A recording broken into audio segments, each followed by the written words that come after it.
will show me for a second while we hang out. So, in the meantime, since Ben left for a hot second because he needed coffee and we were so blatantly in dire straits, I will break down for everyone new the cards.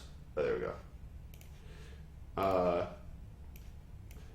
Very quickly, break down all of the new sweet stuff that we went over, and then once Ben gets here, we'll continue. People in the chat can tell us where we left off and before Twitch went down, so that by the time Ben gets here, we can be functioning. Bring that up so I can see what's going on. Cool.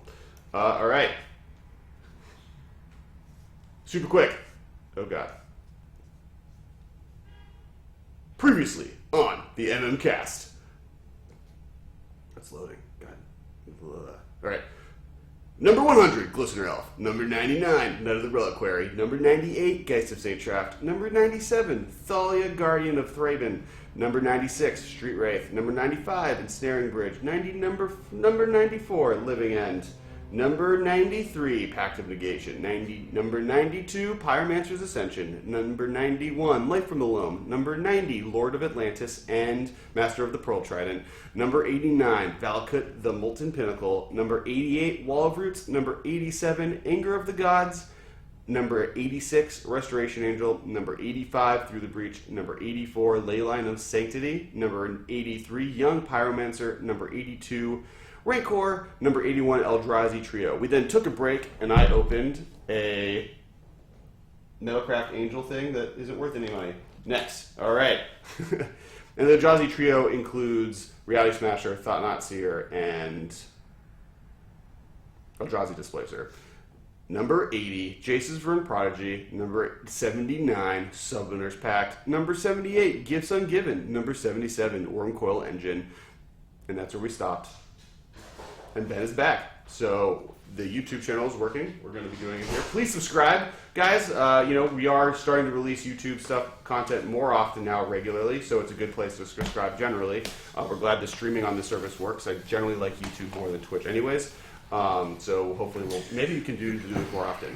So right back to the cast, starting with number 76. All right. Because we have to go back, so Ben and me will be repeating ourselves. Oh, God. Why did that close? Please not have closed forever. Okay, they just freaked out. Are we streaming on YouTube now, not Twitch? Yes. Correct. Because Twitch is down. Because Twitch is down. Is that just our Twitch or Twitch in general? No, Twitch in general is down. All right. So people are switching over? I hope so. Some? Yeah, we have 22 people. Great. Watching on YouTube. Excellent. Should we do a pack opening to commemorate? Should we do a pack opening while we wait, just to get people switched over? 1, 2, 3, 4, 5, 6, 7, 8, 9, 10, 11, 12 people are on the Twitch feed. Okay. Should we do a pack opening while we get those 11 to switch over? No. Well, we've given them time. I think it's time. Well, we're also going to do repeats. We're going to go over cards we already said. Okay. I just counted them down. I think. All right. So, number 76, Manamorphose. Now, you guys missed it, but Manamorphose is probably the best cantrip in Modern, I would say. Or not best, sorry. Yeah. Best, not... It's best card in Storm. Best make mana for mana. Oh, the best ritual. Best ritual, sorry. The best ritual in Modern. What we were saying is that basically, if you go back to older formats, the black ritual cards, so Dark Ritual and Cabal Ritual, are better cards. So are the win conditions than the ones you get in Modern. So Manamorphose didn't see a ton of play leading up to this moment before Modern showed up because you were encouraged not to play with red cards in your Storm deck. But since red has kind of become such an important piece with the fact that the black rituals aren't available, and also we got the red buyback, everything gets passive influence. They made a concerted effort. I mean, this is something that we always talk about this, how Modern came along in 03 or whatever it was, 01 or something, and how Magic at that point had been around for about 10 years. And at the point Magic had been around for 10 years, they had figured some things out, and there were a lot of things that they hadn't figured out in terms of color pie things. Stuff changes drastically a lot less often than it used to. Correct. So nowadays, red is the ritual color. They want blue-red to be sort of spells, but red is what you get rituals. You don't get black rituals anymore. You get kind of similar things. There was the Spell Mastery, dark ritual, demonic tutor kind of thing. guess the card I'm talking about? The black Demonic Tutor Dark Ritual thing with Spell Mastery from Origins. Oh. I don't even know what it's called off the top of my head. I have it in a Highlander deck. Yeah. Anyway, the point is, you still get stuff like that, but in terms of straight rituals, it's really supposed to be red now. They've made it that clear for a few years now. The thing I was saying on the stream before is that I remember playing Shadowmoor Limited, which I played quite a bit of, and that Metamorphose was like sometimes the 23rd card in your draft deck. Sure. But like usually it was just kind of like a throwaway card. Like I had like 15 of these at home when I went back recently. What's happened since Metamorphose was printed, they've printed Gitaxian Probe, they have printed Snapcaster Mage, they've printed Pyromancer Ascension, like they've printed a lot of things that makes this card a lot better. Yeah, something I said also is like I think this card is underplayed as non-ritual decks. Like one of the reasons I really like it in the Pyromancer Ascension deck, but in general is I think this card is a pretty strong cantrip. It does a lot to kind of fix your mana if you need to, especially at a red deck that might need a little bit more help in there, and just a cantrip making your deck thinner. Like this is always just a free card. So I definitely think it has a little bit more of a space in Modern than it's currently seen play, especially in the world now where Delirium and Prowess are such big integral parts of what's going on. Not to go on an extreme tangent, but I know I showed you that list that I tried to come up with that one time that was the whole, like, I'm just going to play, like, 11 lands with, like, Scythe Tiger and, like... by the way, the tutor's Dark Petition. Dark Petition. Yeah. That deck that was supposed to play Chancellor of the Tangle... and Simian Spirit Guide, Scythe Tiger, Meddling Mage, Hand Disruption, Hooting Mandrills. Like, you were trying to play, like... It was a deck that was essentially trying to play, like, Inquisition of Kozilek and Hooting Mandrills on the first turn. Or, like, Scythe Tiger and Thoughtseize on the first turn. Like, just nonsense. And that deck played 4 Metamorphose, obviously, to try to enable Delve and get there as fast as possible. Sure. It's a good Delve enabler. Yes. It's also good for Delve.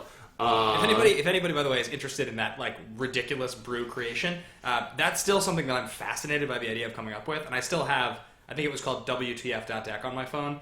By the way, as we go over cards we already went over, you don't have to talk in your mind.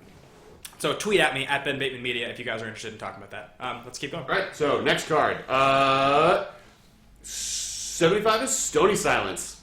We went very deep on this card, talking about how the reason this is semi-low, because this is one of the defining hate cards of the format, is A, because it's a sideboard card, and B, it's a sideboard card in a color combination that is, or a color that's not the best color in the format. It's classically known for sideboard. That's Yeah. what, I mean, so something I brought up was, okay, what are the top 3 cards you want in your grip, opening hand against the matchup that you are terrified about, like sideboard cards?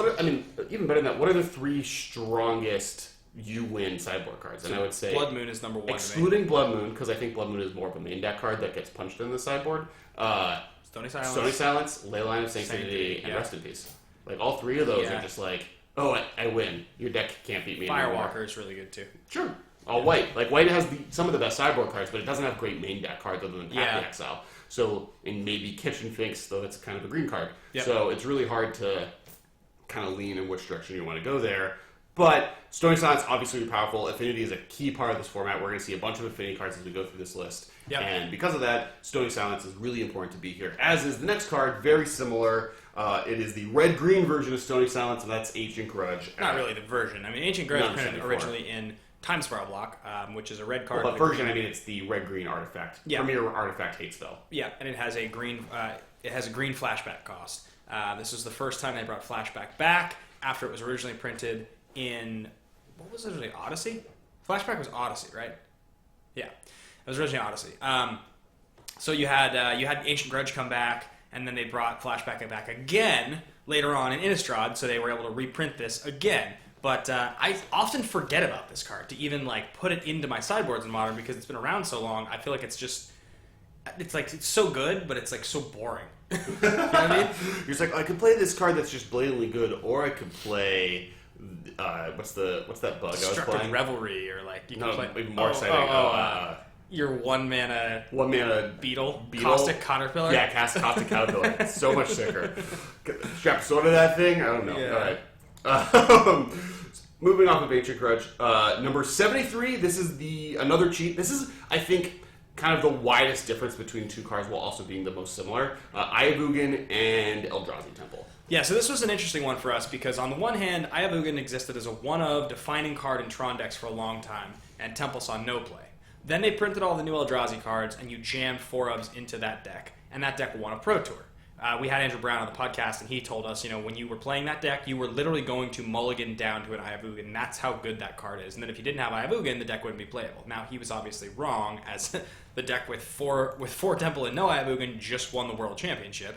However, it doesn't take away from the fact that we have only seen Eldrazi Temple as the 1A in that deck for one season, and we only got to see one season with Ayavugan and Eldrazi Temple legal in an Eldrazi deck, where Ayavugan was legal as a 1-of in Tron forever. So I think that's why Temple makes the list, so does Ayavugan, but we're not going to put either of them higher than this, and we didn't feel that separating them made a lot of sense because they don't have enough track record on their own as dominant cards.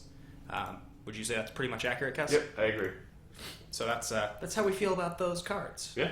All right. They're a little parasitic in the sense that there's not a lot of ways to use them. Well, I mean, especially Ugin because it's gone. Ayavugan being... Is that the first banned card we were talking about, actually? Yeah.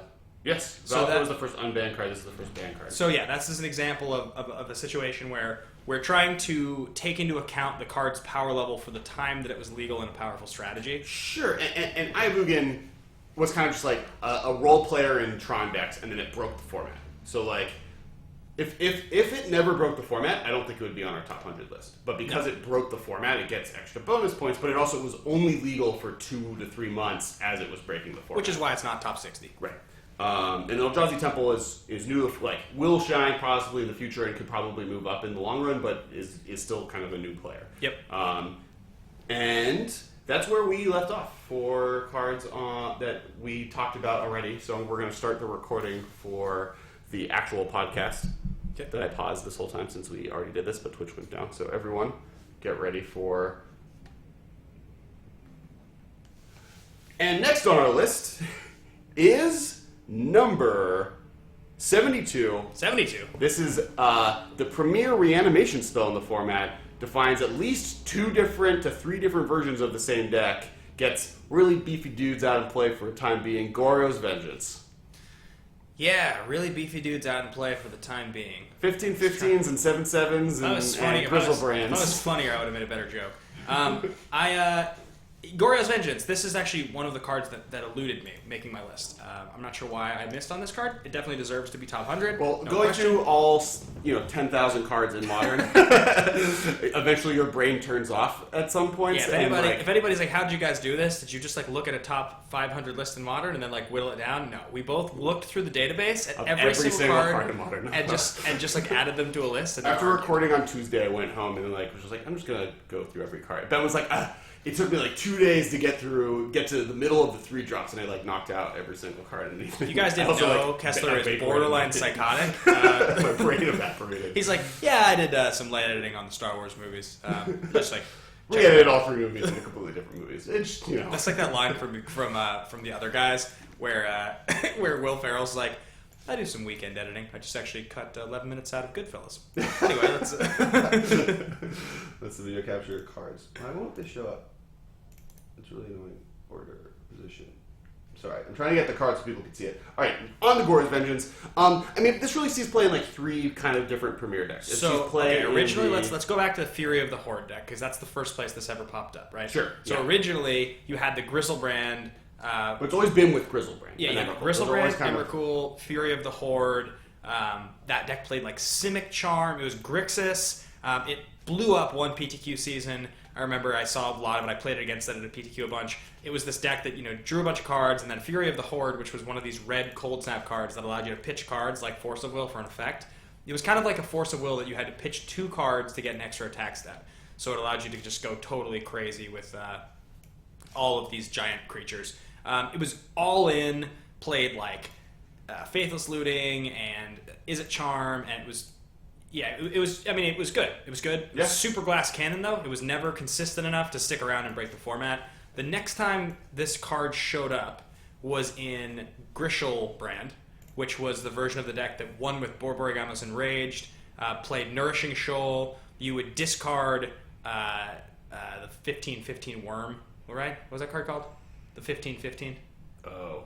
Twitch, help us, or YouTube chat, help us. That was the one, right? That was you would discard. Yeah, that, yeah. right? You discard the gain 15 life, gain and then 15 you can life. draw 14 cards, and then you gain eventually get enough Simian Spirit Guides to cast another Goro's Vengeance for Borborygamos. Playing Manamorphose to get Borborygamos into play, and you draw your whole deck. Discard all the lands. Well, you've already drawn enough cards that probably you can kill someone. But that was we just ranted so hard. So Nourishing Shoal is the green shoal where you can exile a card with converted mana cost equal to X to play it for free. Correct. So if you exile the 15/15 worm that costs 15, it basically it gains 15 life. And what's important about that is two things. One, against some decks, gaining 15 life for free is insane. Burn can't beat that. Right, it's really good. And then on top of that, you play a card called Griselbrand that, if you have 15 life, that also means you get to draw 14 more cards. Yes. Because every 7 life is 7 cards. And World Spine Worms of 15/15, you gain 11. On turn 2, so you get Griselbrand into play, which is a common play. Yep. You can then draw 14 cards, because you have 20 life at that point, theoretically. Then, of those 14 cards, most likely you'll have World Spine Worm and Nourishing Shoal. So then you'll be able to get the next 15 cards, and at that point you should have enough momentum and cards that you could literally win that turn. So this is one of the few decks that perfect mana, perfect turn, perfect everything. You win on turn 2. You can win on turn 2. So this was the one of the 3 that has gotten the closest to a banning. I feel like there was real discussion at one point where, like, how can this deck be legal if you guys are going to ban Summer Bloom? I don't get it. It never actually broke through as such a tier 1 strategy that I think people were worried about it. It's a little glass candy, and it can often lose to itself. Yeah, and also it's a little tough. Goryo's Vengeance classically is a tough thing because unlike Living End, where you get a real benefit out of the Living End strategy of an instant board wipe, if you have an ability to just target their graveyard, you just hose this deck. This is not the kind of deck where they can just cast their spells on turn 5 or 6 so they hold on to them. It's really all in on the strategy. The third one was more recent, and I think it was a Grixis version that showed up at the Pro Tour, right? Mm-hmm. Plays Jace. He plays Jace. And there's actually a more recent Grixis version than that. That's like a little bit more streamlined, doesn't play Jace. But yeah, the Pro Tour one was playing Jace. That was the most recent one. And that one was good. That one just seemed like it was a little more experimental. Well, it's closer to what the first one was, where it was more just like, I'm on this Goryo's Vengeance game plan. Eventually I'm going to swing with an Emrakul or a Griselbrand and just get you. And it didn't have the same explosiveness as Griselbrand, but it's very similar. This to me, where it landed in the 70s, feels like a pretty appropriate spot. Yeah, I agree. Though the next one might be a little controversial, though I'd argue it's never been... The statement most players that play this card have said is that it's great when it's good, and it's awful when it's bad, and that would be Delvers of Secrets. One of my... Let's talk about a preordained wanting card, if there ever was one. So... What for you is what's your Delver? Because Delver for me is a card that I could make an argument some days that it's my all-time favorite Magic card. Other days it wouldn't make my top 20. It'll never be outside my top 25. It's squarely in my top 25, and I feel like it's wildly... Like, some days I'm like, this card's so specific that asking me to have that card on... I'm not asking you to just be like, I know exactly that card. But, like, this is that card for me where I, like... On any given day when I'm playing a game with this card, I feel like this is my favorite card ever printed. Do you know what I'm saying? There is a day that exists where I play this on turn 1, I flip a spell, and I'm like, there's no card I enjoy more than Delver of Secrets. And then there's also the day that I play it on turn 1, and I don't flip a spell for 6 turns, and I'm like, this is just a bad, stupid Magic card. I hate this card. So something alongside Delver of Secrets, and because people are saying shots fired on this stream, which I think is funny, is remember that being on this top 100 is an honor for any of these cards. Because... when we say we went through every card, I had a total of 600 modern playable tier 1, tier 2 cards that I had to then cut away. So he basically remember, guys, that he took the full 75 on every placed dredge list ever and put it into his list. Mine was like 322. For the record, I included only Bloodghast, who didn't make it, and then a couple other cards. You could alternate art versions of all dredge cards. Made it. Bloodghast is great. Vengevine didn't make it. Yeah. Anyway, Vengevine did not make it. Yeah. There has to be a card like that for you, where it's like some days it's your favorite card, other days you're like, it's so dumb how this works. No, you can't gum up with one, huh? The only card that I can think of like that for me, where Vengevine is becoming that. Like I have recently decided I vaguely want to change what my like top 2 cards are. Yeah. Life from the Loam is like vying for one of those spots. Oh, really? And then I do like a different blue-white. I would still want it to be Dredge and blue-white because those are my 2 favorite things to do. But I think it needs to... Geist doesn't... I still love Geist. Geist is, of those two, the one that might survive. Like, Geist might become more of the Grand Architect card, and I need, like, a Dredge card that's just like... I know. Like, Golgari Grave-Troll might be one of my favorite It's cards. funny ever how printed, often we 'cause it's reference like, our 4 cards to the point now that it's almost like... I almost get tired of referencing Architect anymore because I can't find ways to make it more interesting for me. Whereas I'm Spellskite... fine with having, like, one tier A strategy and one tier D strategy as your favorite 2 cards, and you currently have a tier A and a tier D. I currently have a tier C and a tier D. Tier and A, so tier I'd D. like to get a tier A one. Yeah, Up there. Maybe a tier S. Well, you have a tier S. Like, you know, we'll talk about Sage of F tier? Spellscape one time. Is that what Sage is? That what my S Yeah. stands for? All right.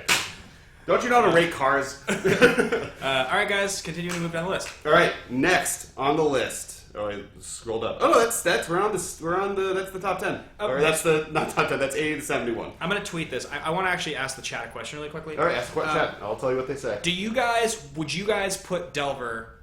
The first question is higher, and it's specifically, is Delver a top 20 card for anybody on that chat right now? Oh, that'd be interesting. Yeah, and on Twitter, please, on Twitter, when you listen to the podcast, when we release this, let us know. We'd love to hear what you think if Delver was way too low. That's one of the more controversial picks so far, I think.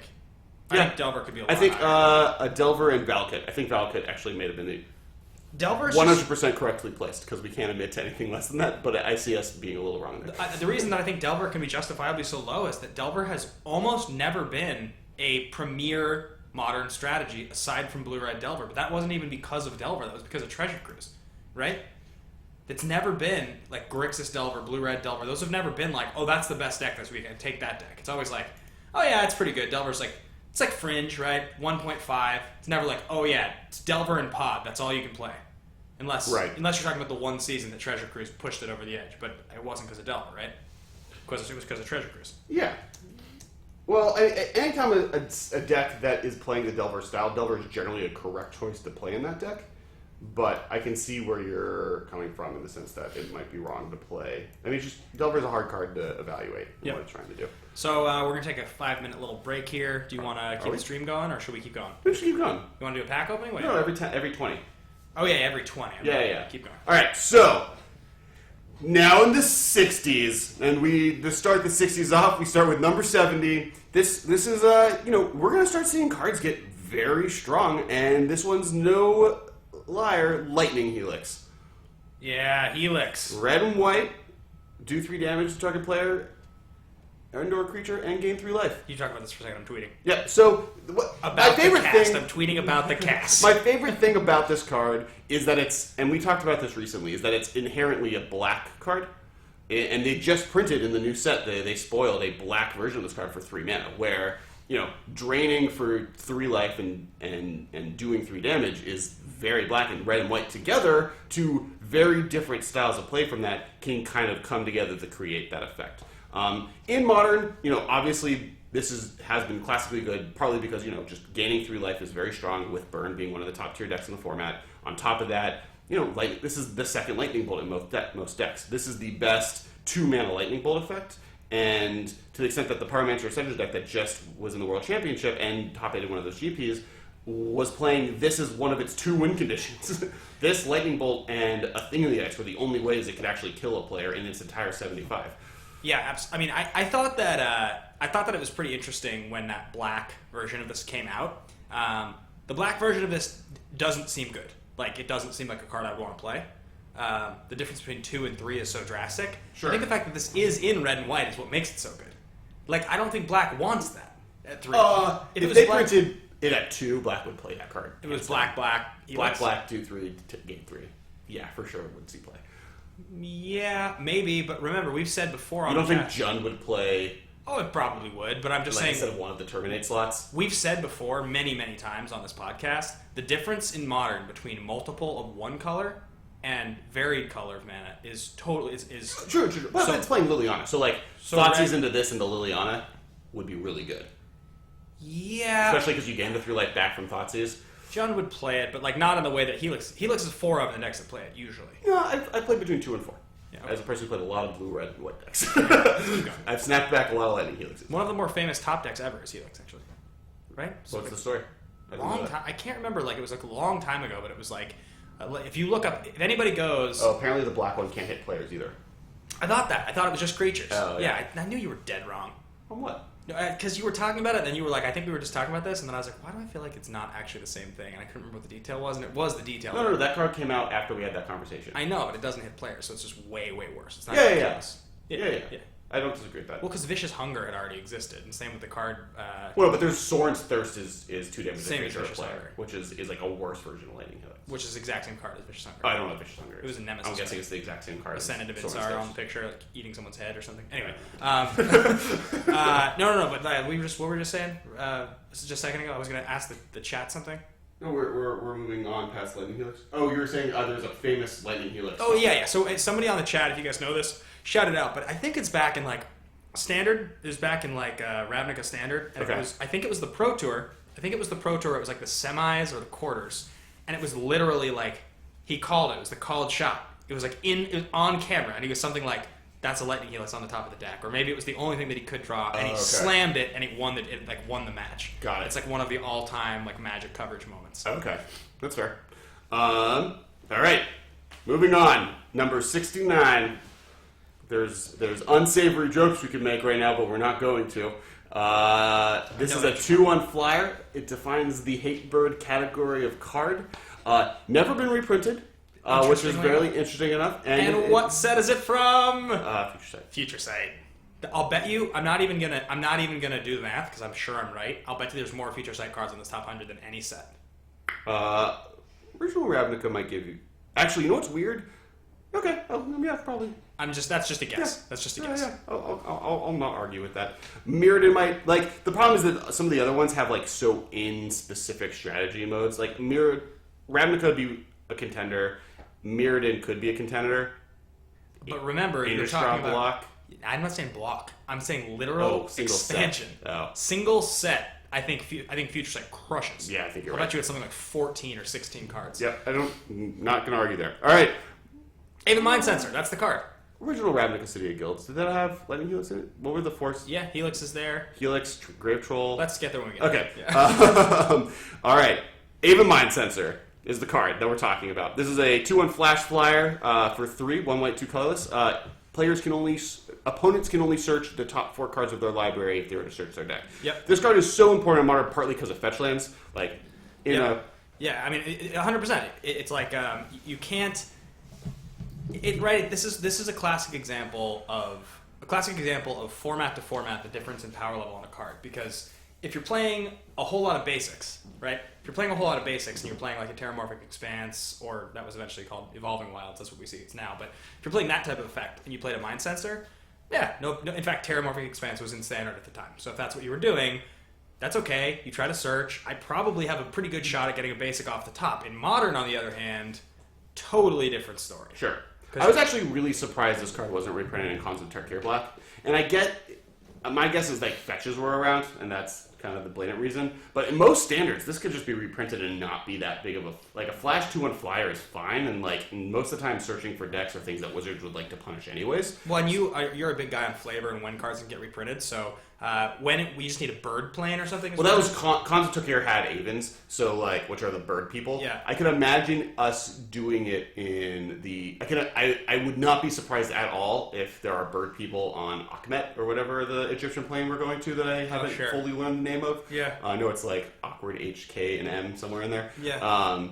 Because like they had like they have a lot of like people with animal heads, and then bird people. They have the hawk god Horus. I don't know. And my Egyptology is not exactly up to date, which is funny because that's not updating anytime soon. What's your guess as far as like so the classic bad example of like where like flavor was so over the top is Kamigawa, where it was like. Well, the problem with Kamigawa block is the flavor in Kamigawa block is correct culturally, but culturally what people expect from that world is not what's actually correct. Yeah. Like we want samurais versus ninjas where ninjas are in black, and those would be like the main storyline and like, you know, cool like cat people, whatever, like anime basically. Yeah. And we got like spirits fighting spirit gods fighting ancestors, and like it ended up being this weird, and all the mechanics were so parasitic and only singularly there. So what I'm trying to say is sometimes you go between things, right? So if Theros is gods, and if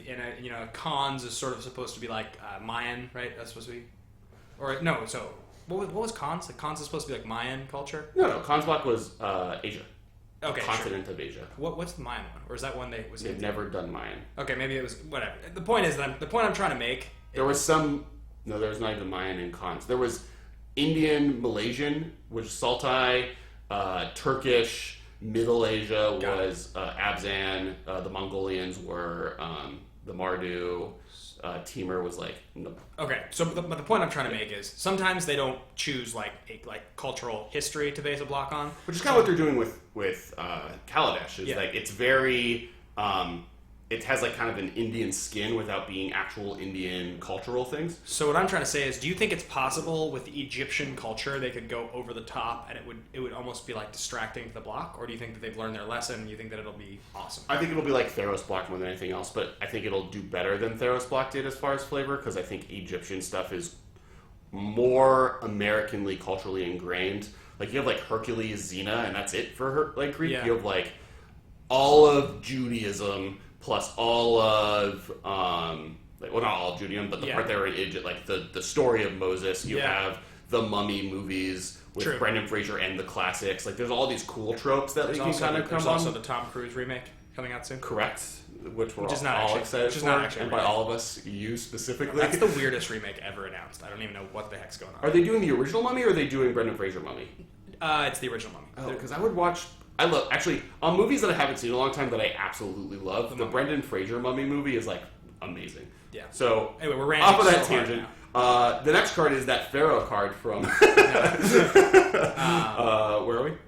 We were just talking about Mindcensor. Mindcensor. So we're going into it. So the reason Mindcensor sees playing kind of two different strategies. It's the blue-white control ones where they want to have a threat that's relevant that they can play instant speed while also holding counter magic up, and it also sees play in the white Death and Taxes decks that are all about kind of land destruction and using Mindcensor's ability with in accordance with like Leaning Arbiter and Ghost Quarter to kind of take people off of their mana. Right. Obviously, it's kind of interesting because I think Mana Leak and Path, which is one of the problems I think blue-white control has in general in the format, have a really bad relationship because Path to Exile being your best removal spell and ramping them so that they can pay for the Mana Leaks that you need to counter their spells with doesn't work well. Even Mindcensor and Path love each other because being able to path something and then I'm not finding a basic land in the top 4 cards of the library is an amazing effect. All right, shall we move on to the next? Next is, after that very long, Vedalken Shackles, number 68. There's no lead up on this one. I didn't give any clues. Just saying it.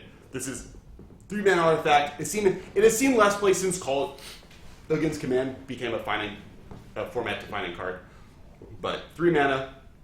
For how many islands you have, it's almost a blue card. In all instances, you get to steal a creature with converted mana cost or power equal to how many islands you have. I believe it's power less than or equal to number of... Perfect. Yeah, number of... Can you pop it to get it back? I think it is that. In response. In response, yeah. So, great card. You can leave it Blue Moon decks kind of were the premier card that has taken... This like people always forget that this card has been in... Of the 5 modern Pro Tours that there will ever be, it was in 3 of them. Yeah. Top 8s, and like one of the finals, because Blue Moon, this was, the Blue Moon deck is what that deck was. And since Call Against Command has come back, it's seen less play, but it's still a pretty, it has a pretty important part of history and it's a very powerful card, just like the format has kind of evolved past it. Yeah, before Call Against Command, this was a really spicy card, played Splinter Twin lists. It's just good. It's a really good card. I mean, it's not that complicated. It's from Mirrodin block. It's just really good. Keep going. All right, number 67. This is controversial based on my conversations at Hiding Ho because multiple people said this should be a top 10 card, and it's currently number 67. Please tell me I didn't just miss this. Ink-Moth Nexus. Oh yeah, no, I know it is. Okay. There's also Ink-Moth Nexus / Blink-Moth Nexus. So we have I guess this is a weird one because I actually don't think Blink-Moth Nexus is even on a top 100, and you're combining them. So this is the one combination where half of us disagree with the combination, and it's just. I think, look, they're similar in affinity, but Nexus, one's not played in Infect. Agreed. I mean, I wouldn't put Blink-Moth on the list without it, but what I'm trying to say is that Blink-Moth Nexus is a 4 of an Infect. Infect is... I guess on the argument that we put Temple and Ugin together. In Affinity. It's a 4 of an Affinity, which has historically been one of the 5 best decks ever in Modern. Sure. I mean, if a card has been a 4 of and one of the 5 best decks ever in the format, it at least deserves the honorable mention tack on with Ink-Moth Nexus. Now, Ink-Moth Nexus is ridiculously powerful. No doubt about it. That card's uniquely powerful. It's still it still is man, actually, now as I think about it and I start to talk myself into this, Affinity and Infect, it's a 4-of. It's a linchpin card for both decks. Yes. Maybe we're wrong on this one. Should this be higher? It should not top 10. Not even close. But this is in the 60s? Yeah. Well, there's good cards beyond this. Yeah, it's like true. when it comes to, I think I see the card I should have switched with. In fact, we're not switching. It's too late. We said it already. No, we had a lot of conversations about this. It's just like, no, I'm gonna stick with it. I mean, Okay, Ink-Moth stick to your Nexus, guns. There's a few They cool were your things. guns. There's a few cool things with Ink-Moth Nexus to pay attention to. One of What the is things. this a? What? What? It's a kind of. It's an Ink-Moth. It's an insect or something? No, it's an Ink-Moth. Oh yeah. It's an And so it gets pumped by Blink-Moth, Moth, right. which is the most important part about Blink-Moth. Ink-Moth Nexus is really good for a few reasons. One, it's one of the creatures in Infect that withstands a Wrath, because obviously you need creatures in Infect, which is awesome. Mm-hmm. So it's really, really good because they can't Liliana you, if you or Liliana or Wrath you. It's colorless. It can be turned into a 5/5 with Tezzeret or other things like that, and it remains a 5/5 even after your turn ends, which is awesome. And then in Affinity, it's just like your other way to punch in. What it allows Affinity to do, because Affinity's never going to swing with a 20/20 cranial plating. Like it might. Like I guess it's possible that if you were like late game, you could have a 20 power cranial plating. More likely though is that you would be able to get in for exactly 10 or like 7 Infect with a turn you play cranial plating. And because Ink-Moth Nexus has Infect, it just gives you that other axis to win with that deck. Even honestly in Infect, I've seen games in Infect where literally they don't draw the right combination of cards to pump, and they just sit there with a Hierarch and Ink-Moth Nexus, and they attack you for 2 a turn, which is essentially activating a 4/4 flyer for 1 mana every turn in that deck. Yeah. And they just kill you in 5 turns. I've seen this happen. Like, Yeah, I've seen better because they also have a Pendlehaven, Yeah. which is like a 6/6 flyer. It's insane. yeah, and then you have like a couple protection spells, and you just get in for 2 a turn. Really good. And it's like abrupt decay proof. Like this card is very strong.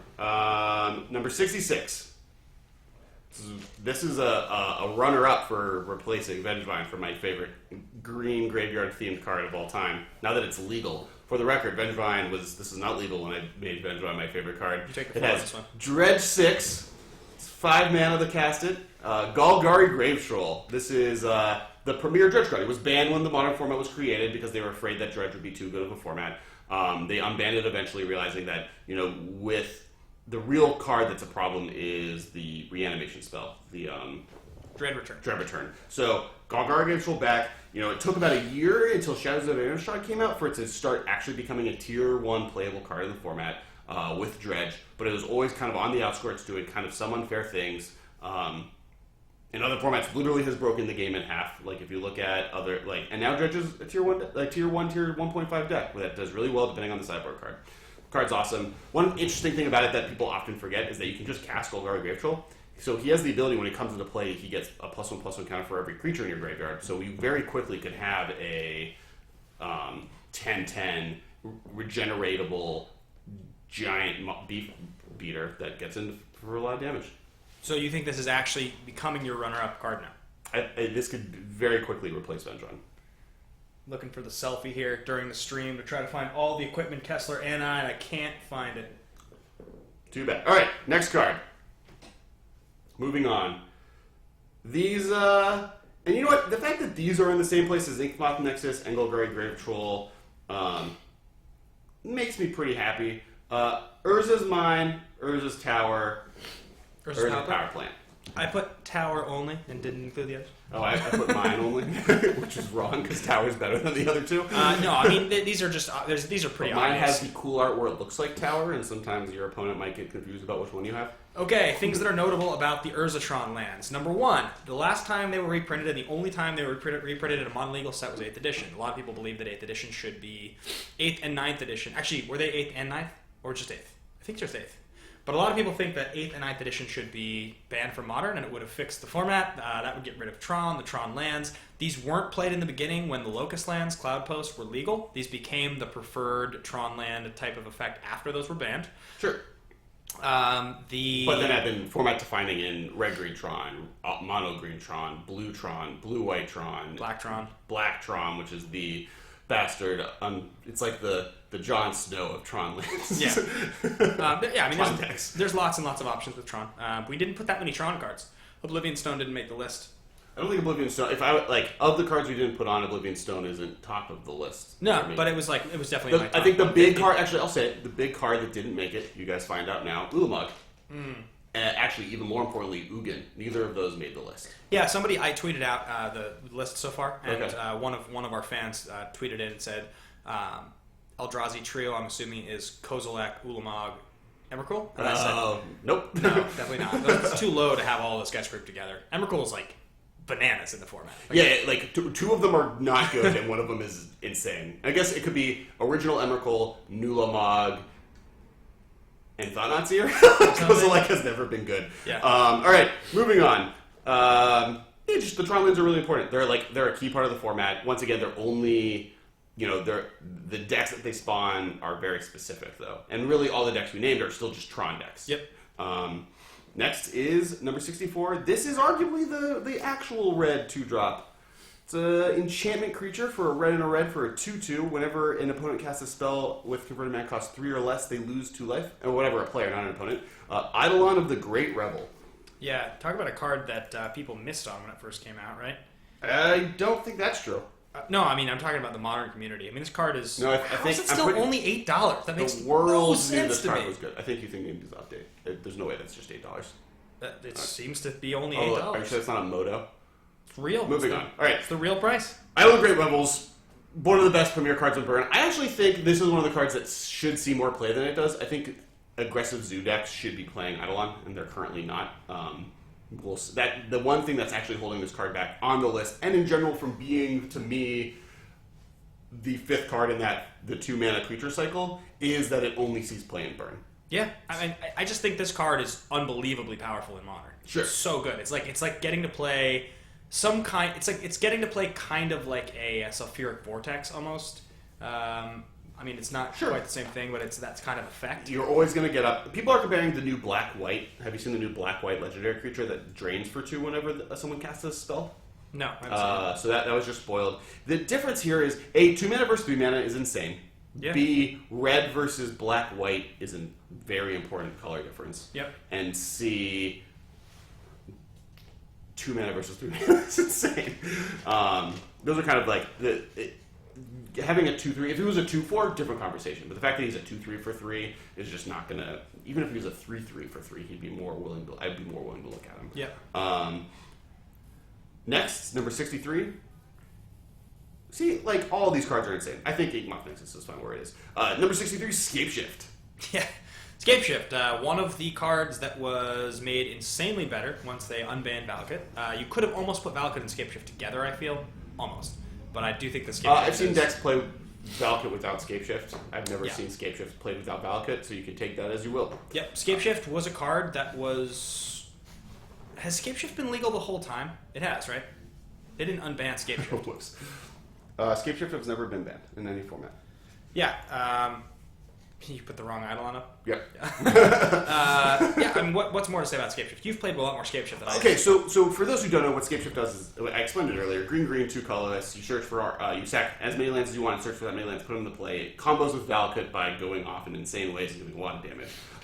It's important to remember there's 2 kind of ways it's played right now. There's the red-green ones, or there's really 3 decks, Scapeshift decks. There's red-green, which is kind of the Titan Shift decks, which is all about kind of playing either Scapeshift and or Primeval Titan, and kind of just getting in for a lot of damage that way. Those get benefited because you're all mountain. You have more mountains, so it plays a little bit better to just get random, like just have Valakut trigger normally, versus the blue-green red Scapeshift decks, which are really blue-green control decks that play Scapeshift and Lightning, like mountains purely for Scapeshift and Valakut. Those are kind of the classic version that played a lot of dig through time. And then lastly, there's Ben's taking a selfie. I'm trying to get Kessler in the selfie. It's not a selfie of Kessler's as well. And then it's a Delphi. Is that what's the 2? And the third one is the new Bring to Light Scapeshift decks, which are very similar to what the blue, green, red versions were, but they're playing 4 to 5 colors so that you can tutor 4 Scapeshift using Bring to Light. So it's an extra. Kind of what replaced Dig Through Time when Dig Through Time got banned. It's important to remember that sacrificing the lands is not a part of the cost, it's part of the resolution. So if you can Correct. counter playing Scapeshift you don't have to sacrifice 4 lands. If it was the other way around, this card would be unplayable in Modern. Next, number 62, Arcbound Ravager. Arcbound Ravager, banned in Standard. One of the most powerful cards ever. I would say this is the. You could argue that this is the artifact 2-drop. Yeah, I mean, I would say pound for pound, this is one of the most powerful cards ever printed. Just in terms of its ability being as unique as it is. Sure, it's purely this low on the list because it only does one thing. Yeah, I've played. It's kind of like Hermit Druid in many ways, where Hermit Druid, who don't know, is like a vintage card, banned and everything else. Like only does one thing well. It does that one thing so extraordinarily well, it's banned in everything. But it only does that one thing and will only really see play in one deck. This fits the bill of card that if it was banned would probably kill the deck, right? No. You think that Affinity would be playable in Modern without this? Yeah. Just be a tier 2 instead of tier 1? Yeah, it would lose a lot of power. I think there's one card in Affinity that really murders it, and even then, I think it would be fine. I think Affinity, the one like this and one other card that's higher on the list, both give it this piercing ability. I think you could replace Ravager also with the sacking artifacts, get +1/+1 a Tog. Oh sure, A Tog. The one wording on Ravager that sometimes gets confusing, and there's a couple like interesting plays with this. So first of all, for those of you that don't remember how it works, modular states that when this creature dies, you are able to take the +1/+1 counters that are on him and move them over to another artifact creature. People forget that sometimes and think they're going to be able to move over the counters to another creature. That's the restrictive part of Arcbound Ravager, is that if you want to play this in a deck, let's say you have a really clever idea with a creature, like, let's just say you were going to play this in a Disciple of the Vault deck. You don't get to make your Disciple of the Vault a 9/9 when your Ravager dies. You have to have another artifact creature. The other thing that's cool about this is modular is targeted, which means that Spellskite can steal your opponent's counters off of their Ravager, which is awesome. So if they try to redirect off of modular when they sacrifice their Ravager to themselves, you can Spellskite to steal the counters. Just a couple things to remember. Ravager's really good through and through. Cool. All right, next card. We're one more, and then we open it back, and we take a little break. 61. This is a land. It's green and a white. You sacrifice it to draw a card. And what set is it from, Kessler? Future Sight! Horizon Canopy. This is one of the 5 Future Sight cards. We actually had a long discussion on if we should include them all in the one slot or separate them. Ben made a good argument that really only 2 of them are see play in Modern, and the other 3 are not really in the format. Well, for those of you that don't remember, there are 5 cards. They were each printed. They are allied color cycle dual lands that each had a different ability. They were future shifted so that we wouldn't know which one was going to come back. And shortly thereafter, in Shadowmoor, we actually saw one of those 5 cycles picked up. So the 5 original lands were Karns. Nimbus Maze, River of Tears, Graven Cairns, Grove of the Burn Willows, and Horizon Canopy. Nimbus Maze was the one where if you played it, you controlled a plains. It could tap for blue. If you controlled an island, you could tap for white. So obviously, if it's like a Hallowed Fountain, you get both. River of Tears was this black-white one that it was like, if you had played it a land this turn, it produced black, and if you hadn't, it produced blue, I think.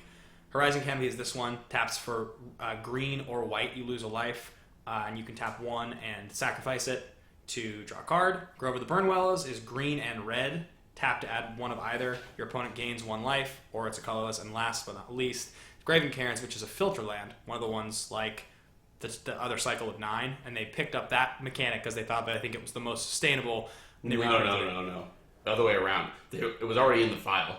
Oh. They when they made the 5 lands, they were like, oh, okay, which we want to include one from the next set because it's like we want to make future sites even super future sighty. And so they looked at the 5, and I think they picked the black-red one to be it because it was they didn't have I think they had cool ideas for the other ones. Yeah. And B, I think partly it was just a like which one is it? Find that which color combination has slightly less lands in the format. I think they felt black-red wasn't benefited that much anyways from this. Excluding Grove, because we will talk about Grove lower on the list. Spoiler alert. Spoilers! Do you think that each of the abilities, match the color combos for these lands? Is green-white sacrifice draw a card? That feels a little out of place for green-white, to be honest. I think it's unique, but it's out of place. I think it's unique. I think that would have been a much better blue-black effect. Yeah, I agree completely. And I think the blue-black effect is like a landfall ability, right? Yeah. And I think that's more of a green-white. I think I would switch those two. If I was like going back, I'd switch those two. Or green-red even. I could see green-white actually being the life gain one. Yeah, I agree. I think green-white would be the life gain one. Green-red would be the landfall one. Blue-black would be Horizon Canopy. Correct. That'd be sack. And then I don't think white-blue.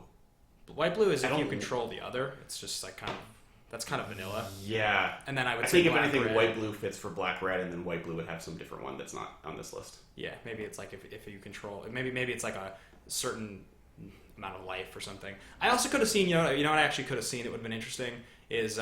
maybe like if you haven't cast a spell this turn, it produces blue. If you have cast a spell this turn, it produces white. No, it would have been sort of cool if black-red had actually been a fast land. If they had made... Well, that's where... I mean, so second spoiler, fast lands have not made it onto the list, because the only fast land that really would belong is the black-red one, and in many ways, the black-red one is a cooler fit than Graven Karns in that slot. Yeah, I think it would have made a lot more sense, because it's aggressive, as opposed to, like, Graven Karns is like...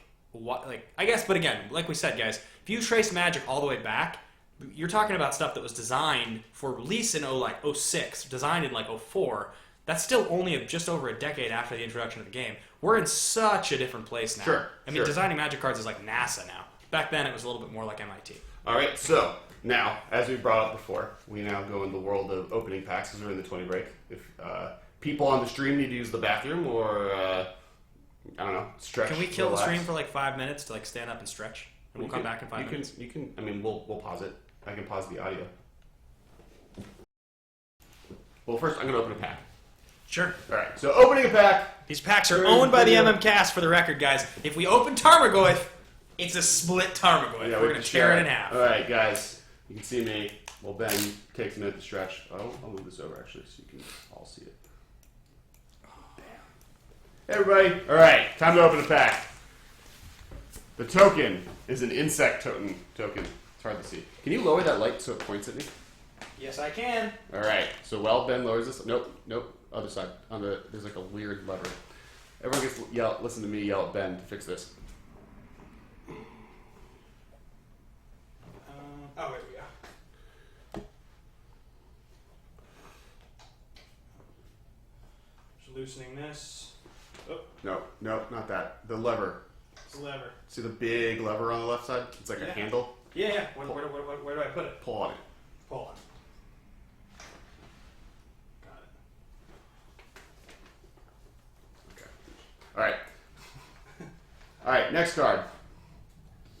What? Twist it or something? Yeah, twist it towards you, so it's loose. Just keep twisting until it's loose. This is just everyone's really enjoying this. This is painful. I feel like you should just stop before you hurt yourself. Okay, I'm gonna get up. All right, you guys, we'll be back. What did you do? You want me to pull on? God, did you break this? You asked me to pull on. Oh God, I think you broke it. Oh, you pulled this way? Yeah. Oh yeah, you broke it. Okay, that's weird. I didn't break anything. It moves freely like that. Okay.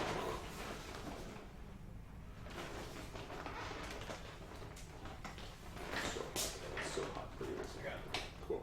All right. Good? Yeah. Good. Sweet.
And Welcome back to Masters of Modern. I am your host, Alex Kessler, here with my co-host, Ben Bateman. What's up, everybody? How's it going? We've got a new set of cards that aren't modern legal, but we wish were, and we're going to talk to you about it right now. So Conspiracy Spoilers came out. For those who don't know, Conspiracy is a Draft Matter set. So it's a set that comes out, this is the second one, and it's not standard legal, which means it's not modern legal. It has new cards and reprints, and the idea is that it makes it just like a draft environment for multiplayer. So it's kind of like, it's kind of the closest thing they have to a cube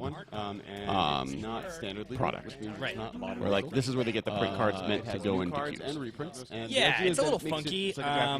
You know, well, we're going to talk all about that actually, but let's clear out of the way a couple of the shout-outs we want to do. First and foremost, check out our sister podcast, The Command Zone. This is where they get the print cards meant to go into cubes. Also on YouTube. Yeah, it's also on YouTube. Yep, Josh. You know, well, we're going to talk all about that actually, but let's clear out of the way a couple of the we are on Twitter at the MMCast as well as Instagram, Facebook. Find us there and check our stuff out. We are working right now. DMTWclothing.com. Products for you guys. We have this awesome playmat. I think it's almost sold out, but in fact, well, go check it out. DMTWclothing.com. There's definitely a picture of it, and there may be one or two still available. So check that out. Those guys are great. There's also our Patreon. If you go to our Patreon, you can kind of find this sweet swag, and we'll send it to you every month. If you're international, it's actually once quarterly a year because it costs a lot of money to ship stuff internationally. But the international guys will be getting something real soon for their second quarter, and then so please check our Patreon. It helps us do cool stuff. Manage our Help us stream, helps us buy better equipment.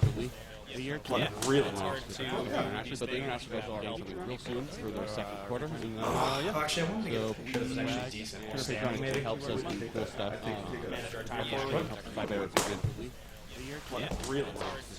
Actually, but the international guys will be getting something real soon for their second quarter, and then Actually, I want to get a picture that's actually decent. helps us do cool stuff. All right, everybody, time to open it back. Lights are good. Do it over here, so that blinding light won't be a problem. So as you knew, we got an ant token, and we'll be back as soon as this is done. Turn this off. Arrest, followed by Tribal Flames, followed by Kozilek's Predator, followed by Mighty Leap, followed by that bat that I don't know what it's called, followed by Dusk Hunter Bat? Thoughtcast, followed by Waxbane Baku. I did good. Goblin War Paint. I'm using the camera. What are these guys called? Gnarled Pack, Carthadin, Cathodian? Eldrazi Temple. There we Really? go. Yeah. Look at that. It's like $10. Carpluan Strider. Spectral Procession. The Wither Vampire. Forgot the temple. Ooh, a Foil Sunlance. Okay. Alright. Okay. Pack 2 got good uncommon. And Sunlance, I guess, is a card. Alright. Tesla, look up. Finger guns. Finger guns are my move, everyone on the stream. Alright. Getting rid of the video camera, video capture device. I have to like redo this every time. It's really annoying.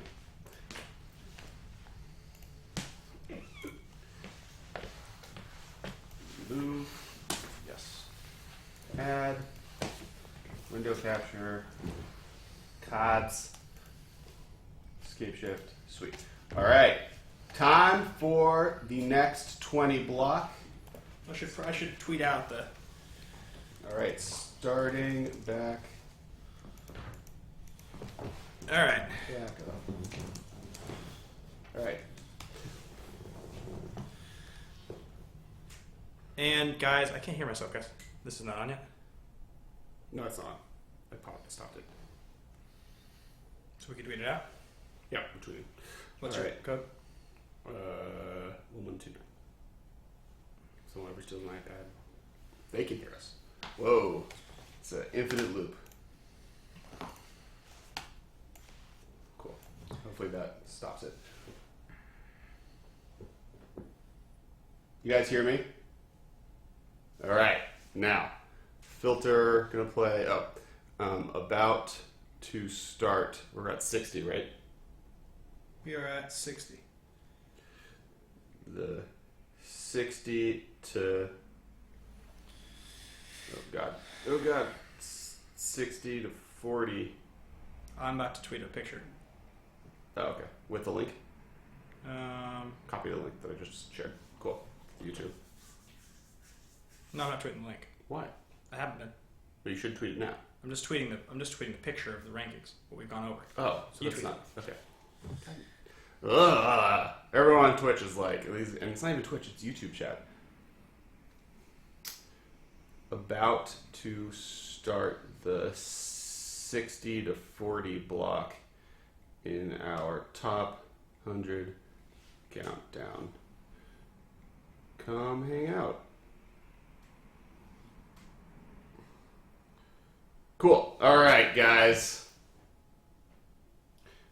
Can you hear us? Can you hear me? Can you hear me? I can't hear anything. Well, I can physically hear you, but...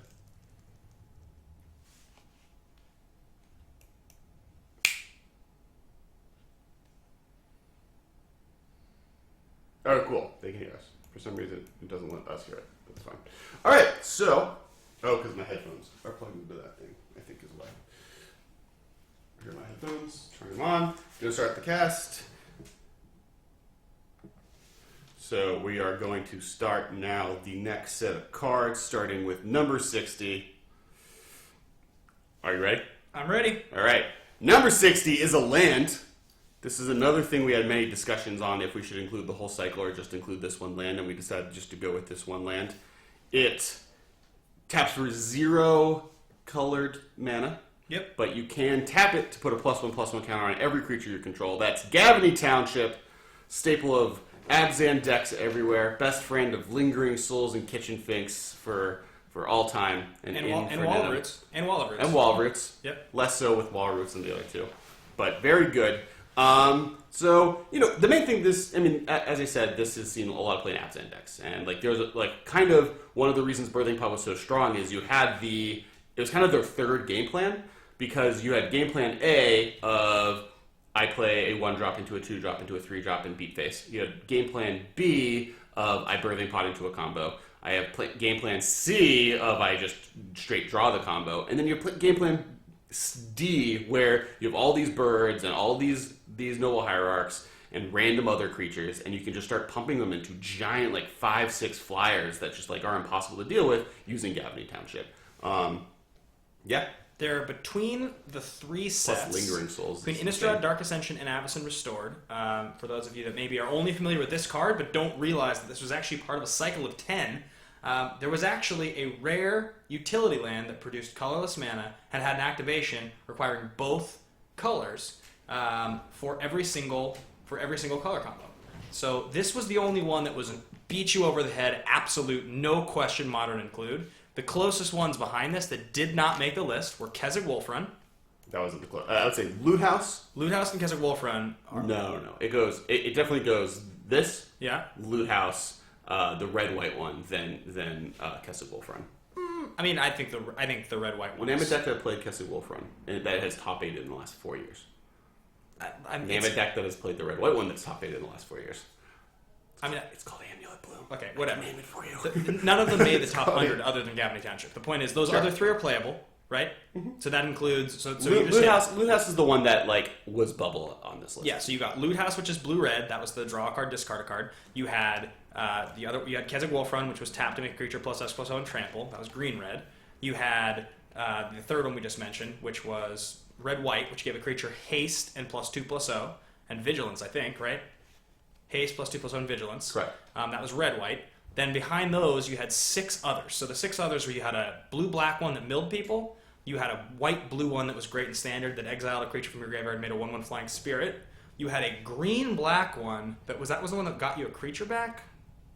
No, green-black sacked a creature and drew you a card for 4. Oh, yeah. Sack creature, drew a card. Very bad. Black-red one, Stencia Bloodhall, I think it was called. Yeah, you could 2 damage to target player. I think it was 1, actually. Yeah, Vault of the Archangel has actually seen fringe play in black-white tokens decks. Yeah, that's on that list. I would even say Vault is better than Keswick Wolfrun, but that's... Yeah, 4 and 5. And then I think we're missing 1, which would be... blue-green? No, blue-green is All Things Out Flash, Alchemist Refuge. So those were between those Innistrad, Dark Ascension, and Avacyn Restored were those 10.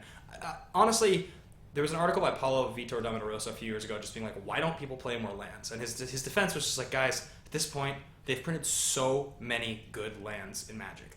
why play 22, 23 lands if you could play 26, 27 when you have the ability to get so much late game out of your lands? And I tend to agree. I still don't do it because I like to play like lower curves. But on the other hand, I mean, these lands, even the ones that aren't great, are good. Same with the Worldwide Command lands. Even the less good ones, they're still good cards. Yeah, I think starting at 18 lands of fetches, basics, shocks, and maybe some of the supplemental other ones. Yeah. And then filling the rest of your deck with cards that are more along the lines of man lands or these ability lands is kind of the best kind of path to go for. Or like Ghost Quarter or like spell lands.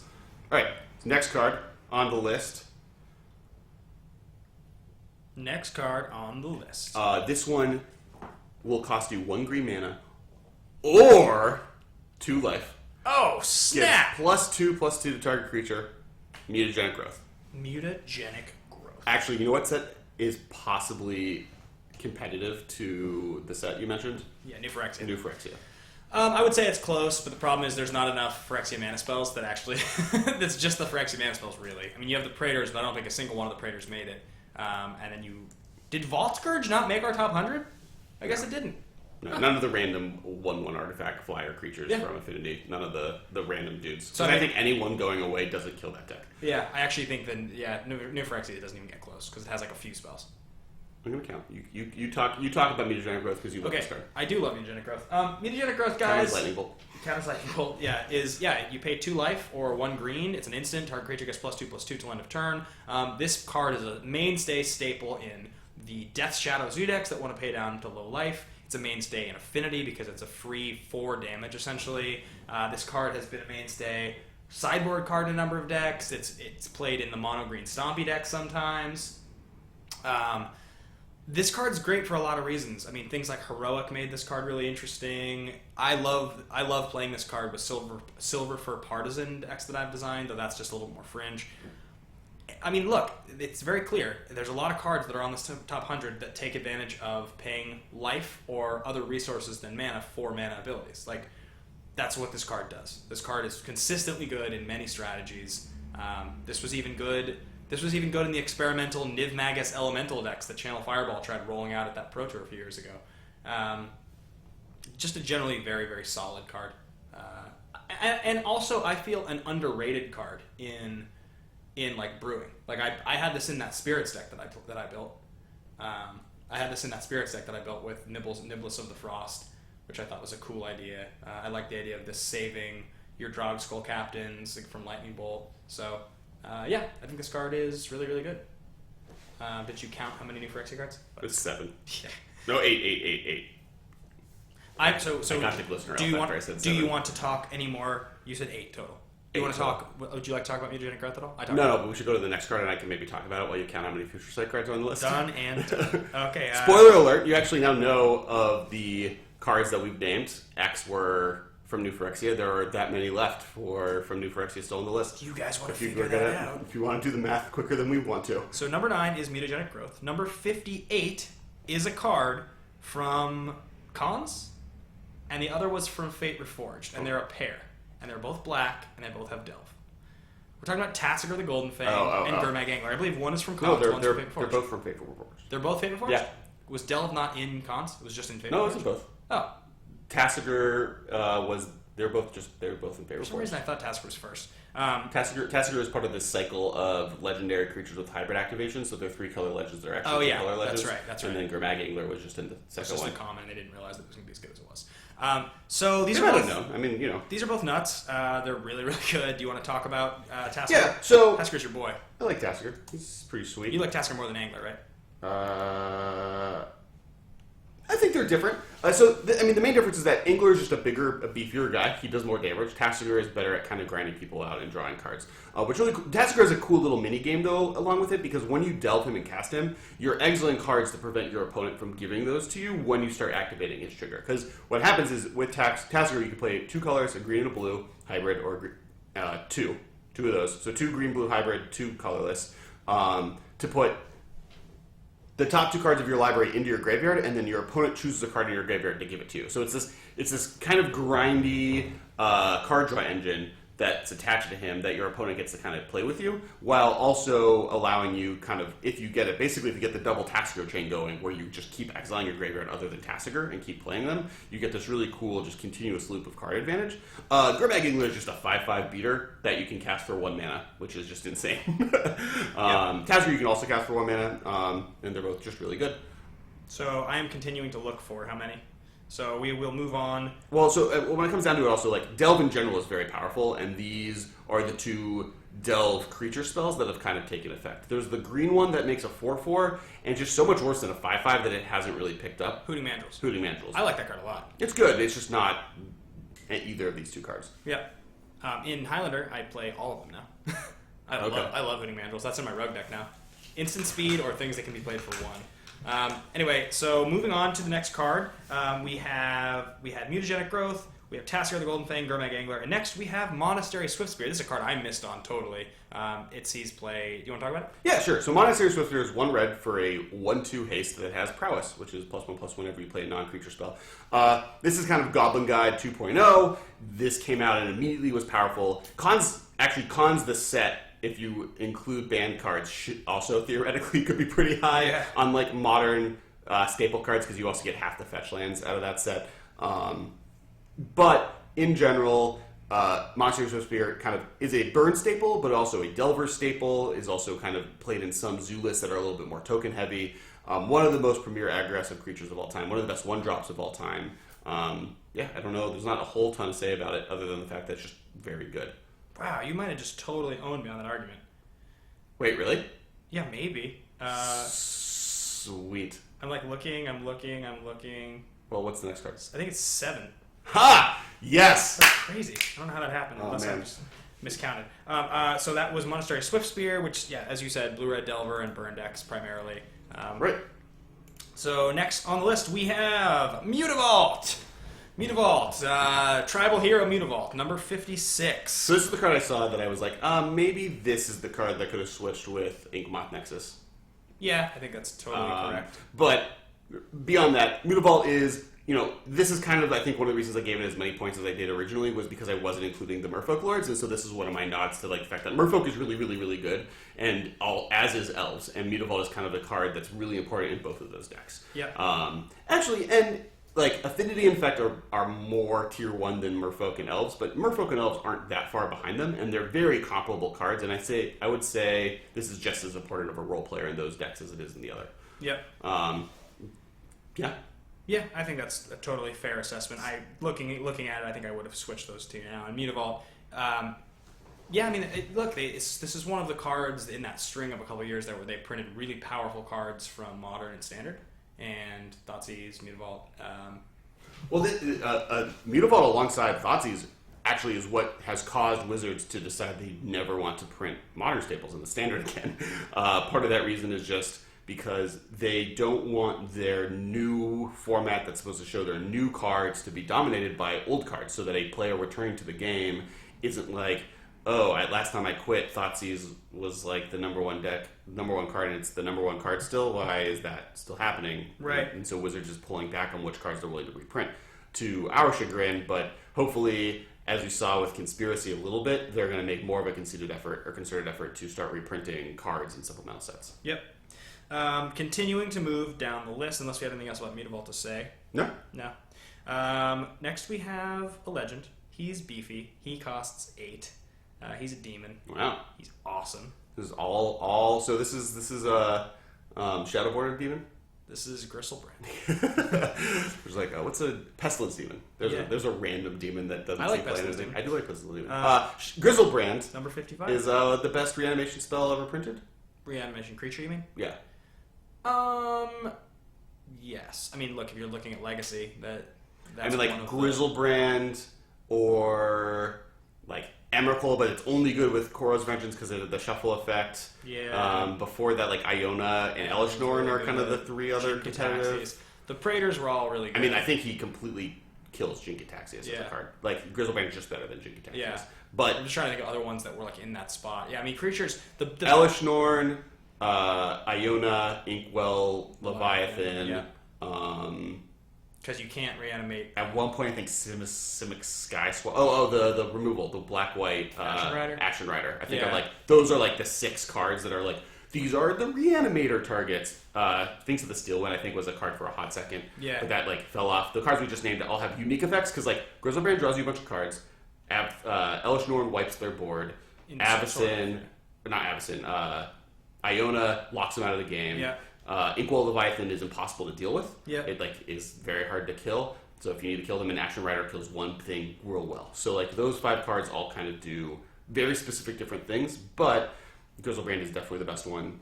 Format defining card in Gore's Vengeance decks. That's the main focus place I think it sees play in Modern.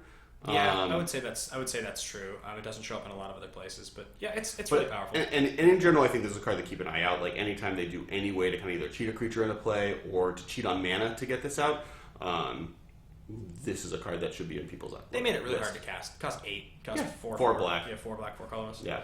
Moving on to the next card on the list, we have number 54. I kind of do wish, like on the, because there's always that conversation of 7/7/7. I kind of wish it was 7 black symbols. Black hand symbols. Agreed. That'd be really sweet, and that would be like impossible to cast kind anyways. Like Kalini Hydra.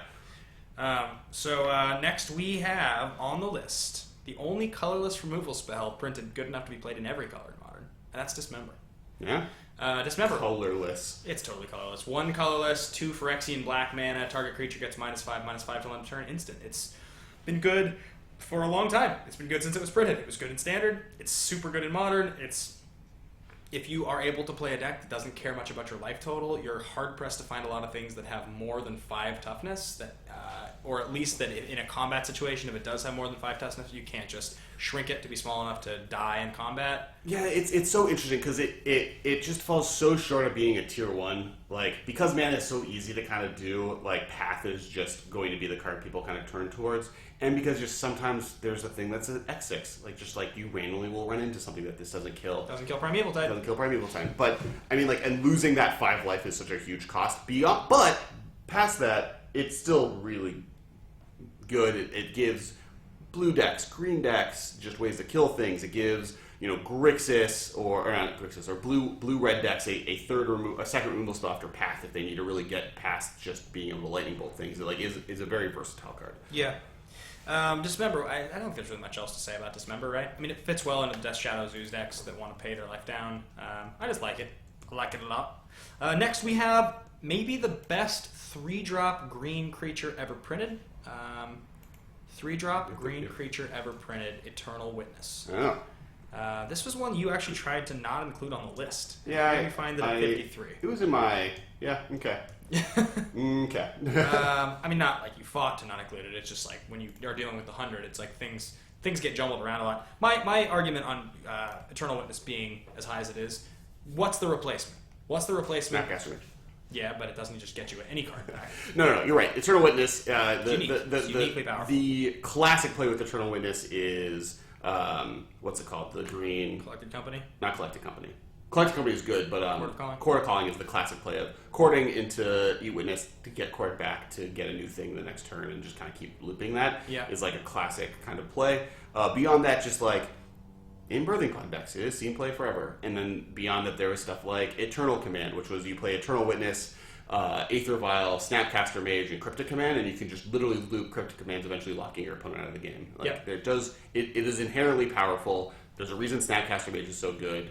And this is better than Snapcaster Mage once it is in play. It's better than Snapcaster Mage doing what it does. It's not better than Snapcaster Mage as a card. Correct. But it's like, just... They both do a thing, and this does that thing better than Snapcaster Mage, but Snapcaster Mage is 1 less mana, has flash naturally, and... This was originally printed in 5th Dawn, which, to give you some frame of reference, is about a decade ago. No longer. That's like 13 years ago. And despite the fact that they've printed cards that are good, that they've tried to make good, they've still never printed anything doing this that's better. They've still never printed the better version of Eternal Witness. Which is not perfect. They've recently started kind of playing in the space. They did that 6-drop version that did it on enters and exits. And Den Protector. So they're playing with the space a little bit, but it's never been as good as this card. This card's really good. Unless you want to count Snapcaster Mage. All right, what is the next? Next we have a counterspell. We have a 1-mana counterspell. It is one that counters spells that cost 2. It's a card called Spell Snare. 1 blue, counter target spell when converted mana costs 2. This is from Dissension or Guild Pack? One of the two. This is one of the 3 main counterspells of the format, and it's interesting because there's always a game of which one you do, and because this format is so heavy on 2-drops, Spell Snare is uniquely strong. Because of the 3, it's the only one that really outright kills the thing it gets rid of. It's just is very siloed against 2-drops, and it just happens that Tarmogoyf and Soundcaster Mage are cards in this format, so it ends up having a lot of power and versatility. Yeah, completely. I mean, this card is sometimes a 1 or 2 of, rarely is it a 4 of, but in a format is powered by good 2-drops. I always like the mind experiment of, all right, so my opponent casts Tarmogoyf.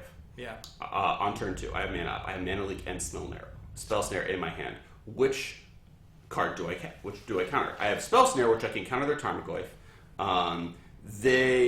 I don't really go up on mana because I'm not going to cast anything else that turn, so it's really a 2 mana for 2 mana exchange. But I get to use Spell Snare. They might not cast another 2-drop later in the game. Or I can use Mana Leak, which in 2 turns from now might not be worth anything because they'll have enough mana to cast anything they want, plus pay 3 mana on top of that. So, do I use the Mana Leak now and save the Spell Snare maybe for another Tarmogoyf? That, if they cast a Tarmogoyf on turn 5, my Mana Leak is dead, but the Spell Snare is good, and I could use my Mana Leak now. And so there's an interesting play of which counterspell you should use at what time. I think it's easy. I think you leak. You save your Snare. See, but I think a lot of people would say Spell Snare over that. I think you can say Spell Snare because it's guaranteed, and there's a good chance later in the game that you will be able to find value out of that Mana Leak no matter what. It's going to be more versatile. At the same time, they can play around it later. They can't play around Spell Snare later. If they have a Tarmogoyf and you have Spell Snare, they just have to deal with the fact that unless they can get rid of that card from your hand, you're going to have the hard counter for their card. And Modern is such a format dominated by powerful 2s, especially if they play one Tarmogoyf, they're going to play another Tarmogoyf if the game goes long. They're going to try. Okay. So I think that's the answer to the question. Spell Snare's good. It's so specific though. There's not that much to talk about. Moving on, we have the thing says Mana Leak was the answer of the majority, or actually just Josh Garcia Cotter, and then. Yep, pretty much the world says, the 3 comments that commented on it said Mana Leak. So they're on your side. All right, moving on. Next, we have an OG. We have one of the original cards printed more times than any, and that is Birds of Paradise.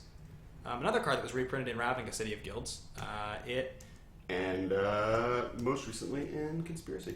Yeah, it's 1 green, 0/1 flying, tap to add 1 mana of any color to your mana pool. How it's elegant simple, of a design, yeah, right? It's very pretty. It's like a pretty bird. And it does everything you kind of need it to. If you were going to come up with the 10 most beautifully designed cards in Magic's history, with points towards longevity, this is top 10, right? Yeah. Would it be top 5? Do you think? It depends what's perfect. Because is Lightning Bolt a perfect card?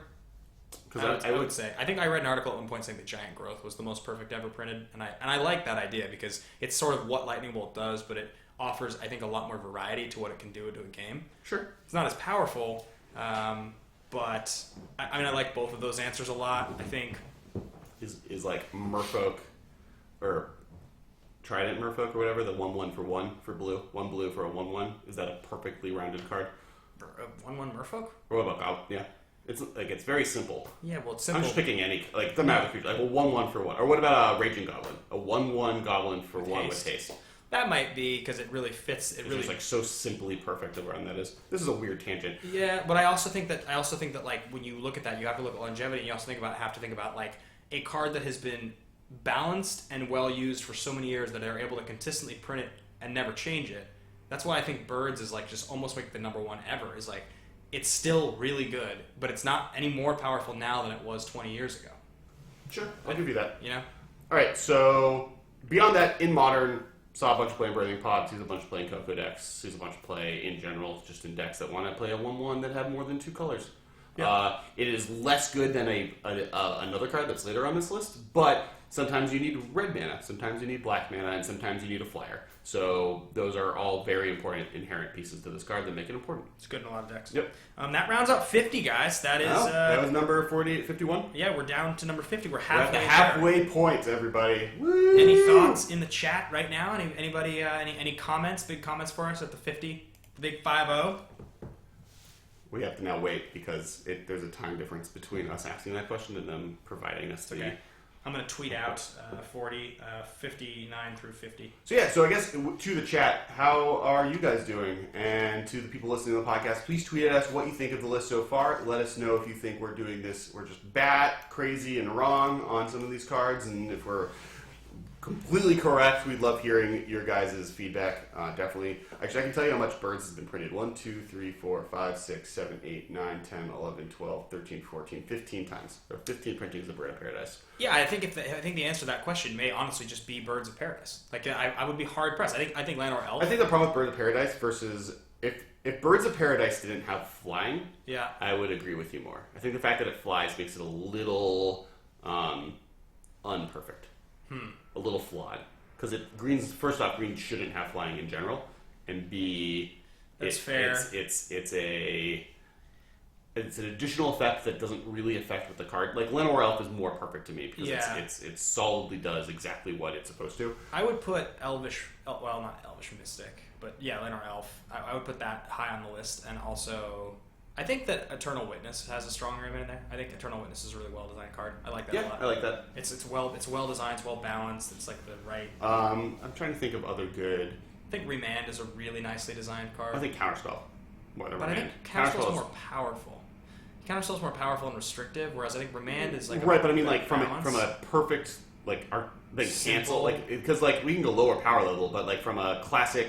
Perfect does exactly what it's supposed to do. Does it well in a very easy to understand way. Counterspell is like a card that is I think that's fair. More than Remand that has I think when you talk about elegance, you need to the more words on a card, the less elegant it is. Yeah. Like Time Stop, for instance, is a beauiously elegant card. Yeah. And it's not power. It's not. I mean, it's powerful, but it's like 6 mana. But end the turn. Yeah. That's so evocative of what an insane effect. Time Walk is also another good one. Just take an extra turn. Yeah, it's cool. All right. So moving on. Yeah, moving on. Right. We are going to get into the top half, guys. We mentioned it just a second ago when we were talking about the cycle. It's another Future Sight card. It is Grove of the Burn Willows. Yep. It's a land that taps for a colorless, taps for green or red. Your opponent gains a life. It was originally paired with Punishing Fire. Well, yeah, the 3 things it's ever done. The first one, the most powerful one, was it combos with Punishing Fire, which is a sorcery that is now banned in the format, not on this list, because it was only legal for the first 3 months of the format. 2 damage to target player. You may pay red if your opponent gains life to return it to your hand. So Grove lets you kind of loop that for 3 mana every turn to make sure basically no creature will ever survive, and on top of that, just be a slight win condition on top of that. It's an instant, not a sorcery. Sorry. The second thing, which has kind of been the classic thing, is that red-green Tron is the best Tron deck by probably a wide margin. Yeah. And this is the key mana fixing part of that, because Tron doesn't care if their opponents gain life. It's so important that this card comes into play and taps, doesn't lose you life. Who cares if your opponent gains life when you have Karn? It's so strong in that regard. And then last but not least, Eldrazi, red-green Eldrazi decks also took advantage of this card because of the fact that it taps for colorless. You don't have to give your opponent life, you can just tap it to make it colorless. It's really good. It's powerful. Unique of the 5, it's the one we have the highest. I guess it's more powerful than Horizon Canopy, though I would say that if I was going to see a cycle of these printed in every color, I would prefer Horizon Canopy over this in a heartbeat. But I would say that's less likely. It's more likely that this would be reprinted. This is really good, but it's the way it's broken is alongside Punishing Fire, which doesn't have to be legal in Standard. Yeah.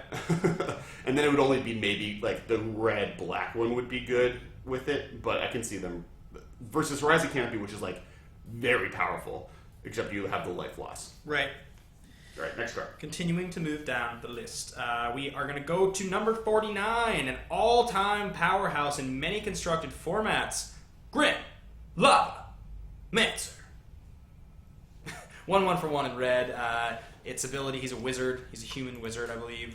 He taps to exile 2 cards from your graveyard to deal 2 damage to target creature or player. He's a pretty simple card, but he's been good for a long time. It's one of my favorite types of cards. This is a tempo player's dream. There have been Splinter Twin decks over the years that were referred to as Grim Twin, where you would play 2 of these in the main deck. It's rarely been a 4 of in decks other than Burn. It's not even in that. In Burn, it's always a 1 or 2 drop. It just happens to have if you're playing red, you should probably be playing Grim Lawmancer, unless your deck doesn't get cards in your graveyard. This card is so strong and can lock out a Twin can't beat this, or not Twin. Sorry, Infect can't beat this card. Yeah, It just like locks out some decks that are generally problem decks for some people. So like this is a great card to just always kind of have available in your resource tool. I think this was originally from Torment. If I Yeah, correct. if I It was a remember rare in Torment. It was a rare in Torment, and then its first reprinting was like what, M11 or something? Well, there was like the Fire versus Lightning version, and then it was in. But the first standard reprint was M11. Yeah. And that's 12. It was M12, and that's the only reprint, right? The only standard reprint was M12. Very powerful card. I mean, I like this card a lot. This card sees play in Legacy. This sees play in Canadian Threshold, which is now referred to as Rogue Delver. And also just lots of decks in Modern. So yeah. Continue to move down the list. We have number 48. One of your favorite cards of all time, Faithless Looting. Ooh, I do love Faithless Looting. Go on a tangent. No tangent. This is one of the most powerful card draw engines in Modern. I mean, we're seeing it now in like 2 premier decks, Griselbrand, Goryo's Vengeance decks, and Dredge decks. Beyond that, I think it sees some play in different blue lists of like blue-red decks of like tempo ones, just to kind of filter through cards and get them into your graveyard, so you can kind of start going off. Obviously, extremely strong. This is a red version of a previous card. This is the first time they ever tried doing red looting, and it's technically the wrong way. So they like realized that they wanted red to be slightly worse than blue and to do the discard first before drawing. So you couldn't do the effect unless you had cards in hand. This is a just straight up loot, but put in red. See how it goes. Extraordinarily powerful, very unique effect. There's one blue card from way back in the day that does the same thing, but it doesn't have flashback. It's called Careful Study. Yeah, Careful Study. Really strong, staple of Dredge decks for Legacy's entire history. This is kind of that, but it has flashback on the end, so it's even better because accidentally milling one, discarding an extra one, or just having the draw 2 effect later in the game is always a helpful. This card's been good for a long time. It's another good Delve enabler. Basically good since the moment it was printed. Yeah, it's another good Delve enabler. I mean, there's a better Delve enabler a little higher on our list, but this is a very good one. I don't know how much I agree with that, actually, thinking about it. Continue. You think this is a better Delve enabler? Yes. No. You're put nuts. 3 cards in your graveyard versus 2. No. Oh, they both put 3. All right, continue. That card's better. Yeah. There's a reason it's higher on our list. Yeah. I like that you just started arguing with yourself immediately. All right, next on the list we have number 47. We have Ancient Stirrings, 1 green. This allows you to look at the top 5 cards of your library and put a colorless card from among them into your hand. This was played in Amulet Bloom. This is played in Tron. This has been played in... There was an innovative version of Hate Bears that Kessler and I worked on a few years ago that played this card. So it doesn't see a ton of play, but it doesn't see as much play as the next sentence is going to say, and that is why it is lower on the list. But this is the best card filtering card search deck card in Modern. You think more than Seer Vision? I think this is more powerful than Seer Visions if it's in a strategy that can take advantage of it. Seer Visions just can be taken advantage by every strategy, where this can only be taken advantage of by 3 decks. Yep. Amulet Bloom, not Eggs, Lantern Control, and Tron are like the 3 decks that really take advantage of this. Yep. They all do it in insanely efficient ways. Theoretically, I could see Eldrazi lists playing this as well. I think they do play it. The ban Eldrazi lists play this card, for sure. Yep. It's very good. Digging 5 cards deep for any card and then putting it on the bottom is insane. It's just you have to have the colorless restriction, and if you can take advantage of it, it's a very good card. Yeah, I mean, one of the things that's so great about it is because lands are colorless, you're almost always guaranteed to get a card out of it. It pretty much doesn't whiff. It also allows you to do really cool stuff if you build decks that have like a heavy. This is what Lantern Control does. But if you have a deck that has kind of a heavy, tricky artifact support engine built into it, if you're trying to do some sort of Crucible of Worlds thing or something like that, this allows you to kind of dig, but also possibly hit those pieces, which is nice. Ensnaring Bridge, correct. All things like that. Yeah, finding a colorless card is very strong when lands are included on that. Yeah. At worst case scenario, you get a land. Moving down, we've got a legendary Goblin Wizard who costs red, and 2. Is he a shaman or a wizard? I don't know. Kiki-Jiki Mirrorbreaker? Kiki-Jiki. This guy is kind of the premier red mythic. I know it was printed before Mythic Rares, but has been kind of moved up there with both times it showed up in Modern Master sets. I am excited for the new set we go to because something that red has a problem with is that there aren't a lot of red mythics. Yeah, the good ones anyway. Or so Modern Master sets Comet Storm, and then the set before that had the red dragon. That all colors had a dragon, but it was like very obvious when Kiki-Jiki was kind of the only mythic it had twice. Yeah. I can see Koth being in the next set, which would be kind of cool. Yeah, Modern Master 17. What are the red ones? Are we just is there just nothing? Thunderwild Hellkite is the one I think also that could be showing up soon. I know, because they can take cards that are like... They got better at making mythic dragons. Like Thunderwild Hellkite, there was a good one. Theris Block has a good mythic red dragon. They made dragons a little bit stronger. Do you think that, like, it's funny because like cards in red that are desirable that people really want, that there aren't that many copies of floating around, are like Young Pyromancer, Eidolon of the Great Revel. You can't make those cards mythic. I think you can make Eidolon mythic in a MM set. Okay. What about Chain Lightning? Well, it's not modern. Yeah, I just be like, and it was common in EMA. No, I'm just trying to like. Oh, it was common in EMA. Maybe uncommon. It was an uncommon. Yeah. They want to make it common. But yeah, moving on. Kiki-Jiki. I mean, the first obvious one is it first started showing up as a complement to Splinter Twin decks as Splinter Twin 5 or 6. Yep. Did a job very efficiently there. Eventually, they started cutting down on it. But this was also there's always been a Kiki-Jiki Call of Court deck. Court of Calling deck. There originally was the Birthing Pod ones, and it was kind of there's always the choice between Malira Pod, which was the more less glass cannony, more regulated, like it just can kind of do its game plan B better. Where this or Kiki Pod, which was like, oh, if I get Pod, I win automatically. Yeah. But I have to get Pod. So there's like he was always kind of the more combo heavy one of those two options. He also is a piece of the blue-white-red, and more importantly, the blue-white-red versions of Splinter Twin decks, because those don't play Splinter Twin as well, since Restoration Angel can combo with Kiki-Jiki, but can't combo with Splinter Twin. Yeah, also, you can't get spell scattered against Kiki, which you can get spell scattered with Splinter Twin. Correct. So so even in the late days of Splinter Twin, they would play one Kiki-Jiki at least in the sideboard against spell scat problems, so that they can kind of get off with that. Next on the list, we have Fulminator Mage, which is a hybrid red-black, and colorless for a 2/2. He is a 2/2 creature. Sacrifice Fulminator Mage, destroy target non-basic land. Recursive decks like to play this card to blow up lands. Well, Jund and Living End are probably the two premier decks that have played this card. This card is one of the better answers to land. It's the best land destruction spell in the format, other than maybe Blood Moon, which doesn't destroy lands; it just turns them off. I'm also kind of partial to Molten Rain. I think that card's really good, but I would say this is better than Molten Rain. It is, but I mean, this also does damage along with it. It's kind of like Counter Squall rather than negate. If you play Molten Rain, you also get the damage out of it. Well, this attacks. It's a 2/2. Yeah, but you almost never attack. I've attacked with the full mana mage. He's usually just Rain of Tears. Yeah. Because you gotta kill those Tron lands. But yeah, definitely a complete reversal card. In what's it called? You definitely attack with him. Living End? Living End. Yeah. Because sometimes you kill people. Alright. Anything else specifically on this guy? No, not really. I mean, he's definitely... He got reprinted in, was it the second MM set? MM15, right? He came back as a rare. Kessler? So again? Fulminator Mage was reprinted in the second MM set, right? Yes, he was a rare. Yeah, we can keep rolling. His price is still pretty high, though, I think. It doesn't say on together, which makes sense. Next card? Yes. Moving down the list, we next have... What number? Number 44. Number 44. Number 44, we have an incredibly powerful card in Affinity, Cranial Plating. How crazy powerful is Modern as a format where Cranial Plating is number 44?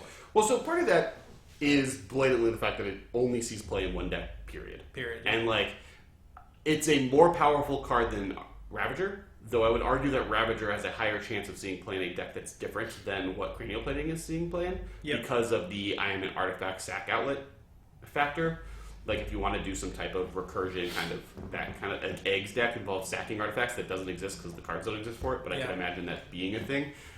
Cranial Plating is blatantly like, oh, I'm gonna kill them. You're gonna strap me onto a creature that flies, and I'm going to hit them for 12 damage, and they're going to die. It is so efficient at what it does. It's part of that era of we don't know how to print equipment correctly. It's interesting because I'm seeing all of these vehicles come out, and I'm seeing them being like they were much safer with vehicles than they ever were with equipment. Yeah, totally. Well, they've learned their lesson. It's the 5th or 6th time we've said this on the cast, but. Go back 10 years. It seems like Magic has evolved at that point. I just want GTA vehicle. I know. It's like I've been playing Magic so long, and I've seen so many sets come out. How about a vehicle that says crew, whenever a creature crewing this vehicle dies, draw 2 cards, and every time a creature crews this vehicle, they get -1/-1. Yeah, skull vehicle. That'd be great. No, but it's like I've been playing Magic so long that when I think back to Future Sight coming out, that felt like a new set to me. When I think back to when I think back to Future Sight coming out or Mirrodin coming out, when they changed the card face, when Modern started, I was like, oh, Mirrodin, these new Magic cards. I like the old Magic cards. Like, still kind of thinking that the sets that had just come out previously, like Onslaught, were like still really new. Like I still remember Invasion coming out and thinking that Invasion was a new set. Looking back on history, Invasion's ancient. Like in my mind, when I think of old, I think of before the rarity color symbol, right? That's to me what old seems like. So the last, like Exodus seems like an old set, Urza seems like an old set, but Masks already seems like it's kind of new. I think for most people, those sets are like not even on the radar. They're not even on the radar. Like you talk about Mirrodin and those cards, like they still didn't know what they were doing, as evidenced by things like printing Mind Sculptor in like whatever year that was, 2008 or something, 2009. That was egregious. Like look at the error there. That's like crazy. Yeah. Two things. One, on the note of cool vehicles, it would be really cool if they finished the swords, the protection swords, made allied protection vehicles. Oh my gosh. Just putting that out in the world. Because they can be completely different. Like, they don't have to be as powerful as the swords were. Like, you could not have to follow that exact thing, but it would be a cool compliment. Beyond that, second, something also in Cradle Plating is this is a card that Affinity couldn't exist without, I think. Yeah. More than other pieces. I think it would exist still, it just would be very, very different and not nearly as good. It would be much more kind of like what Affinity looked like in the beginning days of Modern, when they were playing a Tog and Ravager in this. Yeah. And all about just like, I'm going to punch you in the face. Mind you, I don't think Cradle Plating is going away anytime. So I think Moxo, like other cards, would be banned first. I don't expect any bannings for Infinity unless they print something that makes Affinity more redundant, so that it's more unfair. They might. We're going into Artifact Land. Yeah, it's possible. And if that happens, then I think you can pretty much guarantee that it would be Opal, not anything else. I mean, correct. If you get rid of Opal, it follows the rule. Yeah. All right. Next card. Anything on? There's a huge argument on the Twitch feed right now about how wrong we are, how low this is. Plating? Yeah. I mean, the point is one deck. Yep. It's the best card. It might be one of the best cards in that deck, but it's in one deck, and there's another card that we saved. I mean, there are other pieces of Affinity later in the list. It's been dominant. I mean, the argument for we'll get there. But all right, so that is that. And the other thing is most cards above this are all still really powerful. Like I think we're going to put our foot in our mouth a little bit with this next card because I think trying to argue that Ghost Quarter is more powerful than Cranial Plating. I mean, it's a powerful card in the format. It's very relevant. Can be played in any deck. It's the only land destruction spell that you can main deck in the format. It's the closest thing to Wasteland in the format. It's done there are times where it's broken Magic, like it was very, very, very, very important in how the Eggs deck functioned when it was banned. But beyond that, the fact that we mentioned at least 3 strategies so far that are just like, including Affinity, that if you don't have a way to deal with an Ink-Moth Nexus, if you don't have a way to deal with a Tron land, if you don't have a way to deal with a Valakut, Valakut trigger, like, these are really important for those situations. Oh yeah, I mean, I don't mean cheapish, like I don't believe it. I just mean it sounds hard to believe because it's like such an innocuously powerful card, but the other one's like a powerhouse. I mean, look, when I build decks, I've said it before, if I have the ability to, that whole theory of play more lands, I don't play more lands, but I play more Ghost Quarters. I like to play 2 or 3 Ghost Quarters. I like to play Ghost Quarter as a 2 or 3 of index that I build because I feel like you run into situations where it's so valuable. That Ink-Moth Nexus thing and maybe that should be an argument for Ink-Moth being higher, but I mean... Yeah, I think the big one is Ink-Moth. I think Ink-Moth Nexus being as low as it is was something that we should... I mean, it was a mistake. I mean, by that I mean we're always perfect and do everything correctly. I can still see the argument for how it ended up where it did. I think we could have put it higher. But let's continue moving down the list. Next we have Kolaghan's Command. Kolaghan's Command, the bane of my existence. 1 red, 1 colorless, 1 black, instant. Choose 2. Deal 2 damage to target creature or player. Return a creature card from your graveyard to your hand. Target player discards a card. Destroy target artifact.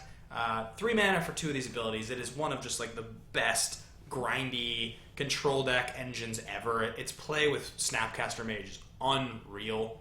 Flash in Snapcaster Mage as a blocker, targeting Kolaghan's Command, block, Snapcaster dies, cast Kolaghan's Command, return Snapcaster to your hand, recast Kolaghan's Command. Same thing with Jace Vryn's Prodigy. this card's relationship to those cards is nuts. If you've It's ever played had with an effect similar in the format that Lightning Bolt has, in purely the sense that it's made a significant chunk of cards just not playable anymore. Shackles got a lot Shackles, worse. Batterskull, like Mirror all these Superior like got so much any worse. like the swords who are already bad got like infinitely worse. You were smiling at the chat. Are people just furious? Well, the cranial plating placement has been controversial. To say the least. Well, I think the fact that people are so plating in Ink-Moth, I mean, clearly there's a lot of affinity love, and people think that we are underselling affinity a little bit. That seems what's happening. I think part of this is also reaction to the top 10 artifacts episode that we did. Yeah. Since this is our 100th episode, I think we could be retrospective on some things. Yeah. And where my top 10 artifact list was just the affinity deck. And like you were like throwing in other cool artifacts that were sweet. And I was like, Incredible Plating, and Mox Opal, and Ravager, and Darksteel Citadel. Yeah, it's fair. I mean, The Birthing Pod won that thing in the long run. So I guess there you go. We've evolved, guys. I mean, look, at the end of the day, we are totally open to like a discussion about this list after the fact, to like look at it with you guys and say, okay, let's work as a community to figure out like what are the few. This was something we spent weeks working on for this episode, and like, I mean, I think a few things fell through the cracks, but I think we still have ground to stand on for a lot of these arguments. I don't immediately just like because we're laughing about it, think that we're wrong about Ink-Moth plating. They have the place. Yeah. Kolaghan's Command. You're talking about artifacts. Kolaghan's Command is just one of my favorite cards. It's just really, really efficient. It does a lot for a little. I mean, it's just really good. So we have one last card on our top 60, and that is going to be the better Delve Enabler. And that is Thoughtscour. Yep. Dark Ascension. Thoughtscour has done some pretty unfair things in Modern when you really look into it. Yeah, it's 1 blue, put the top 2 cards of your library into your graveyard, draw a card at instant speed. It's just really, really good with Snapcaster Mage. It's really, really good with Jace Vryn's Prodigy. It's really, really good with Delve cards. It's just really good with Spell Velocity. Like, the fact that this makes... If you think about Delve... It's one of those... It's kind of like it took a long time for people to realize how good Serum Visions was, and just you should play with 4, even though it's worse than what they wanted it to be. Like, this is not far off behind that, where it's like... Well, I've said this before, right? Especially, like, we've now had 4 graveyard theme sets kind of come out within the format, so, like, there's enough reasons to cut cards into your graveyard. Think about how this card functions. If you're playing this in conjunction with a Delve spell, this reads, I'm gonna end of turn play this. For 1 blue, I'm gonna draw a card, and I'm gonna take 3 mana off my next spell. This is basically Dark Ritual draw a card with Delve. That's how good this is.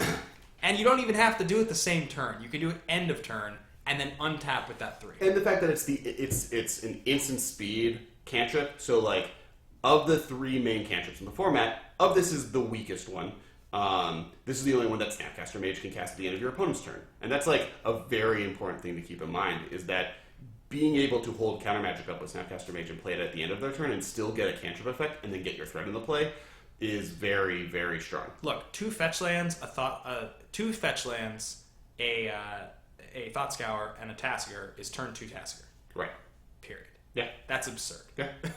All right.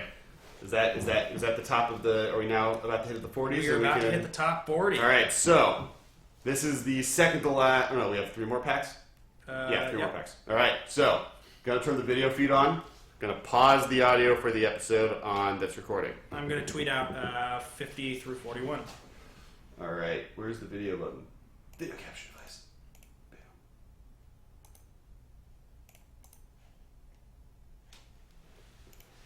I'm back. All right, guys.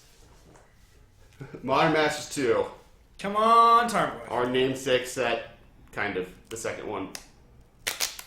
Oh, I messed up. I missed the last bit. People are not happy about the Ink-Moth. All right. Saproling token. There's a lot of green 1/1 tokens. Let's see if I can get close here. Eldrazi. Dude. Ooh, Nameless Inversion. That's a sweet card. Proliferate card. Bad Affinity card. Bat that I don't like. Evoke. Bounce. Actually, I like that card a lot. All your creatures are unblockable. Kavu. Pry something. All the mana. Gut Shot. Ooh. Storm Blood Berserker. The red-white double strike guy. Mauldrifter. Oh, this is pretty sweet. This is pretty. I wouldn't mind this and sealed. Ooh, full mana mage. Nice. That's $21. Just looked it up. And a foil Moonlit Shredder. Hey, look at that. Yeah, $20 on the cast. Should we tear it in half and each keep half? Yeah, that's how this works, right? All right, time to take a small break, guys. And like last time, gonna play the episode.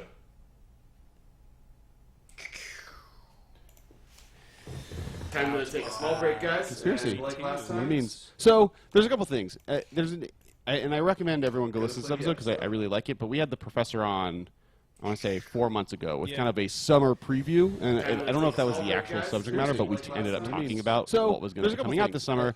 And he was pretty down on whether or not Wizards was going to reprint cards. Kind of a summer because this was right after they kind of made an announcement where there was a Sam Stoddard article on the Mothership, and he kind of talked about how they no longer wanted to reprint high power level modern staples into standard because what they did with Thoughtseize kind of ruined the format. Not necessarily ruined it, but it made it so that the most powerful thing everyone's doing is an old card. So they want standard to never kind of have the same best card be in the format. So they are now kind of really resistant to printing high power level cards into standard that would dominate modern. So for modern reprint. So with them moving away from that, they kind of made a focus like we're going to reprint stuff.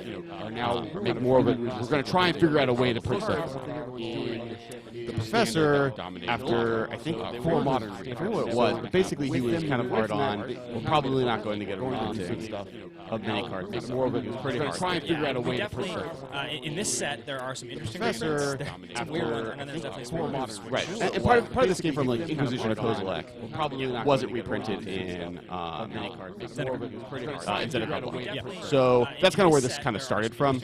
And if you look at this summer, Eternal Masters came out. It was like we wanted to focus this to be an eternal thing for Legacy and Cube and Commander. So there's not going to be a lot of modern cards. The only modern staple in this kind of set was the Elf, the 1 mana Eternal Masters came out. It was 3 mana Heritage Druid, and they moved it from uncommon to rare. So even on top of it being there's not going to be a lot of the older modern card. It was not even a kind of really good plant for modern. And then From the Vault came out, and once again, From the Vault had actually 0 modern. And they moved the 2 cards that were worth anything in that are both banned in modern. Which I bought it. It's sweet, but yeah, GTA and Dark Death are not modern cards that are legal currently. Also, I don't know if I've ever talked about the 2 cards that are worth anything. I think that the way I like to play Magic cards makes GTA the single most infuriating card ever printed. I realize this playing Highlander games against you. I used to notice this when I played Legacy. That card is just, obviously so busted for anyone that's ever played GTA. But if you're somebody who likes to play efficient flyers and unblocker creatures that have 1 and 2 toughness that's playing cool things, maybe suiting them up with equipment, and somebody gets a GTA out against you, you just can't win. It's the worst thing ever. It's literally the worst thing ever. Even in Mono Black Fox, that has no creatures when I played in Legacy. I used to GTA was such a big deal that if I played against any Maverick deck, I would bring in Pity Needles and name GTA against anything else they could do. It's like that card I can't beat it, period, no matter what. And that's I used to without creatures. It's such a big all the other things I played is a problem. So yeah, that card's super powerful. But moving on, so at that point I thought I did it, and he admits at the end of the podcast. I convinced him that Wizards will do stuff for us, we'll get reprints, and this is kind of the first set we started kind of seeing that. So it's kind of super powerful. 3 strikes you're out. I was 2 strikes in. I was like, oh no, they're not going to print any modern staples this summer. Well, and then this one was weird. So the first big one, the one that surprised all of us, rare reprint of Inquisition of Kozilek. That was really, guys? First of all, what is Inquisition any modern staples this summer? You're going to do it, and then this one was weird. Well, I think there's a couple reasons. One of them is they realized probably around the time Glenn worked on Conspiracy when he left the podcast. Glenn Jones now works at Wizards, one of the original podcast. Well, I think there's a couple. That's around when Conspiracy showed up, and my guess is that's also exactly around when they realized Inquisition of Kozilek wasn't going to podcast fit into Oath of the Gatewatch. That's around Conspiracy actually showed up. They're like, oh, we can't repair to the standard. This doesn't really fit. All the old, like they have all the reasons that you can kind of go look up why Inquisition wasn't in that set. That's kind of when, and my guess is that's also exactly when Conspiracy was in development, and they're like, you know what, the standard doesn't really fit. We're whiffing so hard by not, we have to get it somewhere. Let's throw it in Conspiracy. Let's throw it as a rare. I mean, like, and someone made this on point on Twitter. If this was a rare originally, I don't think people would be betting an eye on it. And the other thing is, people are looking at Conspiracy like it's a modern Magic set, where it's there's only going to be limited print run packs are going to cost $7 a pop minimum, to $10 now. Like, I don't think people would be betting an eye on it. And the other thing is, people are looking at Conspiracy like it's a modern Magic set, where it's there's only going to be limited print run packs are going to cost $7 a pop minimum, to $10 now. Like, I don't think people would be betting an eye on it.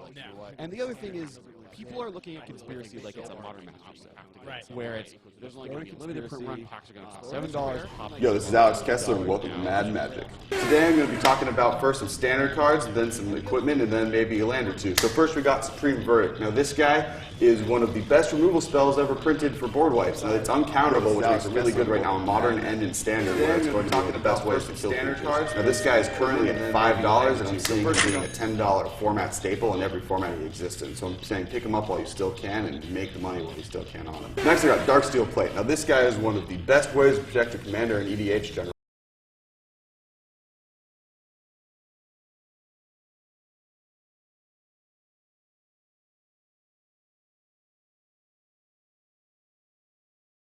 Been recording this? All right, back to reality. Have we just been? No, you sure? Let's do that red flashing button. Means it's not recording. Pause it. Yep. Pause. Definitely mean that. What's this again? 2911. This Isn't 299? one, yeah. People are listening. All right.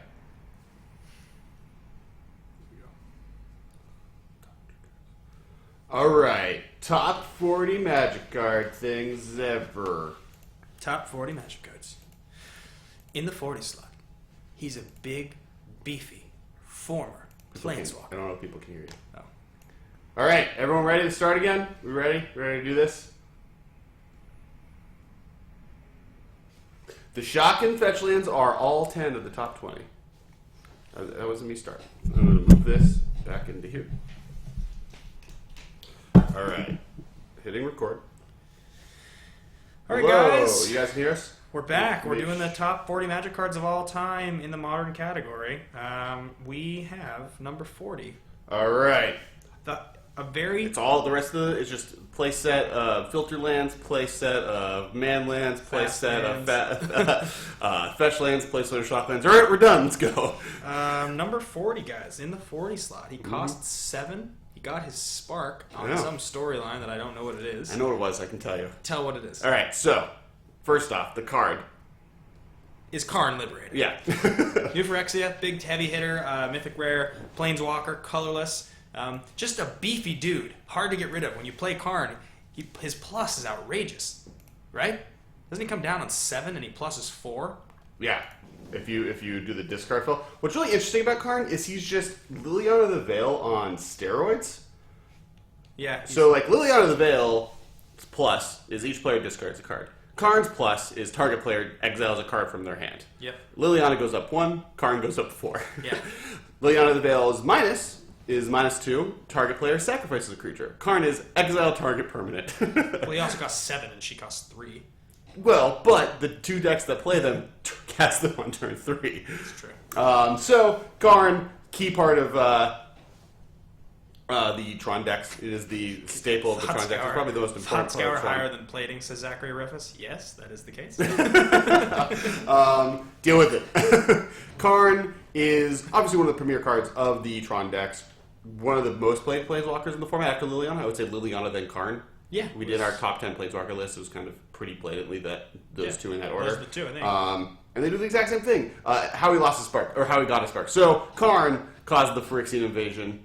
He's one of the new Phyrexia cards on my list of new Phyrexia cards that you forgot existed. And he was kind of their god king. And then Venser killed himself by teleporting his heart into Karn's heart giving him his spark back, and vents are dying. Hopefully to be returned as a Phyrexian to create planar portals to get Phyrexian to another planet in the future. All right, predictions done. It's a pretty cool part of the story. Yeah.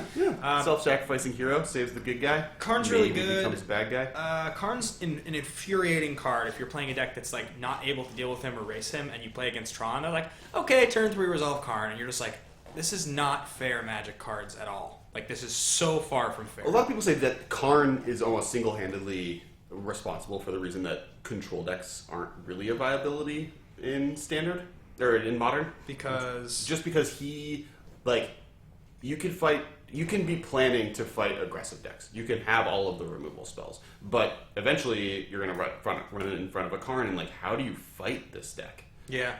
Like, Karn or Wormcoil Engine are both just like, oh, every one of my spells is in some way useless. Yeah, I mean, I guess this is where you want. I guess Karn is where you want Trickbind, right? Karn is where you want to be playing Trickbind. You want an Isochron Scepter Trickbind, and then like. Oh, so I posted this on Twitter recently. I was like, what are cool things? I realized that the coolest things I could think of are responding to Griselbrand. I think is the best thing to Trickbind. Yeah, it's awesome because it's just like. It basically deals 7 damage to them. in Highlander, I've played the card Bind. I've played the card 1 green, 1 colorless, counter target activated ability, draw a card, instant speed for 2. Yeah, but that's not a modern. No, I know, but I'm saying I've done that to Karn in that same sure. format. And Karn is good too. Sorry, I took Griselbrand in that format. Where I'm like, I'll draw a card, you lose 7. Awesome. You know what's better though is flashing in that blue-black. Shadow of Doubt? What? No. Notion Thief. Notion Thief. And you draw all of their cards? 7 cards? That's sweet. All right. All right. Things that are never going to happen. Back to Karn. Karn's really good. Let's move to the next card. Number 39. Coming in. 1 season of absolute total dominance in 2 decks. The most powerful delve spell printed. More than 2 decks. Banned in every format, or restricted. Well, 2 modern decks. It was a defining card in Jeskai, in Jeskai Ascendancy. And it was a defining card in Blue-Red Delver. Yeah, but it was also in like 4 other decks that like aren't those 2 decks. And I would argue that there were 3 different Jeskai Ascendancy decks because there were Glittering Wish versions, and then there was the straight blue-red-white that had the graveyard guy, the Unearth Untappy dude. Yep. Treasure Cruise. Face Stitcher. One of the most. I mean, like there are 9 of the most powerful spells ever printed. Yeah. This is. In Modern was basically one of those. Well, yeah, I mean the idea with Treasure Cruise, with Temporal Trespass, and the idea with Dig Through Time, right, was that they wanted originally to make the Delve versions of Ancestral Recall, Time Walk, and Time Twister, right? That was the original plan. But with Time Twister, they didn't feel they could come up with the correct version, so they came up with Dig instead. But Ancestral Recall became Treasure Cruise, and Time Walk became Temporal Trespass, right? Yes, and I made an argument for a while that Temporal Trespass. No. That the third Time Twister of the original Power 9 and Dig Through Time have a lot of very big similarities. That I think that Dig Through Time is actually their updated version of Time Twister. Got it. Because you look at the top 7 cards of your deck and get the 2 best cards of them. So it's not the same thing, but they're thematic similarities between those 2 cards. Like you use the 2 best cards in your hand and then reshuffle everything. Yeah, basically. Like where that draws you 7 cards, this vaguely gets close to drawing you 7 cards in the sense that like it draws you 2 of the best top cards of those top 7. Interesting. So that is Treasure Cruise, guys. Again, 1, 2, and 3 blue. This was Treasure Cruise was sort of a point of contention in the design of this list for Kessler and I, because this was in the discussion of should we put banned cards on or not. I just said I don't think you can make a top 100 without including cards that had enormous format impact, even if it was for a small time. However, the fact that this only had format impact for a small time means that instead of being top 3 or top 5, it gets to be 39th, which seems fair. This is also, by the way, Treasure Cruise and Dig Through Time in the same slot. This is Treasure Cruise Dig Through Time / Yes, they came in and were banned at the same time. So we obviously Dig didn't get. Dig was less of a. What Dig did is it made 2 decks, Scapeshift and Twin, extraordinarily consistent. Yep. All right, next card. Next card we have the big lady, the fat lady, Emrakul, the Eon's Torn, number 38 Best on the list. creature ever printed. I mean, that's such a like a funny and difficult designation because it costs 15. So like it's only good if you can like do unfair things with it. It's not actually good to just have in your hand. Sure, but like Snapcaster, Mitch Tarmogoyf, those are better creatures. But like best creature ever printed. in terms of just If you had a choice, awesome, both of us get to put one card in play right now. It has to be a creature. Which card in play do you put in the play? Emrakul. Yeah. Yeah. I mean, what would be number 2 for you? Griselbrand. Oh, I guess do I have the rest of my cards in the Or like Griselbrand or like Progenitus or something? Progenitus was the one. Progenitus is close. Like Progenitus was what people used to put in play before Emrakul. Iona maybe was up there. Depends if they're playing multicolors, though. Who cares? All these are like the problem with all these cards is that they're very contingent on what does the other person have. Emrakul literally is just Emrakul's the best. Oh, yeah. I mean, what's just like so blatantly. And Emrakul is like the number one. Like, I'm going to do something unfair and cheat something into play. It'll be Emrakul. Like that's happened just for years. Yeah. So moving on to the next card. I want to talk about his like. He's playing Griselbrand decks, but this also this has this weird effect of there's the white hideaway lands, or the hideaway lands in general get to play Emrakul. There's weird decks that just there's so many different unique ways to kind of sneak a thing into play that Polymorph through the breach, for sure polymorph, and there's just so many cool ways to kind of get this into play. Summoning trap that it just will for always be. Anytime there's any way to get something inexpensively into play for free from your hand or deck, Nahiri recently this is a format defining card, most powerful creature ever printed. It'd be higher on this list if Show and Tell was in the format, but it's not, thank God. So I mean, honestly, when you start to get into the top 40, 38th most powerful card in the format. Tron played this card when Iobugan was around because it could always search through it late game. It's such a big inevitability engine. I actually think Control got better. I think the Nahiri decks are even playable a little bit because Tron lost Iobugan. Yeah. And so there's a chance where you could beat them on the counterspell game and not have to worry about eventually just going to cast Emrakul. Their late game is no longer you lose. So moving on to the next card on the list, we have an early format all-star that has come back in a big way, and that's Wild Nacatl. Wild Nacattl's been a powerhouse for almost as long as it's been around as a card. Nacatl was only a card that had been printed in Standard a few years. I can already hear people complaining about cranial plating over Nacatl. But in Nacatl's defense, Nacatl's in 4 different decks. Oh, and it has been. I mean, Nacatl was an unfair card early when Zoo was the primary deck in the format. You had it got banned with Green Sun Zenith, then it became unbanned. I mean, this card has been in multiple top 8s for years and years and years. It's in Death Shadow Zoo. It's in regular Zoo. It's what other decks does it show up in right now? Straight Zoo, Death Shadow Zoo. I actually had a really funny conversation with someone last night because I was talking about this, and his point was, if Nacatl is in a deck, it's automatically Zoo. So I can name 5 different versions of Nacatl decks, but from his definition, they're all Zoo. Even Naya Burn playing Nacatl could be considered just Burn Zoo. Yeah. So with that in mind, he's only in one deck. It's just. I mean, look, he's a just a 3-color combination that. He's a 3/3 for 1. It's the bottom line. The reason Domain Delver's so good is because he's a 3/2 flyer for 1. If conditionally you get lucky enough to flip a card or can set it up. Nacatl, you don't have to get lucky. You just have to play Fetchlands. You get a 3/3 for 1. That on rate, that's unfair. That's an unfair Magic card. The only reason that it's doable is because you have to take so much life to do it, and Lightning Bolt exists. I think without Lightning Bolt. People are upset. No. Josh Garcia Cotter. Sam Chara. It's hard to read names because they're gray. Nacatl plus cranial plating plus Emrakul equal Eldrazi Affinity Zoo. So down. Okay, continue. So I think you do that with the white Leyline, or the white hideaway land. Yeah, right. The white hideaway land lets you with Nacatl's attack, so you need to play Naya Affinity and just play Nacatl. That's a deck that's actually possible. I can make that deck happen. Let's continue moving down the list. This card is good in a lot of decks. Yeah, it's just they're all Zoo because Nacatl's in them. Yeah. Moving on, you have when Treasure Cruise and Dig Through Time were banned, people were like, I wonder what the next best Delve card is. And that was like, oh yeah, it's probably this card Become Immense because you can just play it in Infect and it ends up being 1 mana for +12/+12. So this is my number 1 pick for most likely to be banned in the near future card. It's +12/+12 for a green. Yeah. That's absurd. In effect. It's also in Death Shadow Zoo, it's +6/+6, but they give it double strength too. They play Team Rebel. So yeah, it's insane. This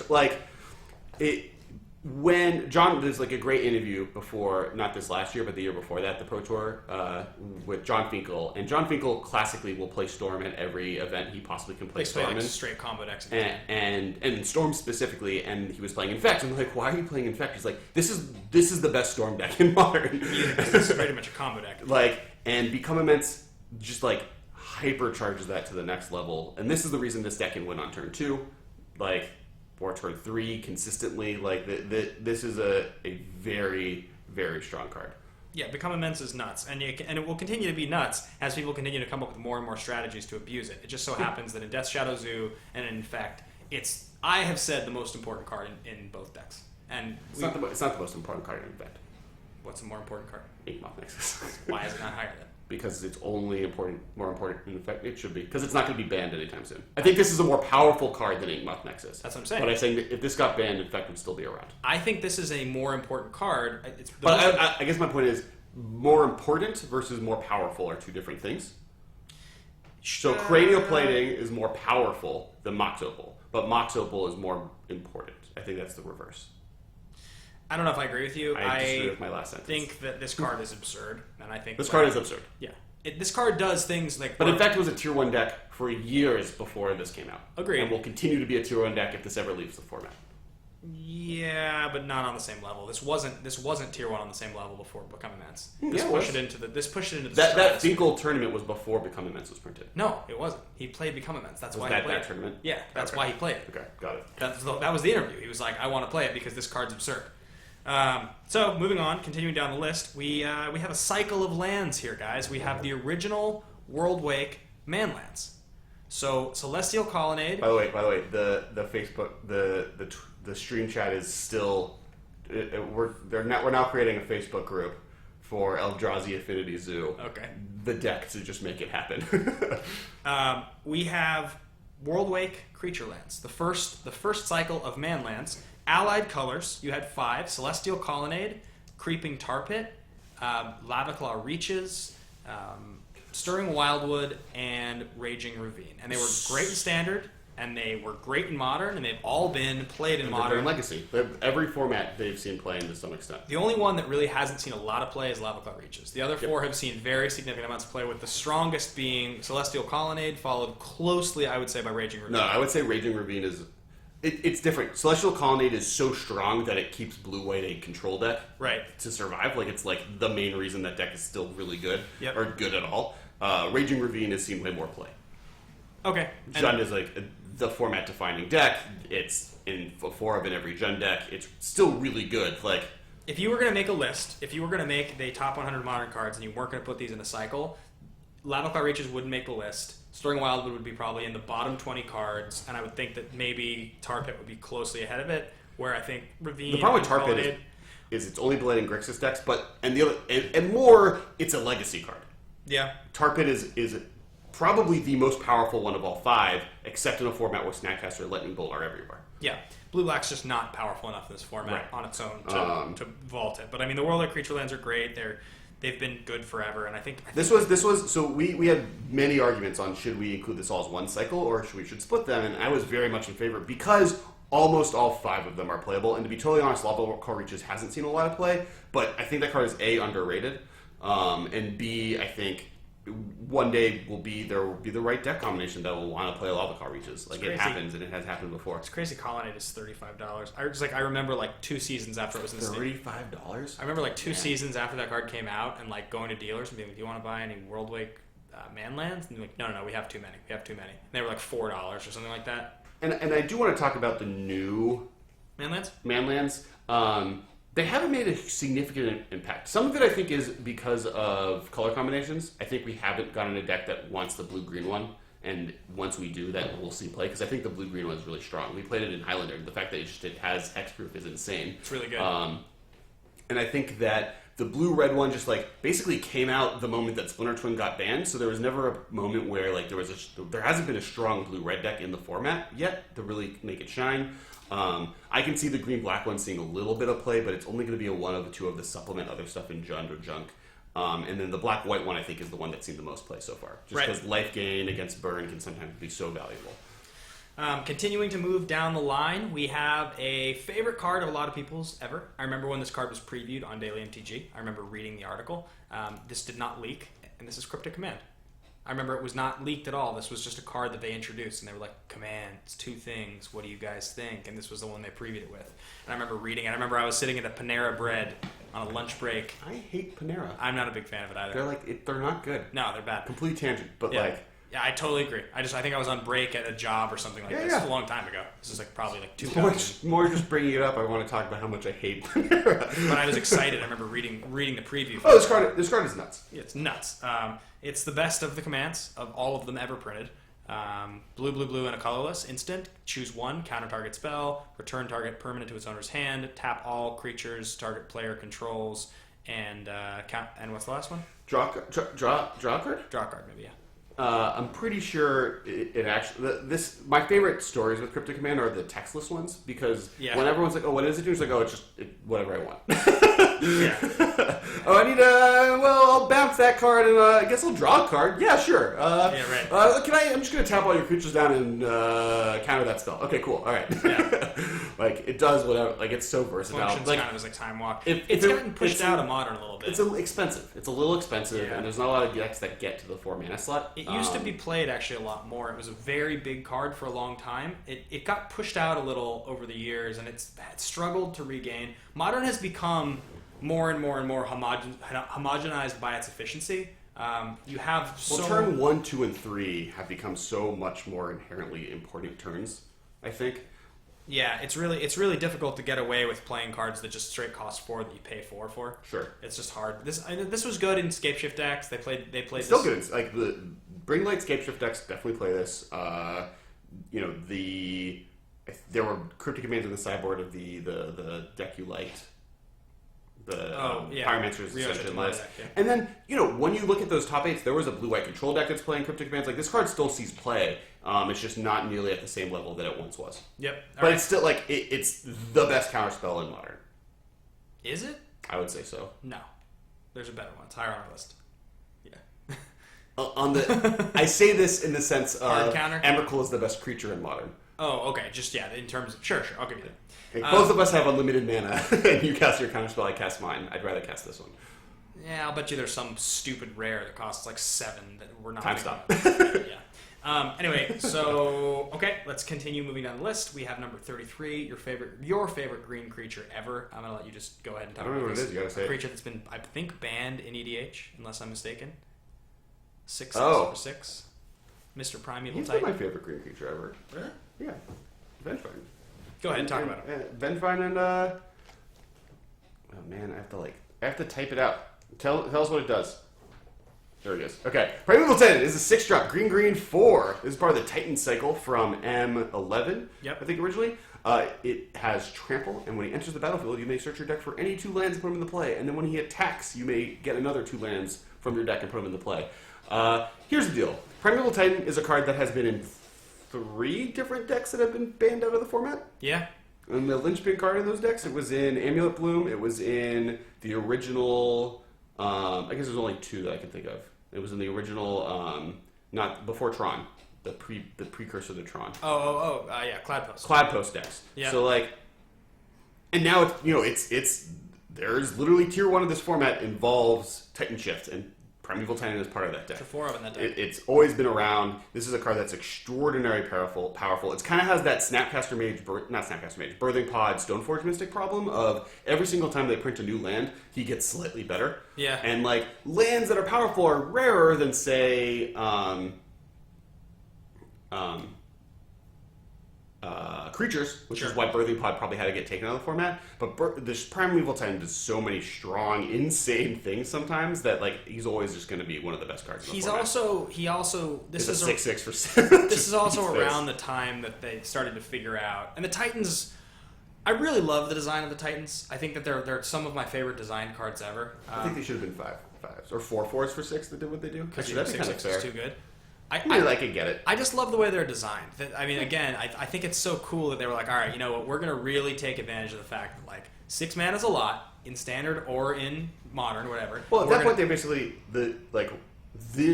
forever 5-drops were the only play. Like anything over a 5-drop was unplayable in every format for a long time. And they really wanted to show us that okay, we can give you 6 mana for a creature. It can have an ETB effect that's awesome. And in some cases, I mean, look, every single one of the Titans is playable. They're not all necessarily modern playable, but they're all insanely good cards. I would say that I've seen every Inferno. Titan, but so what's interesting about the Titans, and I'm going to include Warm Coil in this conversation, is that Sun Titan definitely going to be playable in Modern at different times. I think we're about to walk into a Modern format where it also is an infinite combo, so I think it's upgraded to definitely going to be playable soon.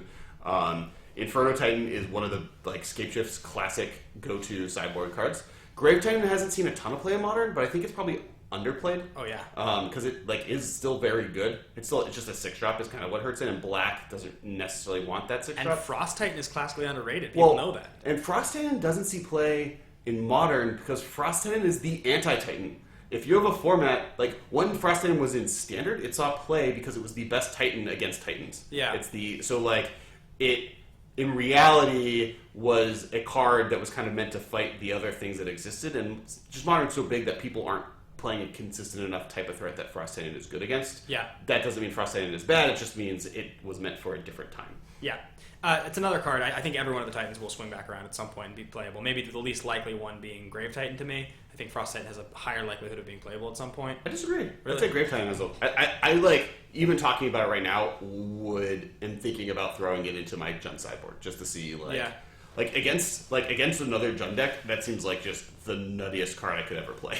I mean, it's really good. Continuing to move down the list, we have the most likely card to be banned out of Affinity, Mox Opal. The only legal Mox in Modern. Which number is this? This is number 32. 32.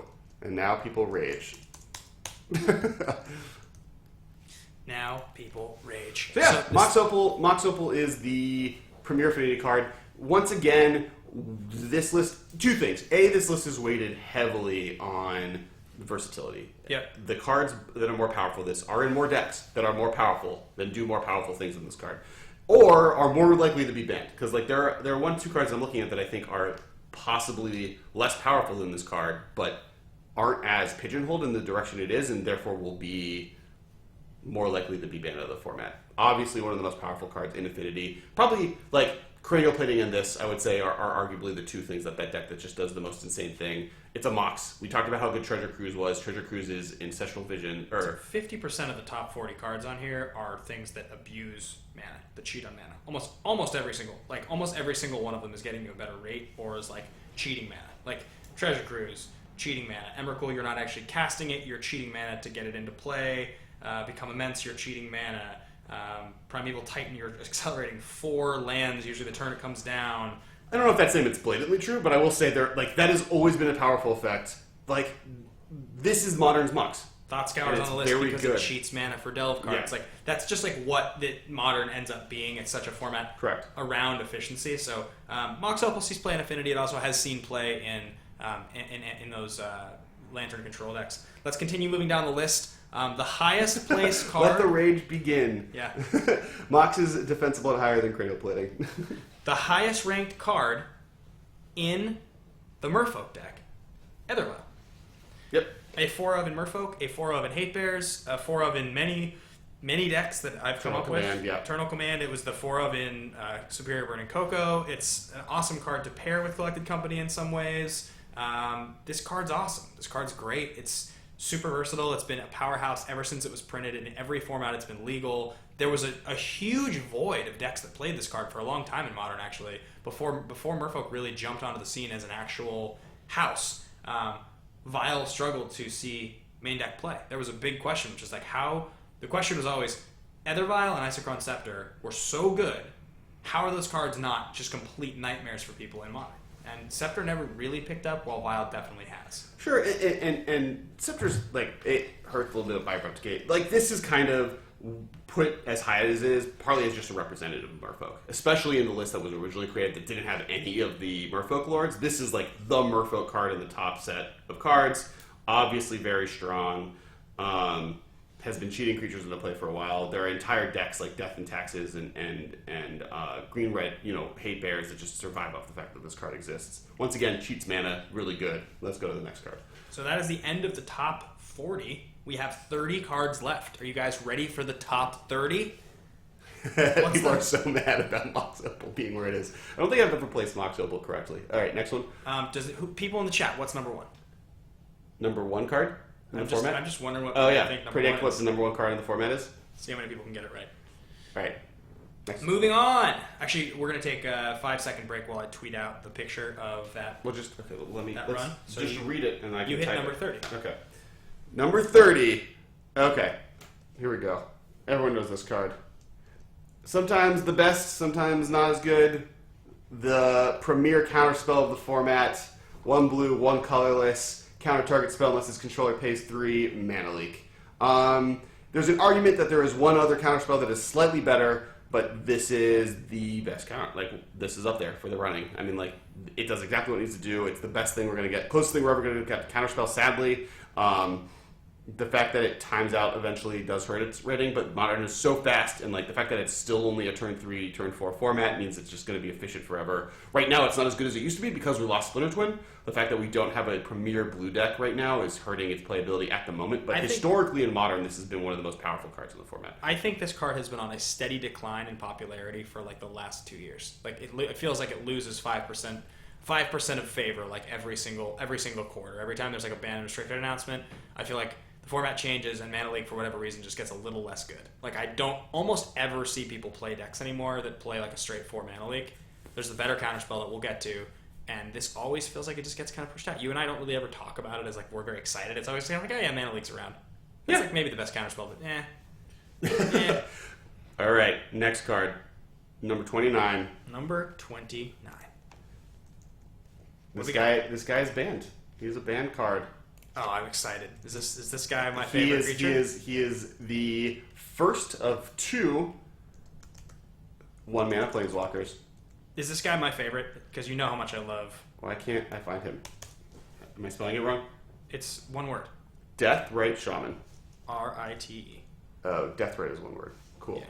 All right. Oh man, I lost it. Deathrite Shaman, guys, the 1 mana planeswalker. 1 green, 1 black, 1 green black hybrid mana. He's a 1/2. He has a bunch of abilities. He's an elf shaman. He taps. So it's his. You exile target land in a from a graveyard and produce 1 mana of any color. You can tap 1 black and tap it to exile target instant or sorcery card to do 2 life, or have an opponent lose 2 life. And you can tap 1 green and exile target creature to gain 2 life. I mean, literally, like, talk about a 1 mana planeswalker. This is a 1 mana planeswalker. This is everything you would ever hope for on a 1 mana planeswalker. But it's a creature, so they can get away with it. This thing was printed, not recognized as dominant in Modern for like at least a month. It popped onto the scene, being played in that same Pro Tour that Jund was so dominant, and then proceeded to be a staple for over the course of the next like 9 months to a year in Modern. Multiple seasons. Definitely a year and a half of playable.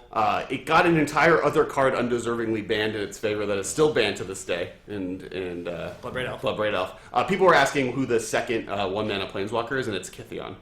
Right.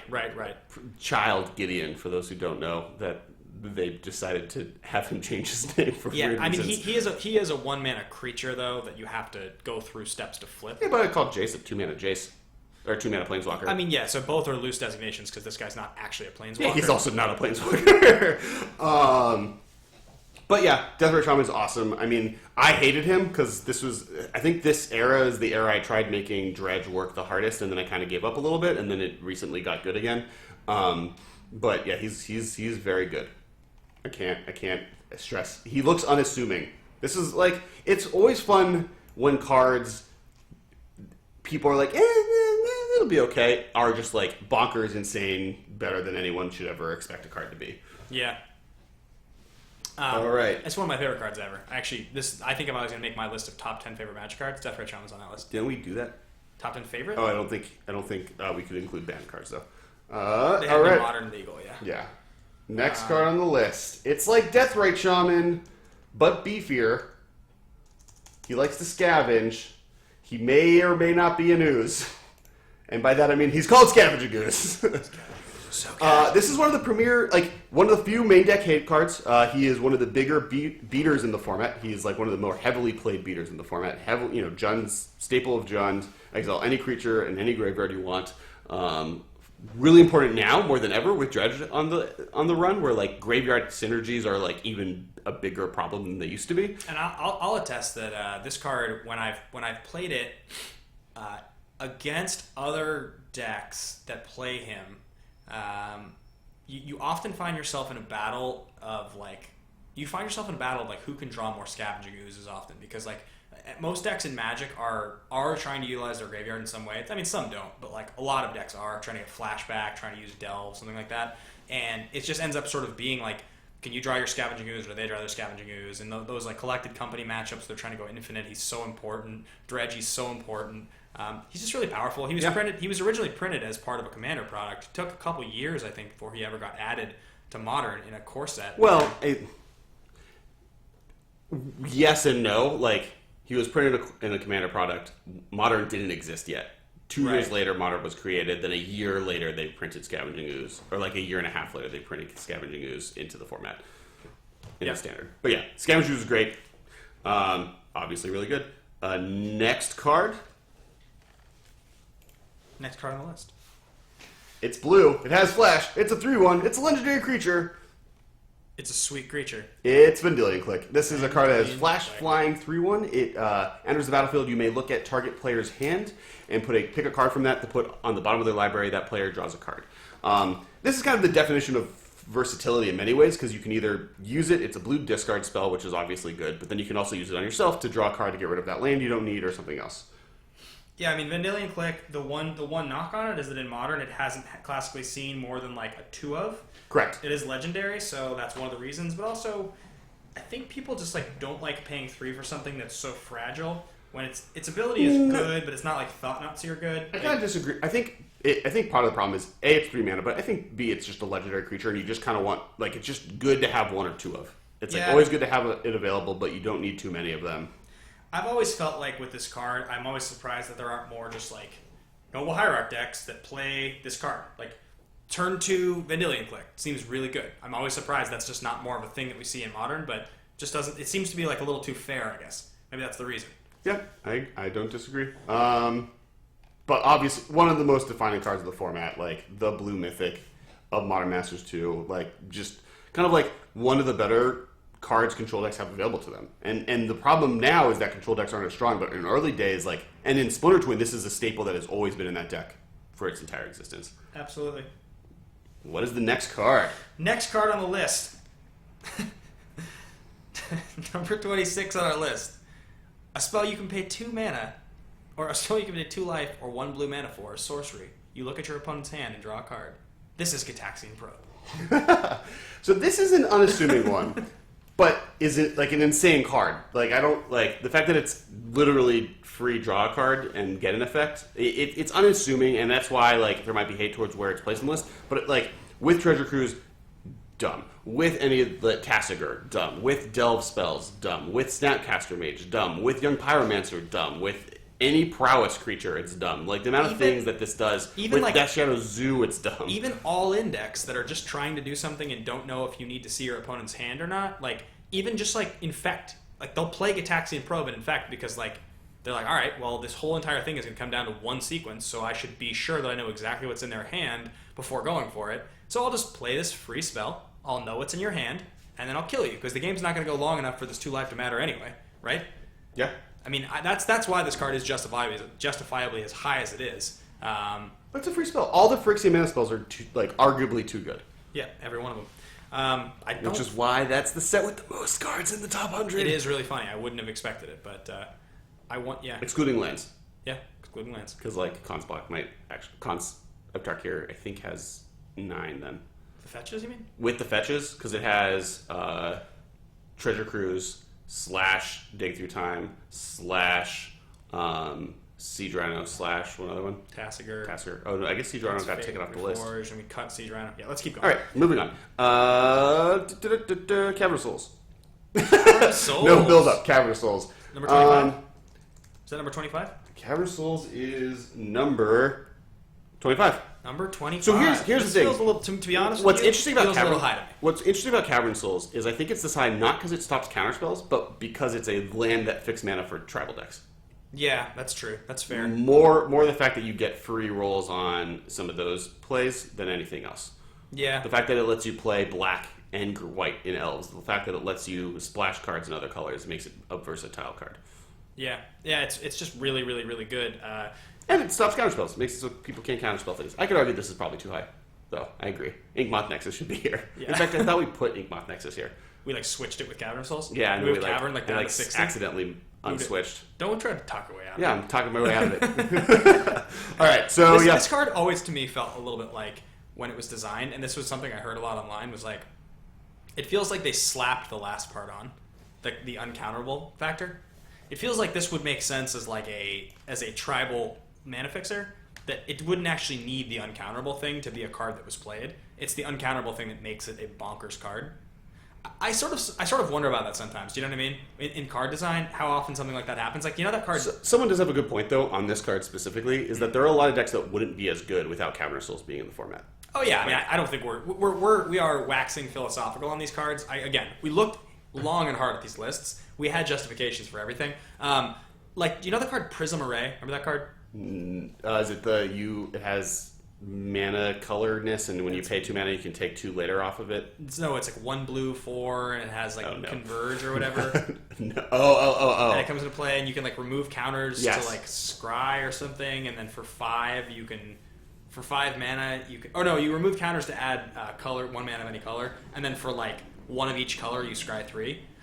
It's like one of those cards when I read it, I'm just like, this is such a piss poor design. Like, I don't understand like how this got through. That's how I feel sometimes. Like, I think Cavern of Souls is fine, but I'm also like, I don't really understand how this fixes Sometimes mana. it's because there's a card that does something that's really cool that development makes, but it's way too powerful, and then they slowly massage it in design or development to make it so it's fair, and then it kind of loses its thing, but enough people liked what it was doing before that they kept it around, and then it just kind of doesn't hold up.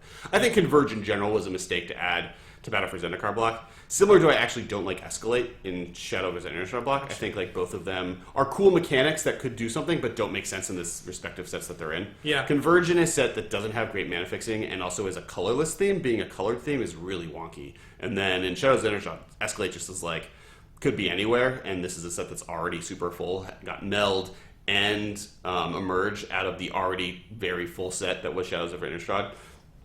All right, next set, next card, moving on. Sounds good. Where are we at? I lost your spot. That should have been like number 20. I know exactly where we're at.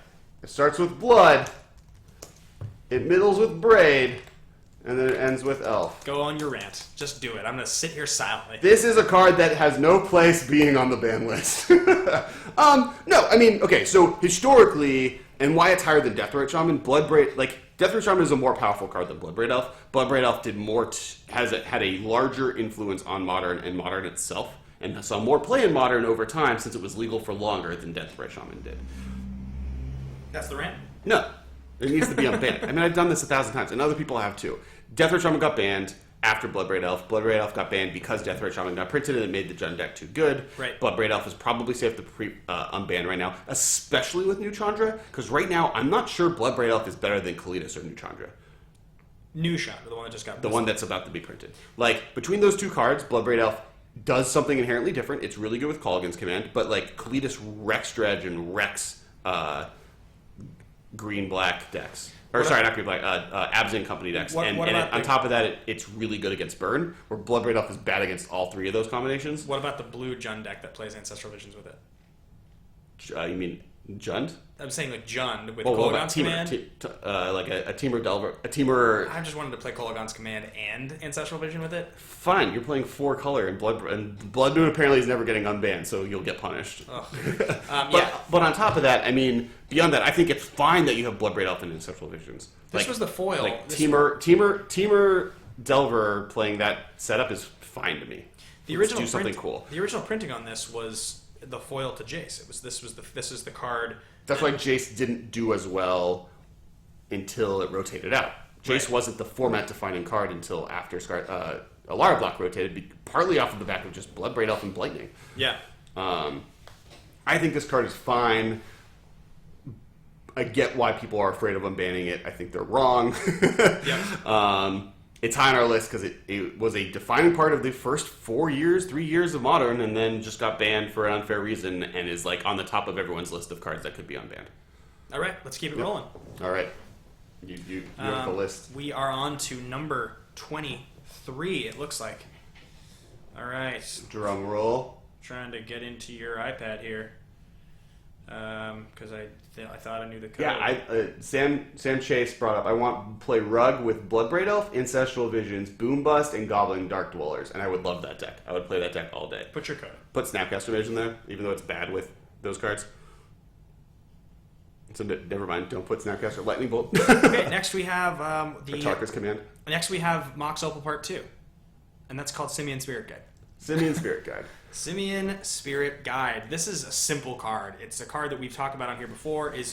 Modern's all about efficiency and quickness. Spirit Guide is an ape that is one red and 2 colorless for a 2/2 that you can exile it from your hand to add 1 red to your mana pool. It's a functional reprint color shifting of Elvish Spirit Guide, which is a green card from Alliances way back when. This card is not on its own powerful. It's just powerful with other things that it can speed up. I disagree with that statement. Like, all fast mana is not powerful on its own. Oh, that's fair. But like, it's all powerful. Yeah, it's true. I think this card is another card that there's a good argument to be banned. And in fact, I think there's a much higher chance that this gets banned before Mox Opal gets banned. The decks that it powers out, first off, all it does is make it so they win on turn 2 versus turn 3. That's like the purpose of this card. And so on not even necessarily power level, but on the pure purpose of what Modern is supposed to be from Wizards' perspective of a turn 4 format, Simian Spirit Guide blatantly laughs in the face of it and is the cause of that not being true for at least half of the decks that accomplish that The goal. one thing I will say there, though, is that while Mox Opal is part of a Glass Cannon strategy to make something better long game, you don't put yourself down a card by playing it. This card... You Look have at to put Griselbrand. No, I understand. I understand what you're saying. I do. Again, Technically, that deck has a turn 1 win with 3 of these in hand. No, I get what you're saying. Don't get me wrong. I understand. I mean, I obviously made the list with you, so I argue that this should be top 30. And I've talked about on the podcast a lot of times how good I think this card is. What I'm saying is that there's an inherent downside to this card that like Moxes don't have, that Soul Lands don't have, which is that it's a one-time use that only has. It's not powerful on its own. You have to have the right pieces with this for this to be a good card. Whereas like Mox Opal, you can play that in an artifact or affinity deck. If you draw it early game or late game, it's still just like a land. It's just a land you can play 2 of in the opening hand. You're drawing a 3-mana bear late in the game. That's terrible if you don't need this card. It's the same thing as like a Soul Land. Soul Land in your opening hand is going to be good with whatever's in your opening hand. If you're playing an Eldrazi People deck, are mad that this card is above Cradle let's keep moving down the list. All right. Let's continue down to number 22. Talking about mana bases and how destructive they are or can be. Let's talk about Blood Moon. We did a whole episode recently about banning Blood Moon. I mean, the card needs to go. From the dark originally, 1 red, 2 colorless, enchantment, non-basic lands or mountains. That's the card. Yep. So it's the, I think other than Emrakul, the only major I win button I think in the format where you can just cast this card and your opponent just has to scoop in many ways in many situations. I think it's bad. It's a bad playstyle for Modern. I think it's obviously playable. It's Blue Moon. Like people also forget that Blue Moon also top 8'd almost every Modern Pro Tour. Yep. It never won. It never got to the finals, but almost every single top 8 Modern Pro Tour had a Blue Moon deck, just off the fact that a blue deck with Blood Moon in the main is good enough to win. This card is nuts. It's very good. Plays really well. It's probably too strong. Plays really well with Bird or Hierarch. If any kind of mana creature, turn one-ing. I mean, not a mana creature that only produces green. And I also think like the argument, but then there's nothing else. I think Magus of the Moon is a completely serviceable version of this card. That's just a more healthy way for the format to survive. Magus didn't make my list because it's not as good. But right, because Blood Moon exists. I don't think Magus isn't in the top 100 cards with Blood Moon in the format because Blood Moon is just better. But my point is that Magus would just replace and slot in that slot. It's not as good. But that's good. In fact, that Dex can kill it with Lightning Bolt. In my list, I had Blood Moon in my top 20, but it's just outside here. Let's move on to the best aggro creature in the format, and that is number 21, Goblin Guide. 1 red, 2/2, haste. When it attacks, target opponent flips the top card of the library. If it's a land card, put it into their hand. This has, from the time it was printed, this is the other red mythic. This is the other red mythic that needs the reprint. Didn't it get printed? It doesn't need to get a reprint. Wasn't it reprinted? Do we not have a Goblin Guide? I don't think we have a Goblin Guide reprint yet. Yeah. I don't think we do. Yeah, you keep talking, I'm going to look it up. Nope, you're correct. Once in Zendikar, 1 red. I mean, like, Burn is the main play this is. It's also in Goblin decks, which are less here. It's also a Zoo staple. It's also played in Delver decks, but it's, like, the best one-drop creature in Modern? No. In Modern, is there anybody who's higher that's better? Yes, there is. No, I'm wrong. But yeah. Premier red card. There's a good argument, actually, by a lot of people that this is the red 2-drop. Yeah.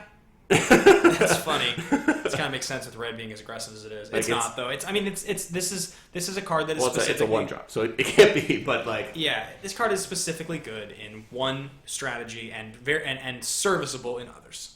If you're trying to make an aggro deck, you can play it. You have to be very aggressive because in Modern, flipping lands off their deck is a real advantage. I mean, you are giving them real advantage. Sure. Speeding up their efficiency of what they're drawing. No, but actually, I've argued and had argued at me many a time on how the reveal card from the top of their deck to reveal lands effect is almost more beneficial to you than them because you get the C cards. You get to know what they're drawing. You get to know what they're drawing, and like as a burn player, I don't care if they have extra lands.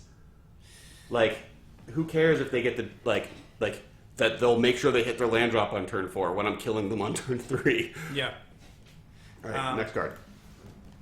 All right, that wraps up our top. That wraps up our top 80. Oh, that's the top 80? Our bottom 80. All right, So everybody, now we're going through these quickly. I think time to open another pack. I don't think let's just knock these out. I don't think we need to do a break. Yeah, well, I say we take a quick break now and we just rifle the top 20 off. Okay, and then we'll open a pack as soon as we get back. All right, so one small break, everybody. We'll be right back.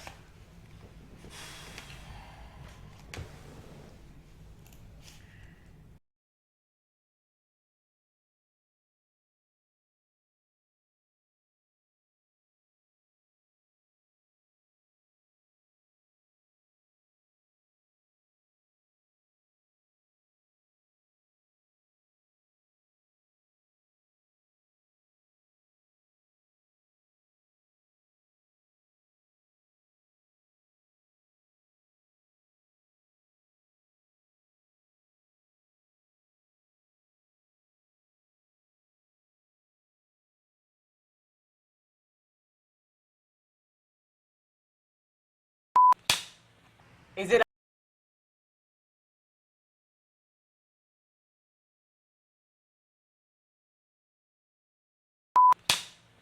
Is it on? And you... Out!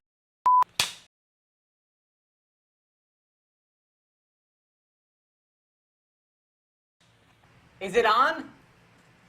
And you... Out! Wait. Yeah, it's on.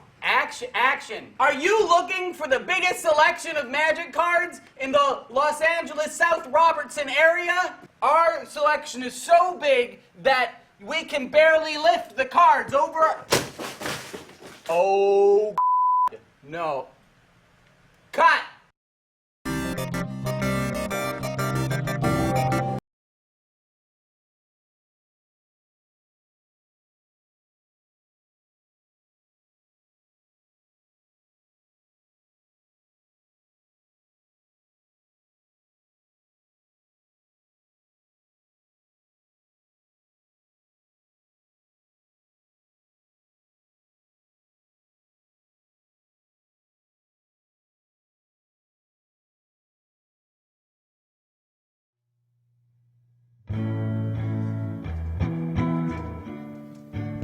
Oh, hi. I'm Joe from Top Decking. We've been having a lot of fun this season, but I'd like to talk about a serious epidemic sprinkling across America. Every day, 37 American eyes are affected by glitter bombing. Chances are, if you've ever arted or crafted, you've come into contact with a glitter bomb victim. I'm a glitter victim. I'm a glitter victim. I like glitter. It's time we look this issue straight in the eye. I'm not f***ing kidding around.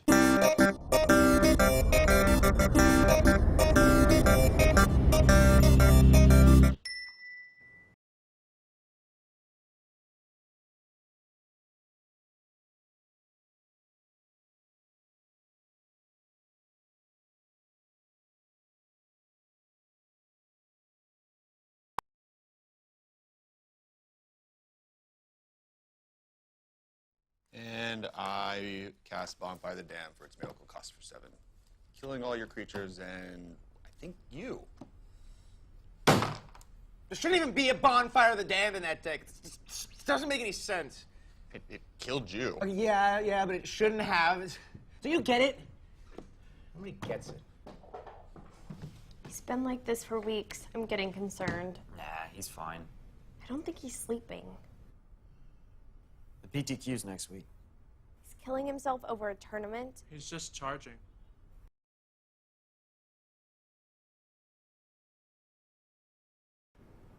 He's been there all day. What you gonna do, Jason? Huh? You gonna tap that plains? You gonna play Restoration Angel, huh? That what you got? Better watch yourself, Jason. Better watch yourself. He's acting really intense. More intense. He's training for the PTQ. Pro Tour qualifier. Big Magic tournament. Winner.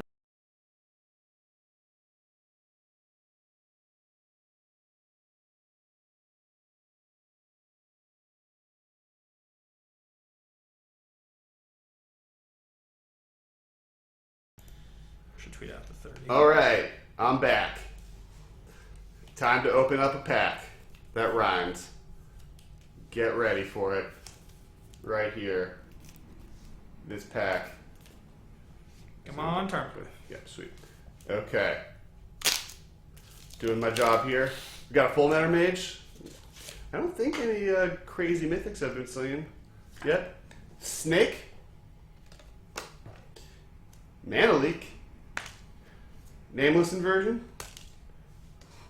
Plague Rusalka. Narcolepsy. This is my problem with this set. All the uncommons and commons are just so bad. Fortify. Bloodthrone Vampire. Simic Initiate. Some Elemental. Some Artifact Dude. Rustic Relic. Kite Sail. Taj-Nar Swordsmith. Ooh, Electrolyze. Dark Steel Axe. And Etched Monstrosity. Wonderful. So wonderful. Is that the last? Foil Conclave Phalanx. Is that our last pack? We got one more. I think we got one more. Preparing for the top 10. Yeah. Once we're done. Right here. No, we got one more for the top 10. Yep. All right. All right, let's do it. Because we're in the top 20. Top 20 right now. Cool. So yeah, we're not ending. All right. So it's time to continue counting down from the top 20 of the set, 100 cards of all time. Let's do it. Get hyped. Hyped. All right. I got it right here. On the phone. Number 20 on the 20? all-time modern list. We have a card that was a favorite in the deck I was building all last summer, Superior Burning Cocoa. A card originally that Kessler had even higher, believe it or not, on his list. I had to convince him to move it down. Remarkably powerful card, newer to the format, not identified immediately at printing as a modern powerhouse, but the replacement for one of the most powerful cards ever printed in modern. 4 mana, Collected Company. Bum, bum, bum. Instant speed, 1 green, 3 colorless. Reveal the top. Look at the top 6 cards of your library. You may put up to 2 creature cards with converted mana cost 3 or less from those into play. This is a combo enabler. It allows you to search and put in cards that allow you to accelerate your Malira Kitchen Finks here's combo. the deal. How many decks off the top of your head can you say exist because Collected Company exists? A lot. Elves. Abzan Coco. Bant Coco. Naya Coco. Coco Zoo. Superior Burning Coco. There's all the weird variations the brews people come up with that are playing with Scab Ruinators and Mere Superiors. That's the thing. Like, there's various versions that show up. Right. So, like, the depth that this deck has kind of gotten to by itself is insane for, like, a card that came out a year and a half ago. And dominant and standard. Yeah, dominant and standard. Like, this is definitely a format-defining card at this point. Super strong. Super happy he's there. I don't know how much more can be said other than the fact that it's just really, really, really, really good. I love it. I'm a really big fan of it. It's like one of my favorite cards. I think it's super fun to play with.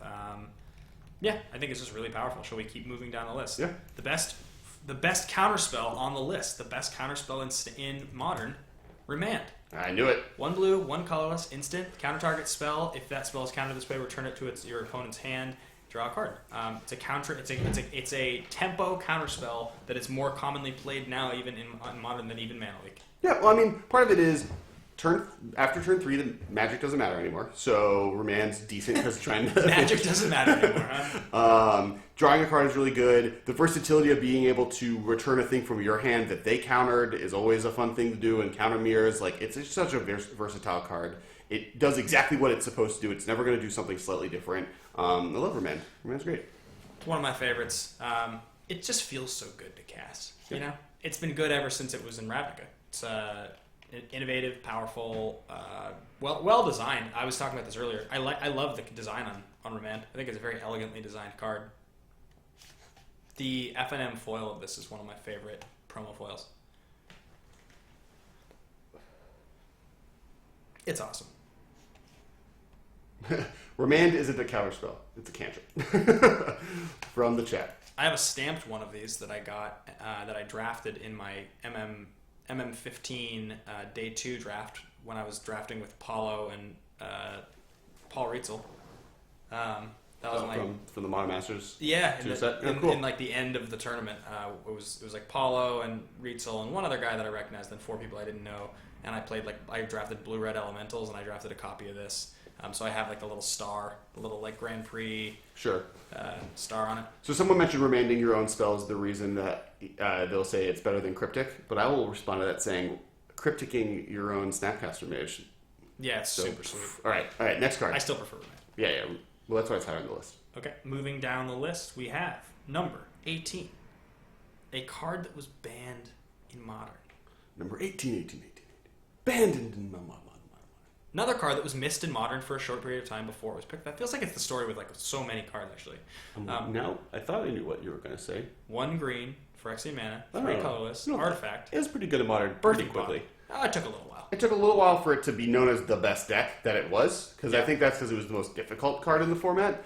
I also think it took a while to figure out the exact list, because it's like, the problem with building a Birthing Pod deck is like, coming to the point of knowing what your deck should be doing is so complicated, because literally every slot matters. It could be anything. You can play any creature and can get it theoretically. So like, Birthing Pod, obviously one of the most modern defining cards ever. It was around for a while too. It was legal for quite a while. It didn't. This wasn't one season. It just ended up that there was the one season that Treasure Cruise was legal, and that Pro Tour, right? That Pro Tour was just straight up like Abzan, Birthing Pod, and Blue Red Delver. That was like the whole Pro Tour, and I think that was also where Amulet Bloom made such an impact.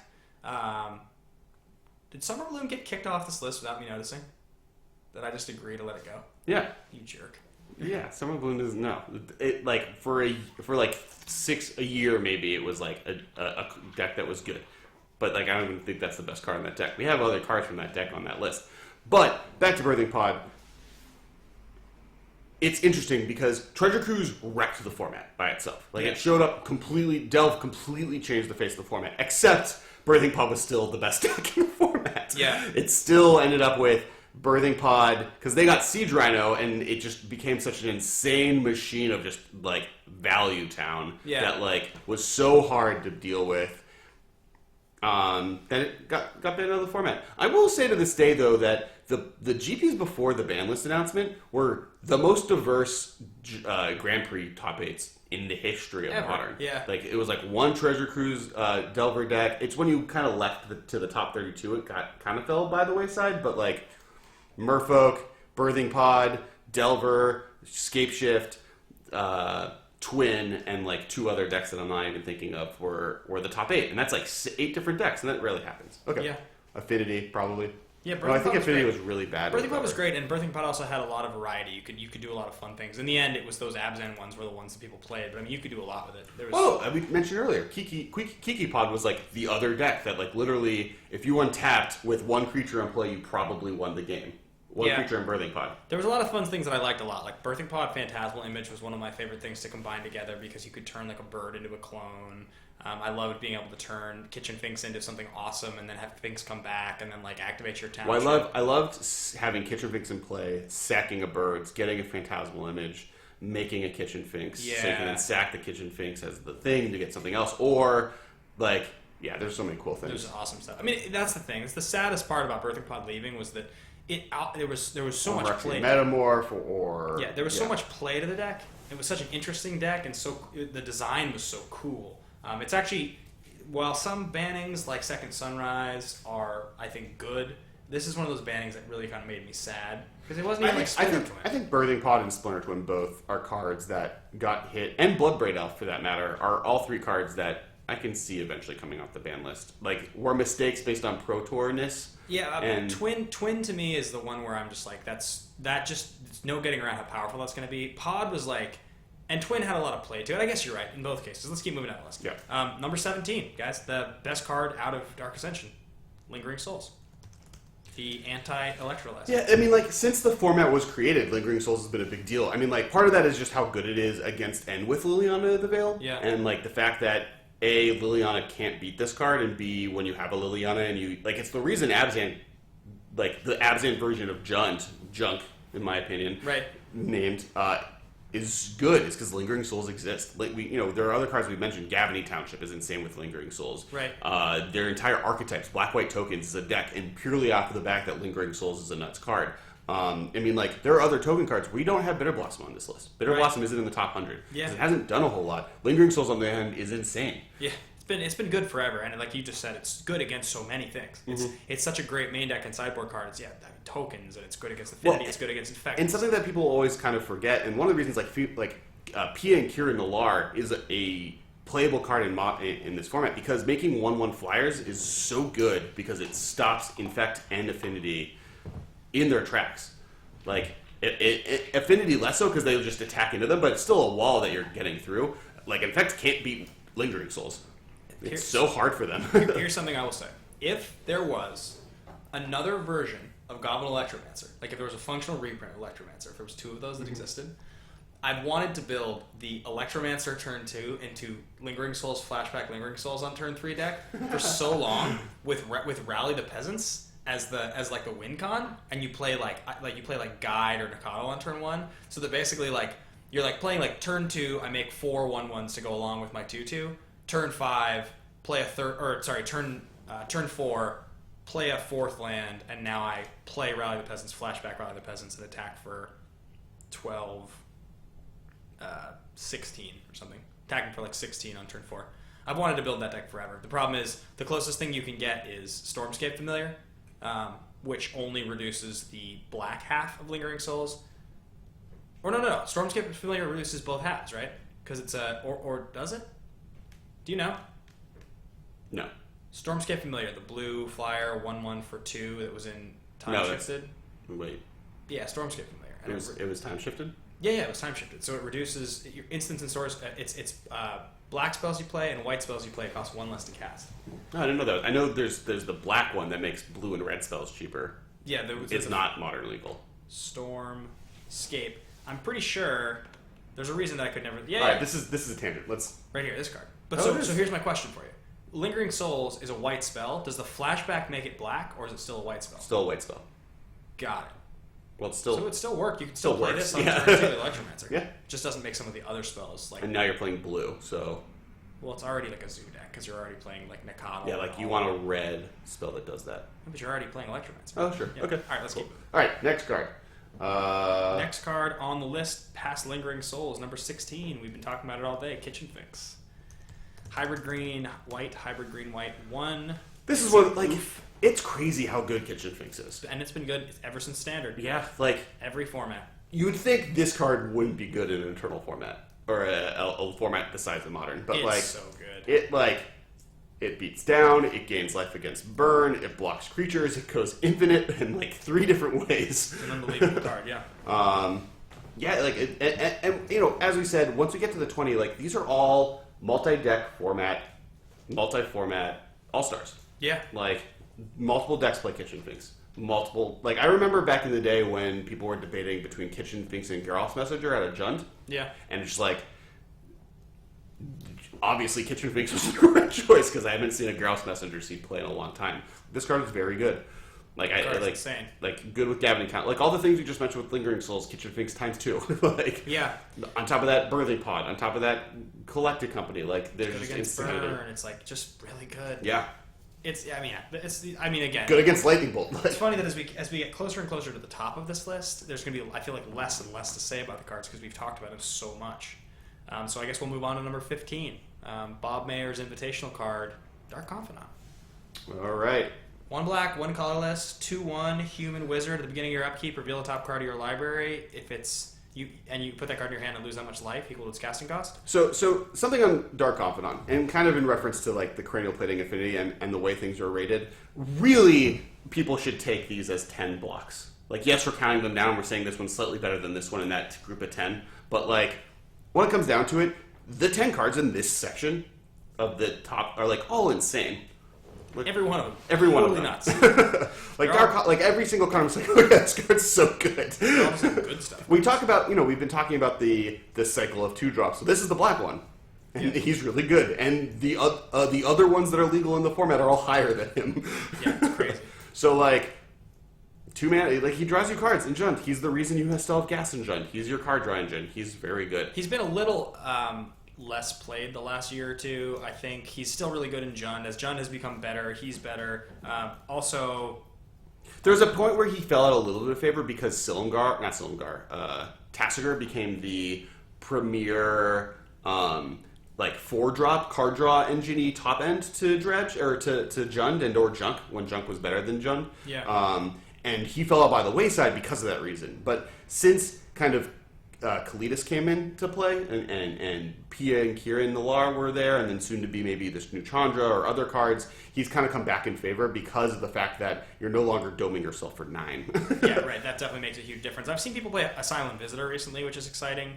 I think that card's awesome. Yeah, that card's really good, and I think we'll see more and more play as time goes on, just from the fact that like in Liliana Mirrors, it kind of breaks it open. Yeah, I think so too. All right. Let's continue down the list to number 14. Chord of Calling. Now, you put this card at 14. I think you actually put it at 13 originally, but I think I moved it one spot. Here's the deal. All right, everything that Coco does, Chord of Calling has been doing since the beginning of the format. Everything that Birthing Pod did, Chord of Calling was right next to it doing it since the beginning of the format. This is the best Not tutor. when Birthing Pod was legal. Yeah, it was. Birthing Pod played 4 Chord of Calling, 4 Birthing Pod. Really? Yeah, the entire time. I guess I just have a hard time. The thing is, it's always overshadowed by some other card that seems like the bigger thing, because there's always a more powerful thing, but consistently, time and time again, like, that deck exists. That is a Chord of Calling deck. Every card that's been added to it is just like the supplemental, this is the value engine that's going to be the more powerful, flashy thing, but Chord of Calling, like, makes every one of those decks possible. And on top of that, it makes the Kiki Chord decks possible. Like, all of those Kiki-Jiki versions that are still around possible. Now with Eldritch Evolution, like, Chord and Eldritch Evolution and the Kiki is, like, the new spin on that, and Coco's not in that deck. Chord is going to be in these kind of decks forever. It's the reason Wall of Roots is even on this list, is this card. True. Like, this card is... It's the best tutor in the format. By, like, on our list, and, like, I would argue it for days. Yeah, it's good. It's really hard to find good creature tutors in Modern, but they seem to be printing more and more of them now.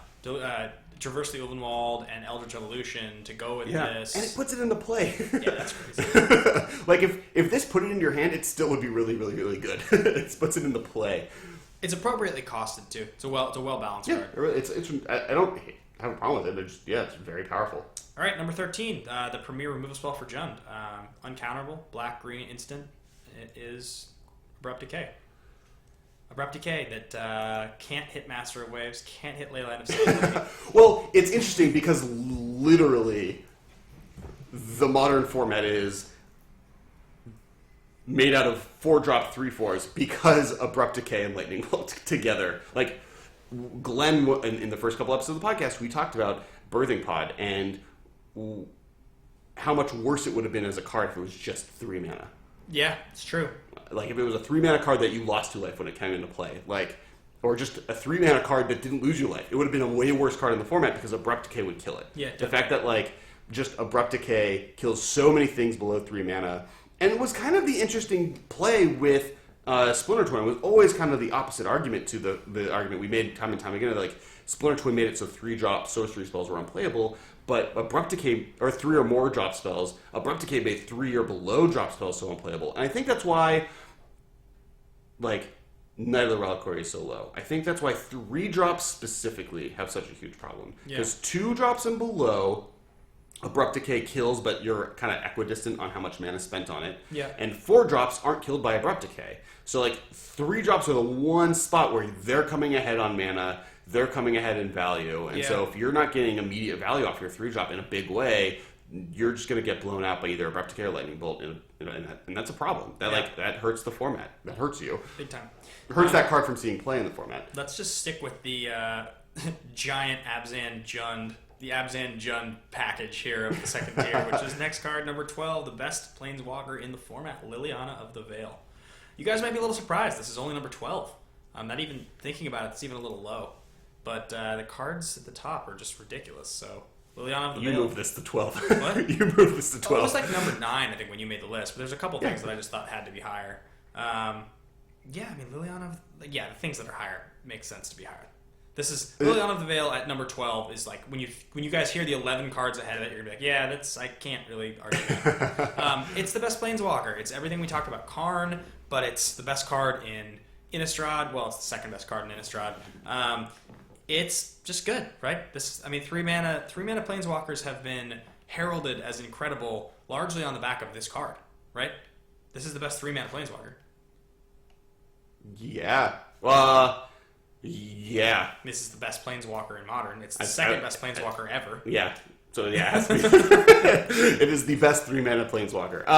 I guess like Dak Faden in Vintage is probably better there than Liliana is here, but you're stealing Moxes in Vintage. Yeah, Dak's awesome. I mean, I love the design on some of these new ones. I love Doretti in Conspiracy. all the new Conspiracy ones are so. Kaya Ghost Assassin is one of the cooler cards I've ever played against. It does so many interesting things all by itself. The blue red Saheeli Rai, I think it's called. 3-drop. Saheeli is awesome. Looks awesome. I'm gonna go infinite all the time. But back to Liliana. This is I've gotten my best placements off Liliana on the back of this card. I mean, like the best one was in Legacy when I was Dark Ritualing into Liliana of the Veil on turn 1, which is one of the most brutal things you can do to a person. But just Liliana, if she comes into play and they answer it, fine. You got them to discard a card, or you discarded a land, or you killed one of their creature. Liliana of the Veil, if she stays in play, wins you the game by herself, period. Do you remember Roger Ragosa? No. From Roger, who used to play like Sunday Legacy at Idaho? No. It wasn't even like really Legacy. Well, it was that like era that I was playing Legacy for a while, and I played like my turn 1 Delver with Days in hand, like passed, and he played like Swamp, Dark Ritual, Liliana, and I like dazed it. It's just like it just like felt so good, and he just like slumped in his chair so hard. Yeah, I've learned from early day that days out of just wait a turn against Team Delver. But no, I mean, there's not a whole lot more that can be said about this. The one last thing is, the secret. We did an entire episode on this card. That's how defining this card is to the format. Yeah. Right? So go listen to that episode. Yeah. So let's move on to number 11. The most ubiquitous thing in the entire format, Shocklands. The single most played variety of land. Though we have obviously Fetchlands higher. Surprise, surprise. I don't know how to just look up Hollow-Down. Or Hollow-Down's fine. I would say maybe fetches are more ubiquitous because they're played at a higher number. Well, so this is my argument. I originally had this as 11. I think it kind of kept in that place because as far as land cycles, yes, we could have just done fetches. Then this is the top 2 cards. But in reality, most decks play at most 5, and in reality, around like 5 to maybe 7. Where Shocklands are like there are 12 Shocklands or Fetchlands in every deck, and then like 5 Shocks. And like yes, if we got rid of Shocks, Fetchlands get way worse, but how much you need them is less ubiquitous to me than other things, and what they do is less unique. Yeah. Especially with the new ones. Like the fact that there are new ones on top of that, mana would be way worse without Shocklands, but like you could still do that shock mana fetch base. Yeah. Like yeah, it's interesting. Do you think we would at this point in the format with those new shocks having not shocks but the new tribal the searchable lands, the ones from Battle, Tangle lands. If the second half of the Tangle lands are printed, and you ban shock lands, do you think that the format would get worse? Do you think people would play less mana bases with or do you think it would just kind of turn into what Standard was, which is just a lot of simpler mana bases with a decent enough amount of basics, a lot of fetches, and then those new lands? I have no idea. I can't predict what that world would look like. That's such a massive change to the format that it's hard for anyone to say what that would look like. Let's get down to business. All right. Yeah. Were you about to sing the Mulan song? Yeah. Defeat the Huns? Yeah. I love that song. Comes up a lot. I've even sang that song in interviews with famous people. Yeah. No. Everyone loves that song. Everyone loves that song. Yeah. Yeah. It's. I think it's on my list of top 3 Disney songs ever. Be a Man. Yeah. That one. Yeah. Definitely. So good. Before we do, we're at our top 10. I'm gonna post on Twitter that I'm gonna post the list, and then we're gonna open this pack. No, top 10. Yeah, we should open it to break. Oh, before the top 10. Okay. Top 10. Yeah. While we post this. Should we pause really quickly? I think we're fine. Well, let's pause it so we don't just waste people's time. Oh yeah, on the podcast. And on the stream, I'm gonna tweet, and then we'll open our 10, and then we'll do our top 10. Sure. Let's see. Where's the stream chat? Okay, we're gonna turn on top decking. Gets a seat at the Pro Tour. Oh god!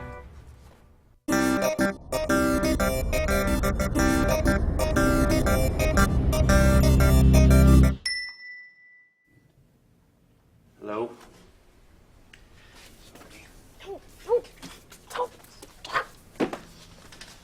Greetings, my lady of the dark.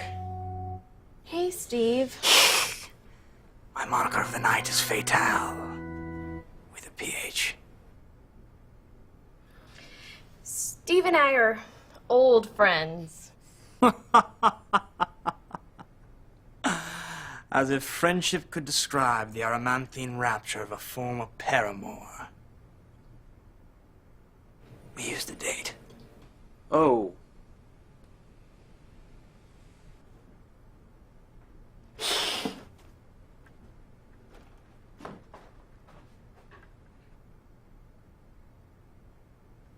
Do you see? These aren't just the cheap knockoff fangs. These were certified by dentists. Lots of them. Cool. I am truly becoming a creature of the night. A vampire. So, you guys used to date? 2 years ago. We would stare at each other's eyes in graveyards, staring at the pallid moon. I was really into Twilight. How did you find me? I pored over the text of your life. You were checked in on Facebook. I want you back, Becca. Be my queen of the night once again. Hey, Becca, can you help me log in these boxes for a sec? Sorry to interrupt. Work stuff.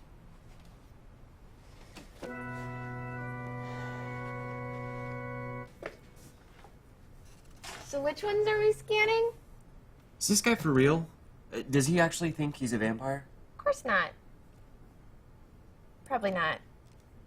How did you date this guy? Well, I mean, he's a really nice guy. And he's gorgeous, of course. Gorgeous? Him? Yeah, he's like Eric from True Blood meets Edward Cullen from Twilight. Yeah, I guess, if you're into that sort of thing. What's that supposed to mean? Nothing. I just, So I'm just gonna attack you for.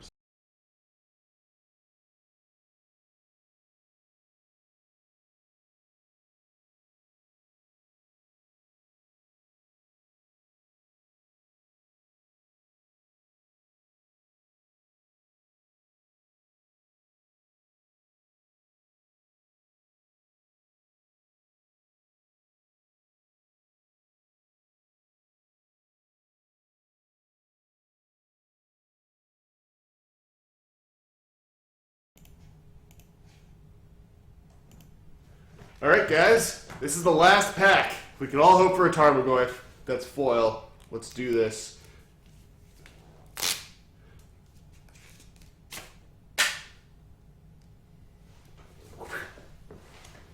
Eldrazi Scion. Get out of here, Eldrazi Scion. All right. Thief of Hope over there. Scatter the Seeds. It's a Convoke card. Not as good as the other good Convoke cards. Bloodthrone Vampire. Don't need any more of those. Aether Snipe with a little bit of an Evoke Llanowar. Raise the Alarm. More like Snore the Alarm. Shrivel. Inner Flame Igniter. Simic Initiative. All these cards are so bad compared to the first set. Like, there'd be Kitchen Finks in first Modern Masters. We got us a Stormbreaker Berserker. Oh, Oblivion Ring. I'll take an Oblivion Ring. Ooh, double striking red-white guy. And Wildfire. And a foil Psychic Rebuttal. Stoic Rebuttal. So boring. Let's get on to some more Let's get exciting down things to business. to defeat the Huns. To defeat the Huns. Oh, at least we got a Fulminator Mage. Yeah. Did they send me daughters? You know, Fulminator Mage is worth less money than one of these packs costs? No, it's worth $22. Oh, it's $22? Okay, cool. So we're still down on the 4 packs, but that's pretty good. All right. Goodbye, video. Goodbye, everybody. We'll be talking on the podcast. All right. Top 10! Wait. Top 10 cards in Modern! All top 10 ever! Wow. Okay. We're talking... We've just done 90 cards. We're a little exhausted. We're a little tired. But here we are. We're here for you. 10. People on the podcast, on the live stream, on the internet, in the room. There's no one in the room. All right. Number 10. Number 10. Starting with I wonder what's going to be. a 0/1 green creature for 1 mana with Exalt. Is it taps Llanowar for Elf? green, blue, or white. Commonly played in many decks. Called Noble Hierarch. No one understands. It's Noble Hierarch. Noble Hierarch. That was bad. All right. Ben's Batman voice is unimpressive for a guy named whose last name is, for all intents and purposes, Batman. Noble Hierarch is the defining mineral elf of the format. It's like, we have Birds of Paradise lower. I mean, like, Infect. You want to talk about the Infect card you want in the top 10. Here's your Infect card in the top 10. It's in Abzan Company. It was in Birthing Pod. Since the beginning of this, for every type of Bant deck, if there's a Knight of the Reliquary, you're probably seeing one of these guys. If you're seeing Collecting Company, you're probably seeing, like, this card, format defining. I like to say that there is a 1-drop for each color that is, like, the thing that represents that color in the format of Magic, and Noble Hierarch is green's 1-drop. So you have, if you in that to that. Well, we'll talk about the other 4 as we continue, because those are they're all in the top 10. Oh, you don't mean a creature? You don't No. They're like 1 mana spell that represents the that color. represents the color. I thought you were talking like red would have been Goblin Guide. If it was creatures, it'd be green is Noble Hierarch, red is Goblin Guide, blue is Delver, black is. Does black even have a 1-drop that gets played? Viscera Seer. Yeah, it'd be Viscera. Yeah, it would be. That's exactly what it is. Viscera Seer. And white is Mother of Prince. yeah. White is Soul's Attendant. Soul's Attendant. Oh, Step Links? Yeah. That's not it's real. not real, though. Okay. All right. Noble Hierarch. It's sweet. Let's move on. Okay. So this is you gotta force me. I think this is what you switch with Liliana, actually. Well, I felt that this card needed the respect that you weren't giving it, and that's number 9. I feel like it's deserved to be right at 19 next to Birthing Pod, but okay. This is so much more of a dominant card, guys. Splinter Twin. Splinter Twin won the first Modern Pro Tour. Splinter Twin continued winning Pro Tours. Its win percentage as a deck, its win percentage across the board was so high. It's like for the so Michael long. Jordan. And like Birthing Pod is the Kobe Bryant of. Yeah, for so long. I made a sports long. reference, guys. We should all be so proud of me. And there's a lot that's changed if you listen to our top 10 episodes. Things have sort of evolved because we had this unwillingness. There was like an unwillingness on my end to put cards that didn't feel intrinsically powerful onto lists. And Kessler's argument was always like, if it's made an impact on the format, then it deserves to be on the list. So that's kind of what happened on our top 10 red cards episode. You'll notice that Deceiver Exarch and Pestermite did not make the list. Fact. Scalding Tarn has won every Modern Pro Tour. Really? Mm-hmm. Oh, that's cool. Well, it's good it's on our list. Splinter Twin to me is just, it to me represented so much of what I thought was great about Modern for so long before the banning, which is why I think an unbanning could be healthy at some point, it just depends. But it's a sorcery speed, do nothing 4-drop that just combos with other cards in the format to create the ultimate win condition. But just so happened to combo with cards that fit the bill of flash speed 3 mana, that it was like you couldn't win before turn 4 unless you Spirit Guided. But like, No, you couldn't Spirit Guide. You could win out before turn 4 if you played a Bird of Paradise. yeah, okay, there you go. So you can win on turn 3, but it like took you to A jump lot of through. effort. Yeah, Yeah. I just always thought Splinter Twin was the card, and so to me, on every level, Splinter Twin deserves to be very high. It doesn't deserve to be the top card or top 3 or 4, but the cards ahead of it all have a very, very, very clear claim to fame. Sure. So Splinter Twin at number 9 feels fair to me. All right, number 8, and this is a very obvious shoe-in for the blue 1-drop spell. As we have said, As sad as I am that it's not preordained, we got Serum Visions. This is 1 blue, draw a card, what's your common? scry 2. What's your common thing you like to say? It's not the hero that we need. It's hero. It's Batman. It is literally as bad as Serum Visions. I'm Serum Visions. I'm better than you. Batman? Wait, do Serum Visions. Say Serum Visions is Batman. No, I'm not gonna do it. Serum Visions is the hero we deserve, not the one we want. Yeah. I think is what I say. There's a better way of saying that. Whatever. All right. Basically, it's the best cantrip in the format. It should be preordained. I talked very recently about how I think preordain. Serum Visions leads the format to be more aggressive because it is much better earlier, so you want to be the things that you're doing it to have a better effect earlier in the game. Yep. Versus Preordain, which is a card that lets you play it later and have an effect off of it that's powerful. Yep.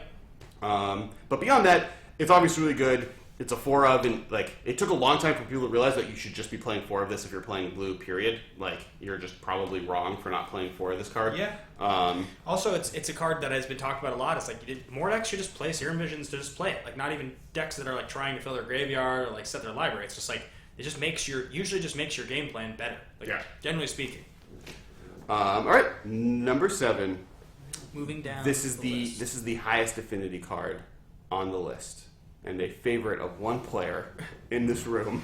And proof I that may we are have that it may be our unofficial mascot of the podcast. Spellskite. Spellskite. Is that your? You said Yeah. Spellskite's bad? Yeah. That doesn't even make sense. There's not even a metaphor there. Spellskite didn't make number 1, guys. Are you surprised? Surprise. But yeah, no, Spellskite obviously is great. Beyond Ben's infatuation with it, it's the best sideboard card in the format. Every deck plays it. You should play 2 of them in every sideboard period. I don't think it was on In reality- the top 10 artifacts list. Or if it was like number 9 or something. It was like number 9. It's so funny looking Yeah. back on that. It's Though the there is number a 7 all-time modern There card. is a Mad Magic where I tell everyone that they should pick them up at $2, and I was right. They're like 40 now? Yeah. Like 40 now? Yeah, it's unbelievable. The card's just sweet. The reason the card's Stops so good so in many Modern- things. Yeah, as a main deck card, it's a little less good than it used to be without Splinter Twin. Splinter Twin was the ultimate just like, ha ha ha ha, I have Spellskite to play. You need to do something better. Yeah. But it's also still really good against Infect. It still is really good against aggro deck. That's good against Burn. It's a 0/4 for 2 that has an insane ability that can be played Yeah. in any It's good deck. affinity, it's good against Boggles. There's so many things that it's like decent against, and there's something that's great with. Boggle? Yeah. No, Noggles, look at you all grown up. Let's You know, one day they'll bring Noggles back. The donkey people of Florowin. and they'll do something. There's only one Boggle in Boggles. Spellskite's one of my 5 favorite cards ever printed. Let's continue moving down the list to the best creature ever printed, in my opinion, even though it's not as high on this list because we could not come to consensus ranking. Snapcaster Mage. Yeah, you can't. Every card above Snapcaster Mage is better than. I mean, like, it's not. Yeah, no. I mean, Snapcaster Mage is great. We don't have to argue how good. Like, the problem with the top 10 list is all these cards are just like, yeah, that's just like the best card. Like, if all the other cards weren't in the format, this is probably like one of these cards would just be the best card. Every one of these could be the best if there wasn't the ones better than it. Snap is insane. Snap is the versatility it offers in its cost, the ability to flash in a 2/1 beater on turn 2 if you don't feel the need to hold on to it for late game. The fact that it's a wizard, the fact that it just combos so well with so many things. It's such a good card. I mean, it's so good. And this was not a card people missed. This was Tiago Chan's invitational card, and when this card was spoiled, people went nuts. This was right in the beginning when it was first spoiled. Now the thing was, things are different now when cards are spoiled because Modern exists. When Snapcaster was spoiled, I don't think Modern existed yet. I think that was right before Modern's inception. So it was sort of like, in Standard, this probably will be really good, but in Modern, a year before. yeah, maybe. Sounds like right around that time that Modern was made. Like, I think Modern became a format like right around the same time. Modern came a format right before RTR Block came out. And that's right. You're correct. So in its Ravager. Yeah, right. Yeah. So when you see this card, But I mean, like Stoneforge, it's not Snapcaster Mage was like a Legacy staple, obviously, and Legacy at this point also like the Magic community wasn't big enough where Legacy was as unattainable as it is now, or like was basically a format that couldn't be supported as it is now. So like Snapcaster Mage was very obviously just like, oh, this card's bonkers. This card's very good. And this is also, you're forgetting Extended and new. This is the summer of new Extended, just ended. Yeah, right. They just changed it for that 1 year. Yeah, 1 year where it's it's like didn't work. Yeah, and Snapcaster Mage would have been great in that format because it's really good. So right. Continuing down the list, the last cheat. It's the last cheat that we did. We didn't cheat in this one. Yeah, we did cheat. Number 5. And these are the black. This is the black one drop. Both of them. Yeah, Thoughtseize / Inquisition of Kozilek. The reason that you have to put these two cards in the same slot is because the conversation about both of them is exactly the same.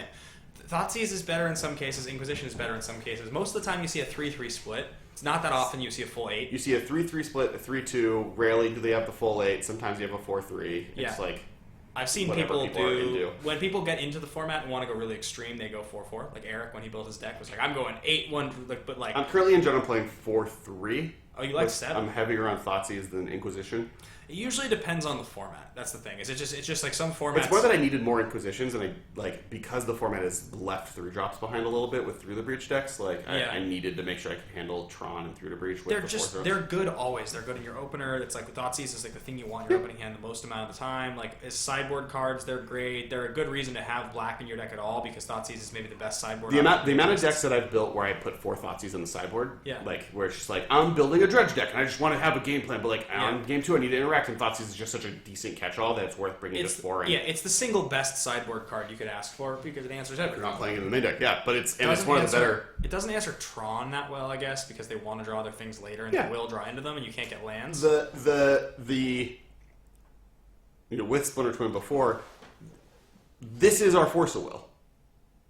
These are Force of Will in days, in the sense that Force of Will is this big policeman in Legacy to make sure people can't do unfair things all the time without some ramifications. Right. Thoughtseize is what that is in Modern. Yep. Continuing down the list, we get to number 4. Second best from Path to Exile. Path to Exile, number 4. A white 1-drop spell. Yeah, I mean, Path to Exile. Again, when we share these top cards, we've done 100 episodes of the show. You guys have heard us talk about these cards so many times. Path to Exile is just like bonkers. It kills everything. Kills it dead forever. There's not coming back. I don't think I've ever, like... The only time Path to Exile feels bad is when you cast it on a 2-drop on turn 2. Right. Because, like, basically giving them target player discards a guard rampant growth doesn't feel very good. Right. But anytime after that, it's a great card. I mean, for as much smack as we talk about white, the top 20 has Path to Exile, the top 20 has Lingering Souls, and the top 20 has Kitchen Finks. But Kitchen Finks is also half a green card. Like, if Souls white was taken out of the format... Flashback often. Yeah, like, those are 2 gold cards. So there's one white card in the top 20. Yeah, it's true. And even if you go in the top 30... Do you think that it's still... In the top 30, it's the only white card. In the top 40... It's the only white card. Do you think Path to Exile... In the top 50... Do you think Path to Exile could be Swords to Plowshares in Modern, or do you think that's too good? Swords to Plowshares is... Better? Very strong. How much better? Much better. Yeah? Yeah. Interesting. All right, continuing down the list, number 3, we have the actual best creature on the list. I still haven't found another straight-up white card, and I'm in the top 60. 70... Number 3. The actual best creature on the list, Tarmogoyf. Yep. Best creature ever printed by most people's estimation. We've talked about Tarmogoyf and told the stories. And it's the best creature ever printed that's a creature. So, like, Snapcaster Mage isn't a creature. Yeah, true. Hermit Druid's not a creature. Emrakul, for all intents and purposes, isn't a creature. It's a I win. So, like, for the fact that this is the best creature ever printed that does the best creaturing, like, it just attacks your opponent. It's a big, dirtily creature. It's a vanilla card for all intents and purposes that just has a variable toughness and power. Yep. It's just the best one ever printed. It's so, like, other than how complicated his ability is, from a like perfect card standpoint, it's like up there in how elegant it is because it's literally just a vanilla creature. It's like a French vanilla creature, which is kind of crazy. Yeah, we've told a lot of stories about this card on the cast. I've told the story plenty of times where it was in the back of my trade binder and I traded 2 of them away for like $2 each in the first month. Future Sight was legal. It's crazy how this card hasn't been outclassed.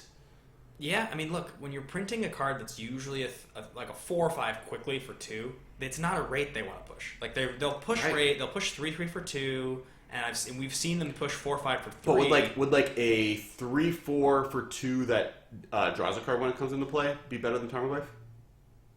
A 2/3? A 3/4. Oh, a 3/4 for 2. Yeah. That draws a card. Yeah. Yeah, that'd be better. Okay. I think, right? I don't know. Tarmogoyf gets to be a 5/6 at some point, and very quickly, and sometimes an 8/7, 8/9. If you like go full bore and there's a tribal card somewhere. I think that a 3/4 that draws a card's better because Tarmogoyf gets thwarted so easily by graveyard hate, whereas like a 3/4 for 2 that draws you cards is like a 3/4 for 2 that draws your card. So what about like nuts. I mean, Voice Resurgence currently isn't on our top 100 list, and it is a little bit of a 2/2 for 2 that draws a card and plays a much better creature. But yeah, okay. So moving on. I'm not moving on. Tarmogoyf is just great. I mean, like all these cards are insane. I can't impress enough how like every one of these cards would destroy Standard by itself. Tarmogoyf's an expensive enough card too that it's like. I don't know if that's true actually on Tarmogoyf. Tarmogoyf is. I always think Tarmogoyf would be fine in Standard. Tarmogoyf's the card on this list where I feel like you have to have no graveyard strategies though in the entire format. So Snapcaster at one point in Modern was like $20-$30, and the lands have jumped around and they've been cheaper. But Tarmogoyf's been like $100 plus ever since the format has existed. Mm-hmm. It's been actually, like, Splinter 2 wouldn't break Standard either. Sorry, continue. So Tarmogoyf's that card that if you get in, sometimes like your buddies are playing all of theirs at the tournament. You can't get Tarmogoyfs. When you finally get a playset, you can like borrow or get them to play at a tournament. It's such a sweet feeling. Oh yeah, they're so good. It's no, just I'm like, so happy. Like the fact that I have them available to me.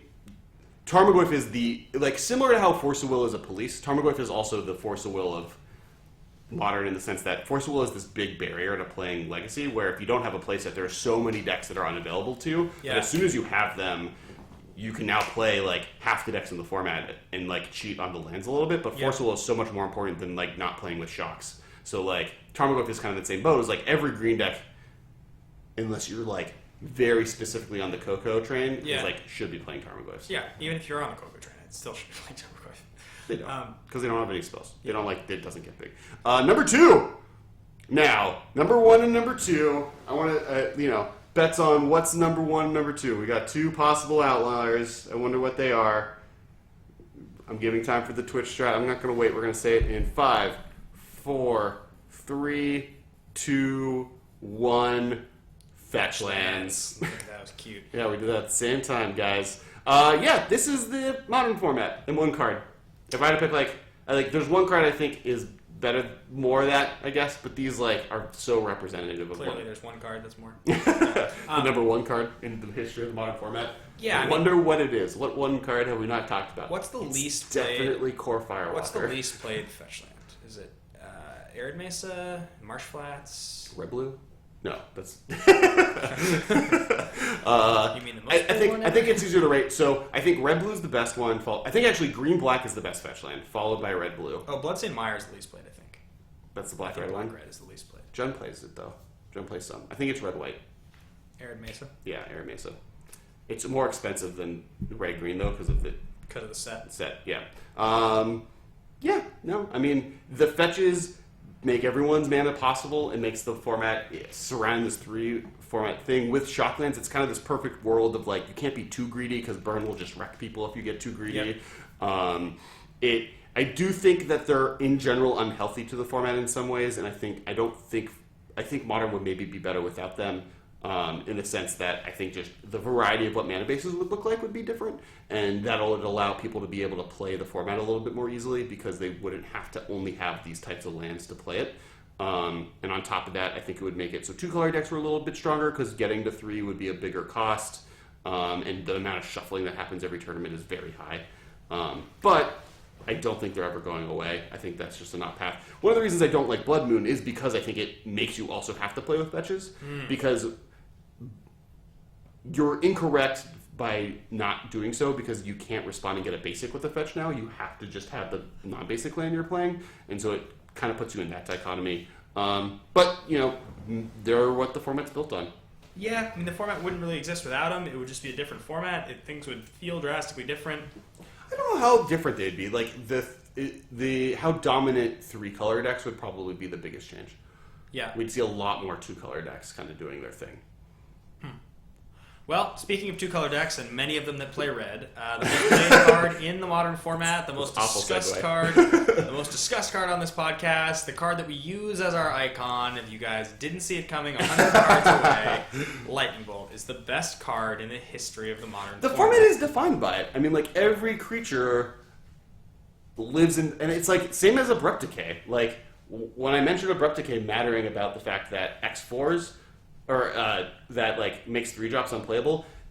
3-drops that don't have creatures that don't have 4 toughness are also that same level. Like all the 4-drops that you see play have to have 4 toughness or have to come in with getting value. The only one I can think of is Olivia, and she only works because she can come out on turn 6 and become a 4-drop an X4 in response to them kind of responding.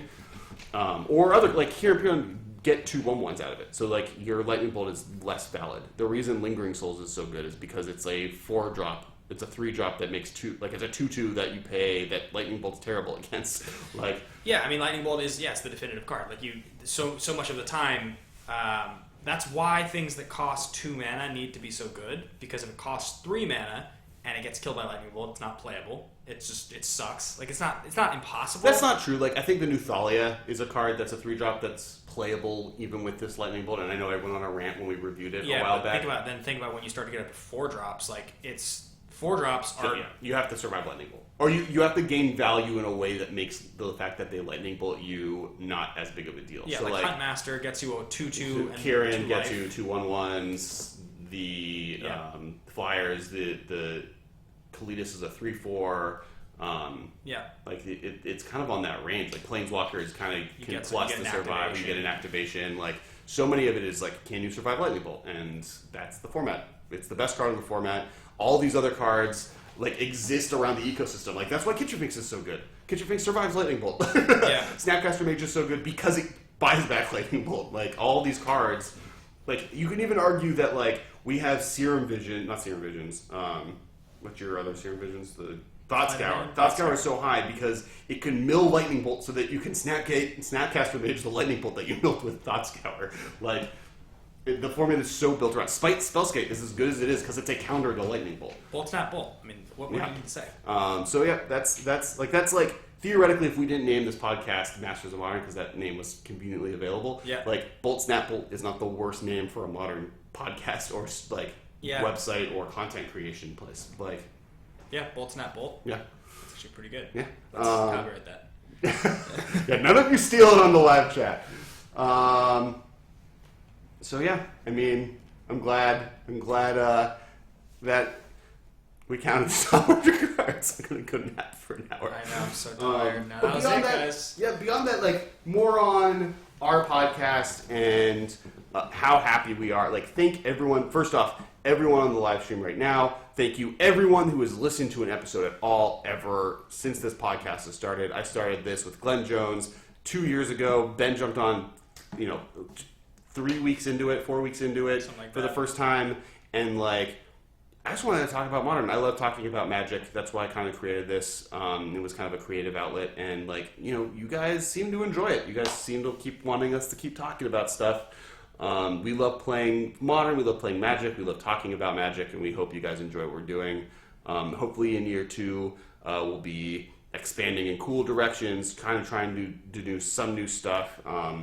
And see what cool stuff we can come up with. The YouTube channel will be growing. Please go subscribe to the YouTube channel. I think actually I like streaming on YouTube more than Twitch through this podcast just because it lets us build a following in a place that we're also doing other stuff versus Twitch, which screwed us today, so screw them. No, we love Twitch, but yeah, it was definitely yeah, guys, I second everything Kessler just said, and while Kessler definitely created this before I was on board, I really feel that the last 90 some odd episodes we've done together, we've sort of we found our groove, we found our stride. We've tried some things that have been more successful, some things that have been less. We always want to know from you guys what you want to see from us going forward. There's definitely room to grow, and we're going to be taking this in some new directions. We've tried some things out. If you guys want to see more Magic, if you want to like hear about more practical games, more pro interviews, maybe possibly more of a tournament report format, anything, you guys should really let us know what you like, because that's ultimately the next 100. What the show is going to end up being is more of a response to that. I mean, we can do top 10s and set reviews all we want, but ultimately we love talking about Magic, and it helps know what you guys want to hear. Yeah. So that's definitely an important thing for us.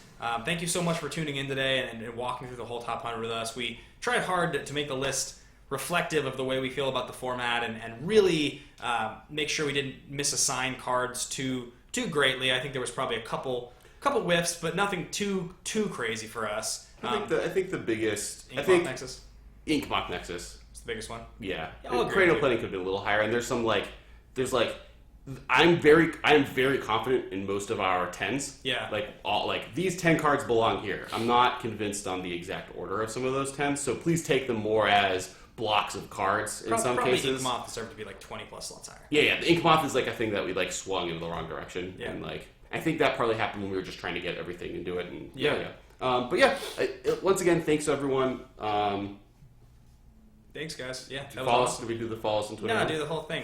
Follow us at the MMCast on Twitter. Find the MMCast on Facebook. Patreon.com/the MMCast. You can find MMCast pretty much everywhere. This Twitch channel that didn't work for us today, the MMCast. Subscribe on YouTube. You can find us personally. YouTube is Talk Decking TV.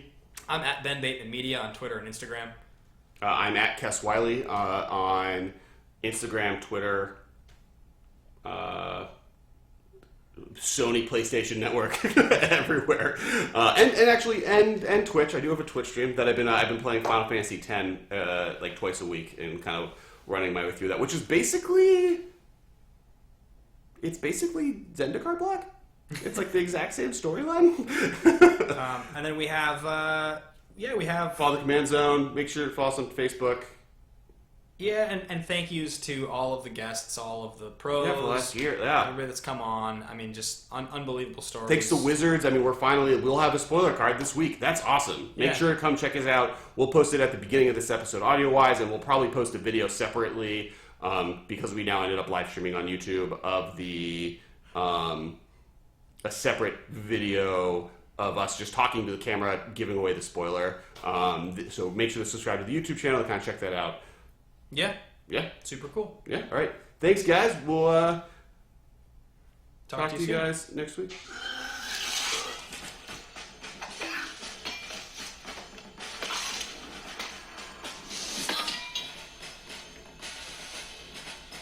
We've got a long way to go.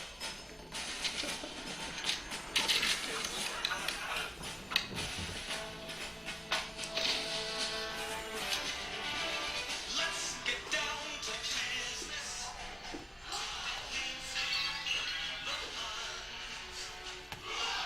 Did they send you daughters? For sons, you're the saddest bunch I ever met. But you can laugh before we're through. Mr. Idol, make a man out of All right, it's about enough of that. Okay. All right. Bye, guys. Thanks so much. We'll talk to you guys later this week. Bye, everybody. We should do our...